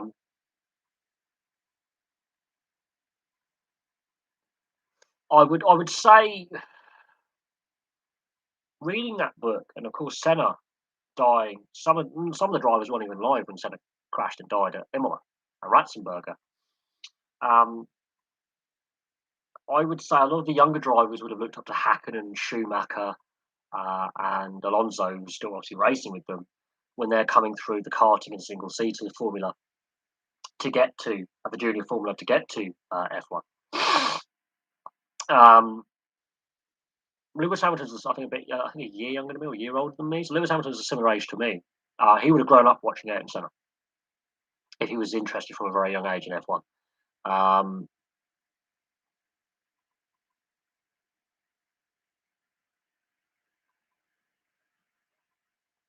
I wouldn't necessarily say there's collusion, although there has been, allegations of collusion with McLaren in the past, Ferrari in the past, Mercedes currently has allegations of it. You know, Red Bull as a team took over the Jaguar, which took over the Arrows team, I believe, or the Stewart F1 team. Sorry, Jackie Stewart's F1 team became Jaguar, which became Red Bull, which is what it is today. Um, I would say, yeah, there's been allegations of collusion between some of the big privateer teams, like, you know, which technically are Red Bull because they're a client team of Renault originally, historically. Um, McLaren, client team of Honda and Mercedes in the past, and Renault, Williams in the past when they were dominant. There's been allegations of collusion and favourable to Ferrari a lot of the time. That's nothing new at all. That's nothing new at all. That's always going to be there.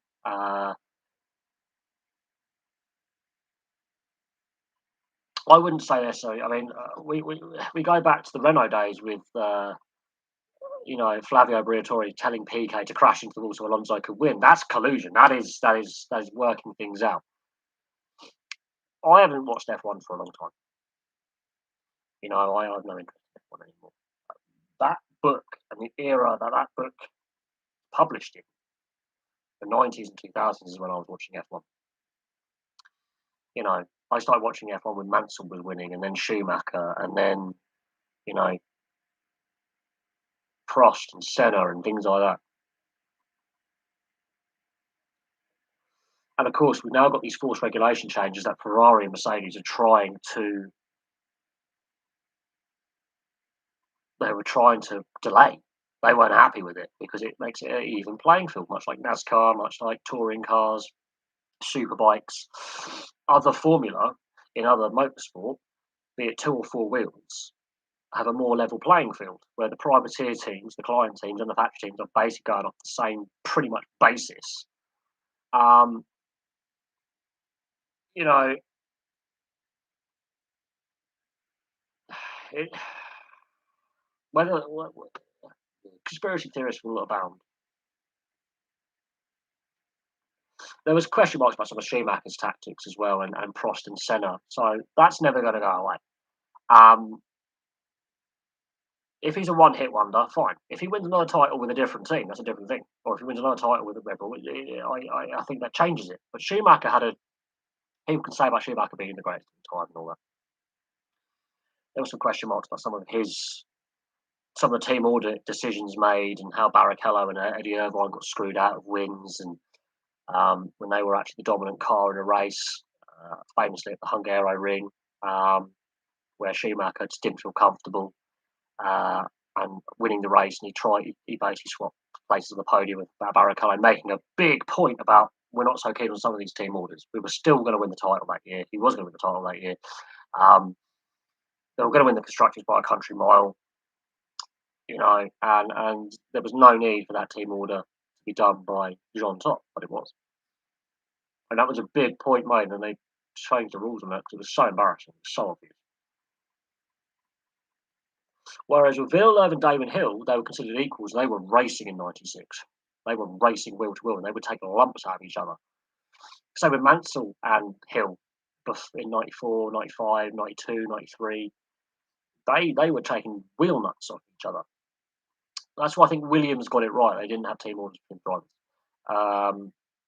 Rosberg versus Hamilton. Hamilton didn't like that because Rosberg was an equal to him and did more development for the car as well. To be honest, for me, F1 has been in decline since the end of the Eccleston, beginning of the Liberty Media era. And it goes back to the time of this book being published. Eccleston was in charge, Max Mosley in charge of the FIA. The only good thing about the FIA that Max Mosley was there was the safety aspect of the FIA. And that was before Senna died as well. Big push for changes of safety. Senna's death accelerated some of those changes that were made. But there were rule changes coming in about the pointed noses that McLaren's had. And F1 weren't keen on the 94 McLaren. The 94 Williams was undrivable. Absolutely undrivable. Damon Hill was like, this car is lethal. And Ayrton Senna just could not get the grips with it. I mean, probably the greatest of his era, he killed him.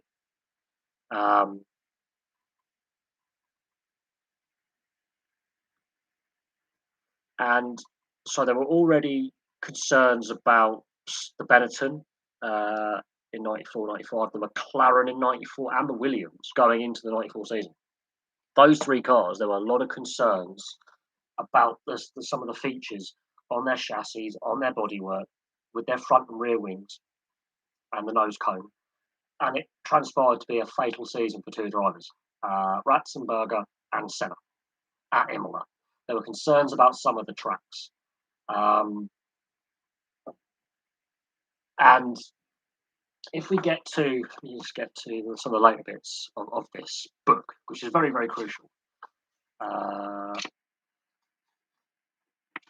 The backroom side of things. So this is where we're getting to, these characters. Professor Watkins and Charlie Whiting are also crucial to the safety changes that we had in the 90s and 2000s. I'm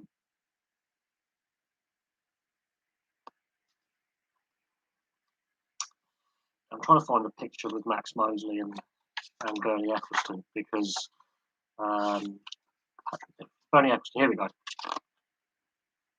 Max Mosley, ironically, for all his flaws as a character, as a human being, this guy now passed away, was crucial with the FIA, with Whiting and the famous doctor, whose name has just passed me by completely. Get to that page. Professor Watkins. From the late 80s to the early 90s, there was this big shift in safety in F1. Massive shift. And that continued in the 90s and the 2000s, post Senna and Ratzenberger.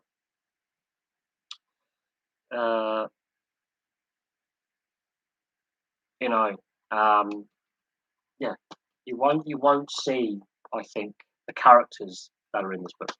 We've lost some of. Jean Alesi was explosive in interviews. He was a pain in the arse to work with. Very passionate guy. The time he ran out of fuel, I think in '97, he just ran out of fuel. They were telling him to come in. He was in a winning position, he just either his radio broke or he just chose to ignore it. Thought he could get to the end of the race, and he just ran out of fuel with about 5 laps left. The Benetton team went nuts. Cost Jean Alesi a race win. You look at, if you saw some of the cars, how safety has changed.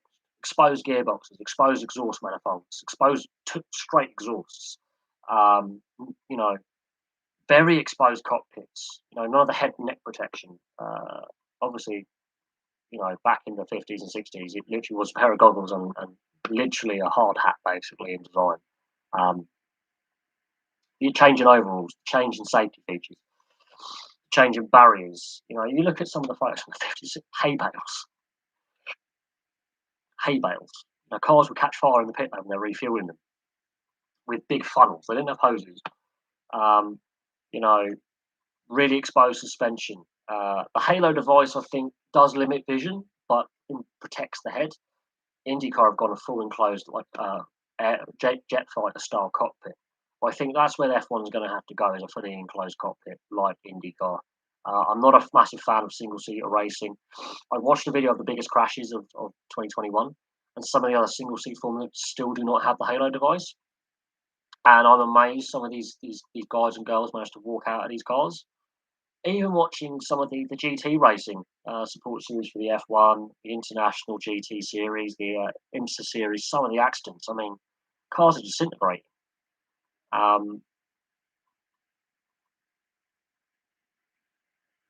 Oh god, they wouldn't cope. They wouldn't cope with the James Hunt documentaries and the Ayrton Senna documentaries. If they were to actually look, and the film Rush really shocked them how F1. I mean, the Suzuka Grand Prix, which James Hunt wins, and obviously goes on to be world champion. They had the drivers' meeting, and James Hunt was one of the few drivers brave enough to go, "Yep, I'll go out and race in these conditions." Against his better judgment, James Hunt was like, "I'm not so sure about this, but I will give it a go." You know, Nicky Lauda was like, "I'm not doing that." And Nicky Lauda and James Hunt were very, very key in the drivers' meetings, much like Senna and Prost were very, very key in the drivers' meetings in the 80s and 90s. Um, Concerns were raised about Imola in free practice when Barrichello landed on top of the barrier. When Barrichello lands on top of the barrier, his car just disintegrates. All he got was a broken nose and a concussion and a fractured thumb.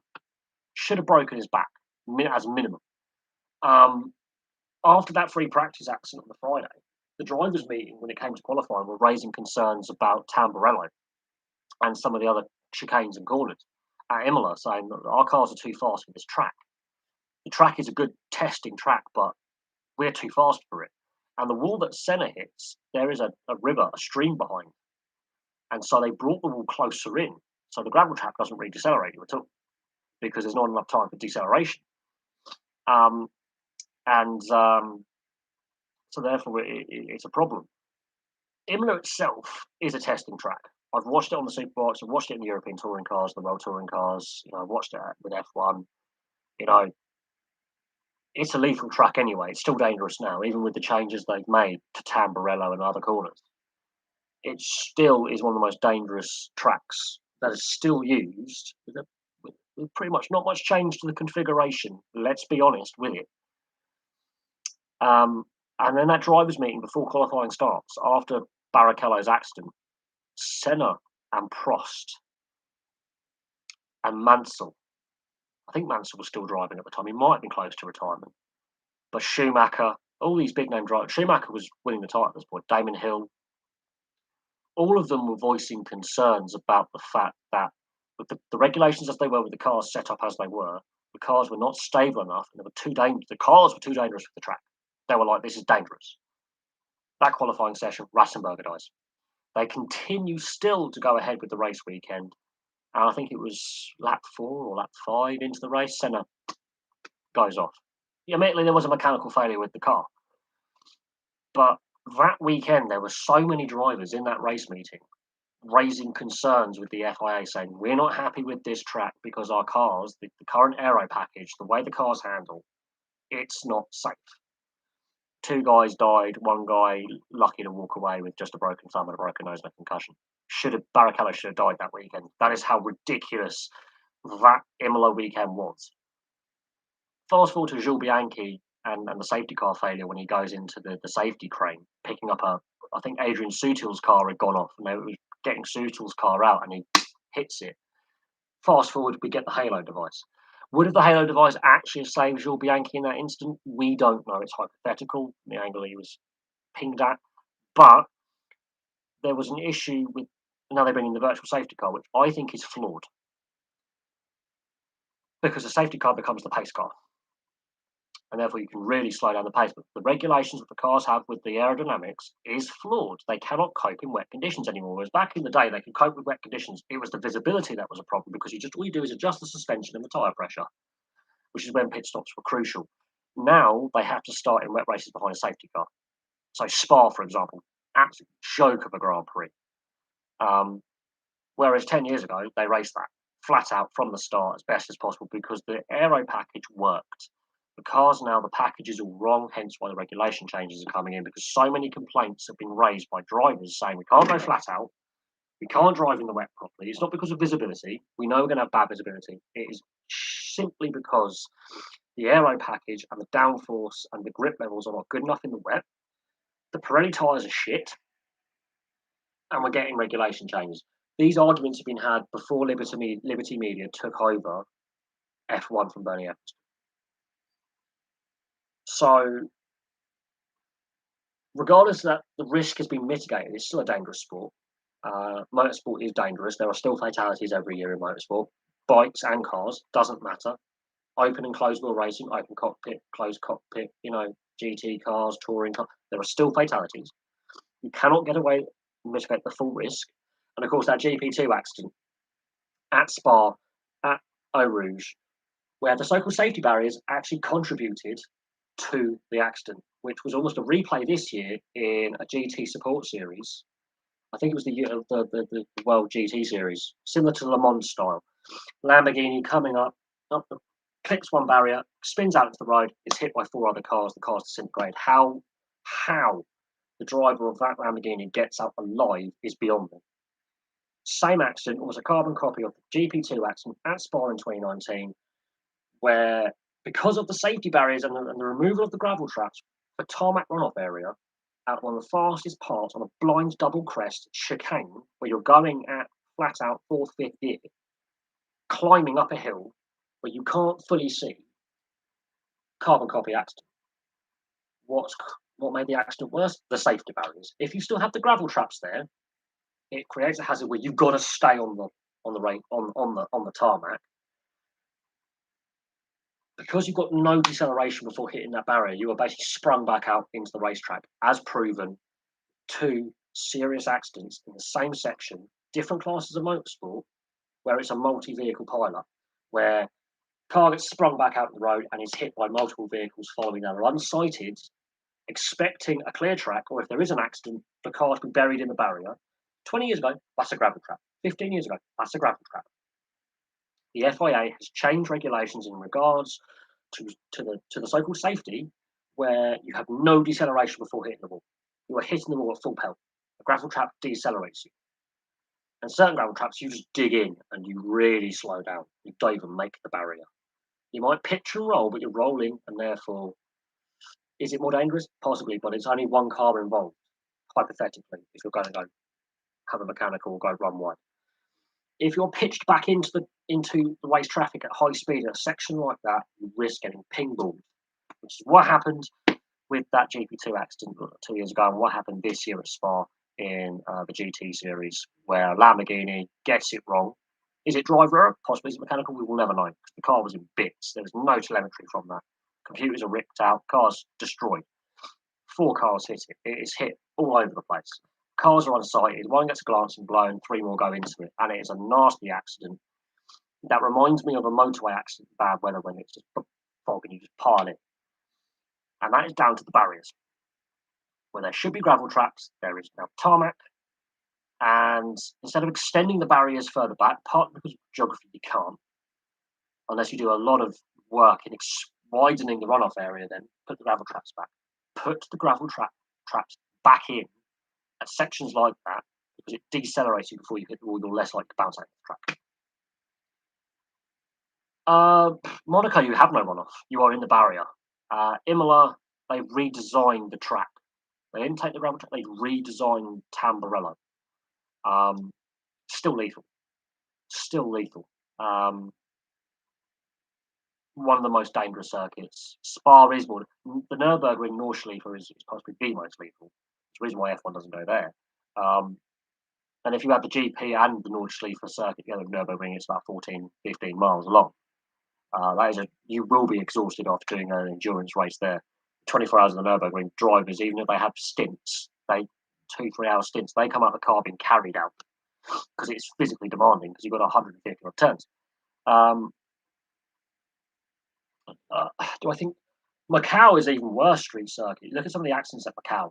Um, that I think it was it that young female single seater driver who had that massive accident where she just flipped, crashed, speared it, um, broke her back. Um, in 2019 as well, there were some really bad accidents in 2019. Macau has had some massive pile-ups involving multiple vehicles, worse than Monaco. I wouldn't say it's a pointless race, but I think the regs don't help Monaco. The current regs of the cars. I would say the current regs of the cars do not help the Monaco circuit. If you go back about 10, 15 years, it's hard to overtake at Monaco. You can do it. There are sections where you can do it. The harbour chicane, they've redesigned that because of severe accidents. But you've got that bump coming out the tunnel that takes cars out regularly. Um, but the amount, I mean, Jenson Button, where he had a massive accident, they changed the design of the chicane.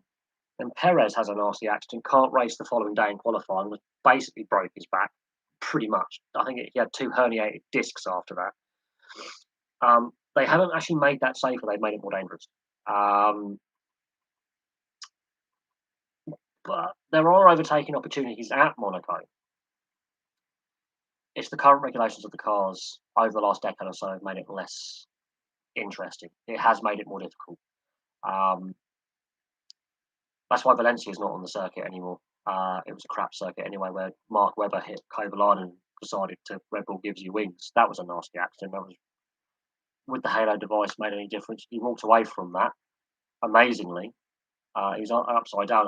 Fernando Alonso with Gutierrez. That was a massive shunt. So there's been some massive accidents in F1 in recent years, which, you know, Roman Grosjean lucky to be alive. And then he got badly burned. So there are still question marks about the integrity of the chassis they are using. And the GP2, the F2 basically, are similar chassis. They're on the basic same design. They just have slightly less powerful engines in the back and slightly different aero, but they're basically on the same chassis design that F1 cars have to meet minimum regs. Car got snapped in half. Guy dies. Other guy, both his legs shattered, paralysed. No, that's Spa. There are some question marks about some of the safety with some of the cars. IndyCar, seeing some of these, you know, incidents, and I think with Justin Wilson with the tyre to the head, and what was it, Wilden, the other British guy, dying as well, a couple of deaths in IndyCar. They have again gone with the safety features. So we'll see how it all plays out. There were some massive shunts in the IMSA US series, which is similar to, you know, the GT series in Europe and the Le Mans, basically Le Mans package. Some massive shunts there, massive accidents this year that really, again, no one was killed, but some real massive accidents. Oh, Spa is Eau Rouge in that section when you're coming out from the old pit lane and the new pit lane. From the far bottom, and you're going up to the max altitude, so you're on the lowest point of the track, the highest point of the track. You have to attack that section. You can't go in there half-hearted because the racing line, it's you've got a slamming. That is a terrible place for a back marker to get caught up, or a car that's out of sequence. Suicidal overtaking place. Unfortunately, drivers take more risk there now because there is no gravel traps on either side. They're now completely. You can go wide flat out. Rosberg had a nasty accident there in his World Championship year with a rear tyre deflation, and thankfully, because the rear tyre deflated, he was decelerating faster than the GP2 accident and the GT accident this year. But again, that section is absolutely brutal because you're going uphill off a negative camber corner, and you're going up, and there's a blind crest, and you will be unsighted because of the altitude change. But you've taken away the gravel traps, and therefore you've altered the landscape. And the cars bottom out at the bottom, and that jolts you in your vehicle. Even if you're racing on a race simulator, gaming race simulator, which I have done, when you're going up Eau Rouge in a race simulator, you're like me now, video. You sat in there and they do feel the bump. You feel that you bottom out, the suspension bottoms out, and it actually throws you, and you've got to fight the steering. There's a reason why motorcycles don't race at Spa. You would have no field left. Eau Rouge would kill so many riders because you do not decelerate on that runoff. And this is a concern I have about some of these modern circuits. There's always tarmac runoff. But if you've got a massive brake failure and you can't decelerate your car and you're straight lining it, you ain't slowing down. If you're spun out and you're going backwards because you've been tagged, you ain't slowing down. You are just a passenger. You are a passenger. And because of the aero, if you get a bit of air, you are completely unstable. And as Mark Webber found out, you can cartwheel the bloody thing. And Spa, it's a nightmare. I remember the 97 or 98 when Coulthard caused the pile up in the wet because he got it slightly wrong, hit the bit of the white paint on the edge, clipped another car, and about half the field was wiped out at the start. And that race weekend, hour delay, they started it again, and there was another pile up. I think it was in, was it 98 or 99 when one of I think it was maybe 2000, the first year of Jaguar. I think it was the first year of the Jaguar team, and Benaldi or someone, he straight lined. I think I remember if it was Eau Rouge or La Source or something like that. Very fast section, he straight lining, got trapped with the tyre barrier. Had that been a tarmac runoff, he would have hit that wall harder. He was trapped the car for a good half hour. I think he broke both his legs. Spa is a brutal track. It has got a death toll to it. Not the highest, but it has got a death toll to it. Yeah, F1 keeps going back there. And unfortunately, the regulations on track design with reducing gravel traps and the regulations on the cars contributed, I think, to some very serious accidents at Spa in recent years when we're trying to all be about safety. Because you've taken away the challenge of there's a gravel trap there, there's a gravel trap there. If I run wide, I could be out of the race because I'm beached in the gravel trap. Or I'm damaging the car, I'm harming the race. The Nürburgring has killed a lot of people. The Isle of Man TT course has killed over 140. Imola's quite dangerous. Thruxton, there's a reason why F1 has never gone to Thruxton. It's either Brands Hatch, Donington, or Silverstone, because Thruxton's a killer. Monaco's actually killed people. People have died at Monaco. Zandvoort in Holland, dangerous. A lot of the European ones that are based on the old road layout, like Spa, are quite dangerous. The British ones are all based off airfields, like Aintree has obviously the horse racing course, but the rest, like Goodwood, are based off old airfields. Like Snetterton's quite dangerous. Snetterton's quite high speed. Rockingham's gone now. It's been redeveloped as a test centre and a science park. But Rockingham, there were some massive accidents at Rockingham in the touring cars that I just cringed at. I never liked it. Donington's quite a dangerous track on the old GP configuration. I'm trying to think of some really dangerous British ones. Alton Park has its moments. I remember there's been some quite bad ones at Alton Park and at Croft. I remember, was it Thompson? James Thompson in the touring cars. He was driving for the Vauxhall factory team. He lost the back end. He was in the wet and he ended up backwards in the trees. That was quite a nasty one. But Croft is quite a bad one because you have an unsighted start-finish line. And Alton Park is quite bad as well because the start-finish line goes up and down. But Thruxton, I think, is the most dangerous because the abrasiveness of the tarmac, the highest average speed, and the height changes. Brands Hatch is quite bad as well. Brands Hatch has claimed a superbike rider this year. Died straight out on the last corner coming into the start-finish straight. Although Paddock Hill is probably the most dangerous corner because you just drop away. And there's been some massive accidents in British truck racing, British touring cars, British superbikes, where it's multiple vehicle pile up. It's hard because some of the South American tracks like Mexico and Argentina, Rio, like Interlagos, there's been some massive shunts at Interlagos. I remember when Fisichella, I think it was Fisichella won after which the race was red flagged. Massive shunts, massive shunt. Um,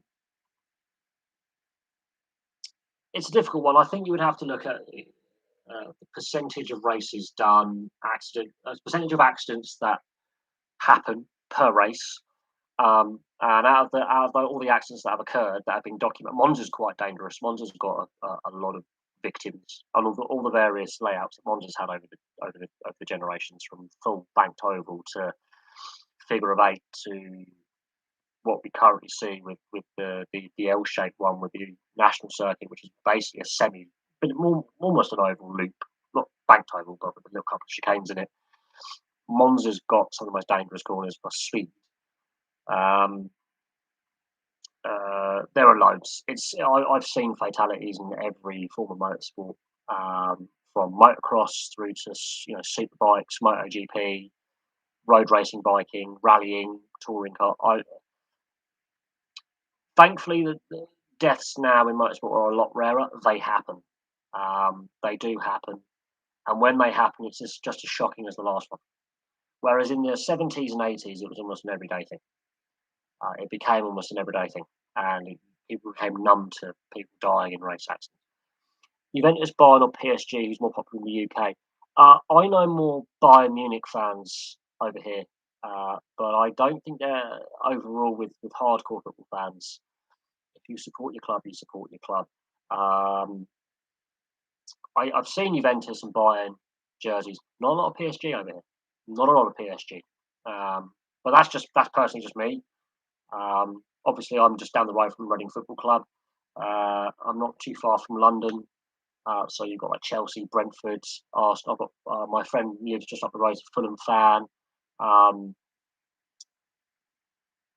know a lot of Chelsea fans, Arsenal fans. So I've got Maidenhead United and Reading up the road, so I'm near a couple of professional clubs anyway. Swindon's not that far away. Aldershot's down the road, so we're in a bit of an area where there's a lot of catchment areas for a lot of clubs at various levels of English football, and so it's a difficult one. I work with people. I work with a Coventry City fan. You've got also it's a difficult one. Yeah, but you are Italian and you've moved here, so that's not you being a native person buying into Juventus or buying into Bayern Munich. You are an expat. That's a different question. I obviously know you're a Juventus fan. You're very proud of it, and that's fine. Um, if you're asking about locally, local local youth and local people who've been born and raised in this country or been brought up in this country from a very very young age, the area I live in is in a catchment area for the London clubs, and then the local clubs as well are competing for the fan base, such as Reading, such as Maidenhead United, Watford, and then you've got the South Coast clubs like Southampton, Portsmouth, and Brighton, who, even though they're technically in Surrey and Hampshire on the South Coast and Sussex, there are fans of those clubs in the home county. We've got Swindon Town. It's a very congested catchment area on the outside of London I live in. I've seen football, but bearing in mind this part of the country, there's a lot of migration from other parts of the UK to this part of the world because of work. So I work with a fair few lads from up north. Um, but also there is a big Italian community in London and in Scotland. In the UK, there's a big Italian community up in Scotland. There's a big Italian community in London, and of course, when their parents or grandparents came over, they took their fandom of their football clubs with them, and so their kids and grandkids would grow up seeing, Juventus, Torino, for example, if they were a Torino fan, AC Milan, Inter, Napoli, Roma. I know some Roma fans. Um, I've seen a few Lazio jerseys over in my time. And because you've got that, Italian immigration post World War Two to this country, and even before World War Two to this country and World War One, you know, that historical link with the community you're from, your family's from. I mean, one of my best friends, Dino, is from Italy, um, and so you have that connection, um, you know, and so you keep that connection through your kids and grandkids. So if your dad's a Juventus fan or your dad's a Torino fan, you're very likely to follow in your father's footsteps, especially in certain communities. Um, but in other parts of the UK, there isn't a big Italian, you know, and it is an interesting topic. But I haven't been to London for a very very long time. As a tourist, I thought, or as a visitor. The last time I went to London was nearly 3 years ago, and that was for a legal meeting I had. So I had to go up and then do some legal paperwork. And so London's a very cosmopolitan city.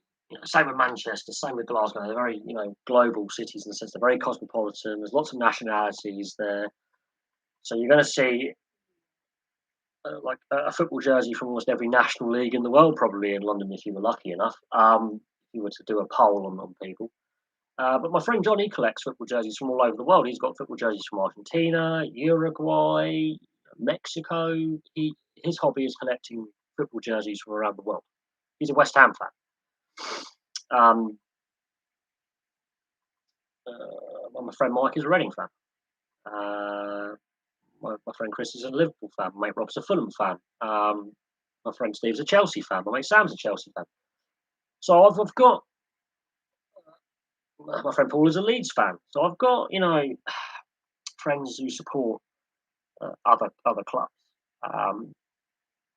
in various leagues. I've got friends who are Nottingham Forest fans and Yeovil fan.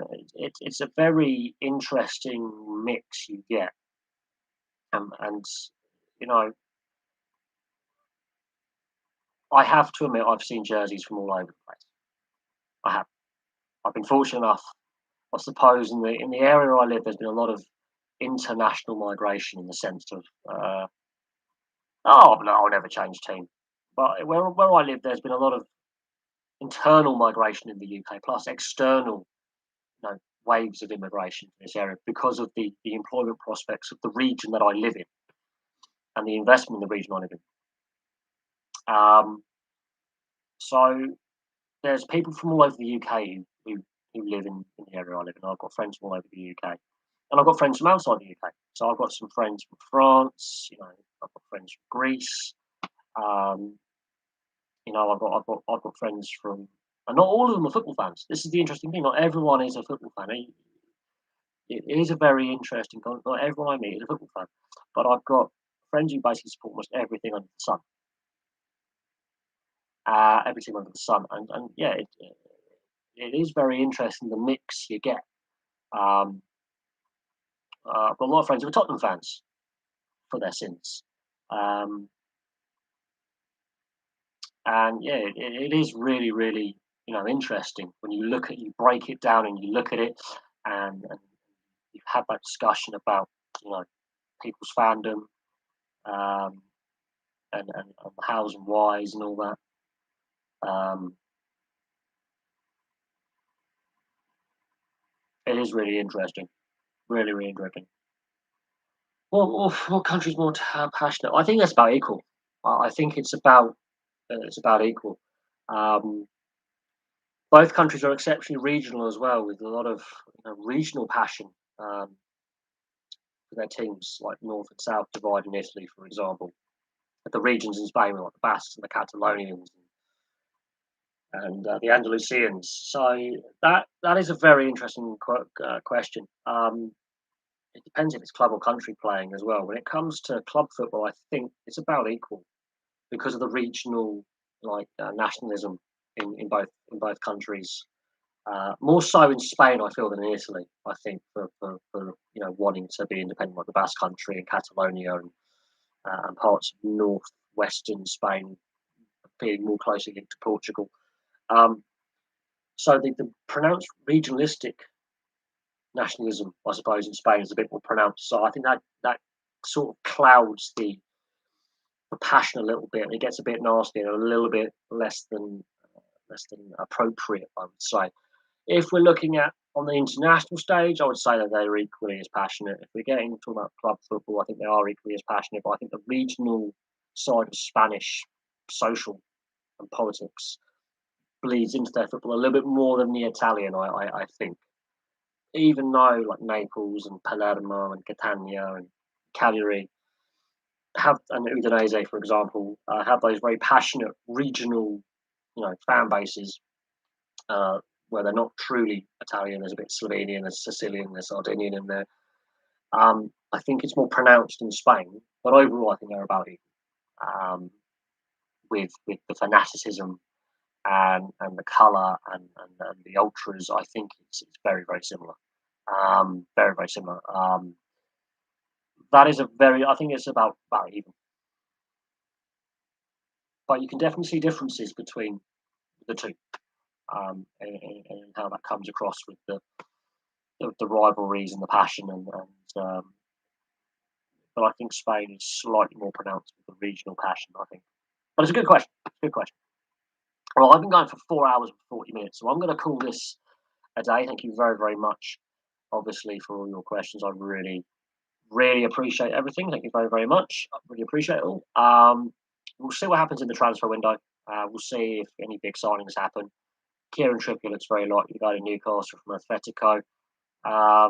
That's the big one. Van der Beek may be leaving Man United for Newcastle as well. That's another watch this space, although that is speculation. England with the cricket, that's a shambles. Could we be facing a 5-0 whitewash in the Ashes? I think that's not just likely, it's a definite. But I think there's going to be massive changes in English cricket going forward with the selectors, the coaching staff, and the captaincy. So watch this space for a few things. Of course, we're only one day into the new year, and already we're having a lot of sports debate about certain things. And the NHL, got to finish on this point. The Canadian teams may be facing a lot of games on the road. The NHL is still keen to complete an 82-game schedule for each team. They have a backlog of games to clear. English football likewise. How will the FA Cup be affected? We shall see. Obviously, the FA Cup third round kicks off this coming weekend. Who's got Liverpool or Chelsea? I think Chelsea have been more consistent in the last 15 years and have had more success, but historically Liverpool have had more success. I would say right now they're about level par. I think Liverpool is slightly better, but again, that's it's a bit of an open-ended question. Anyway, thank you very much for watching. Really appreciate all your views and questions, and I'll have some more videos for you very, very soon.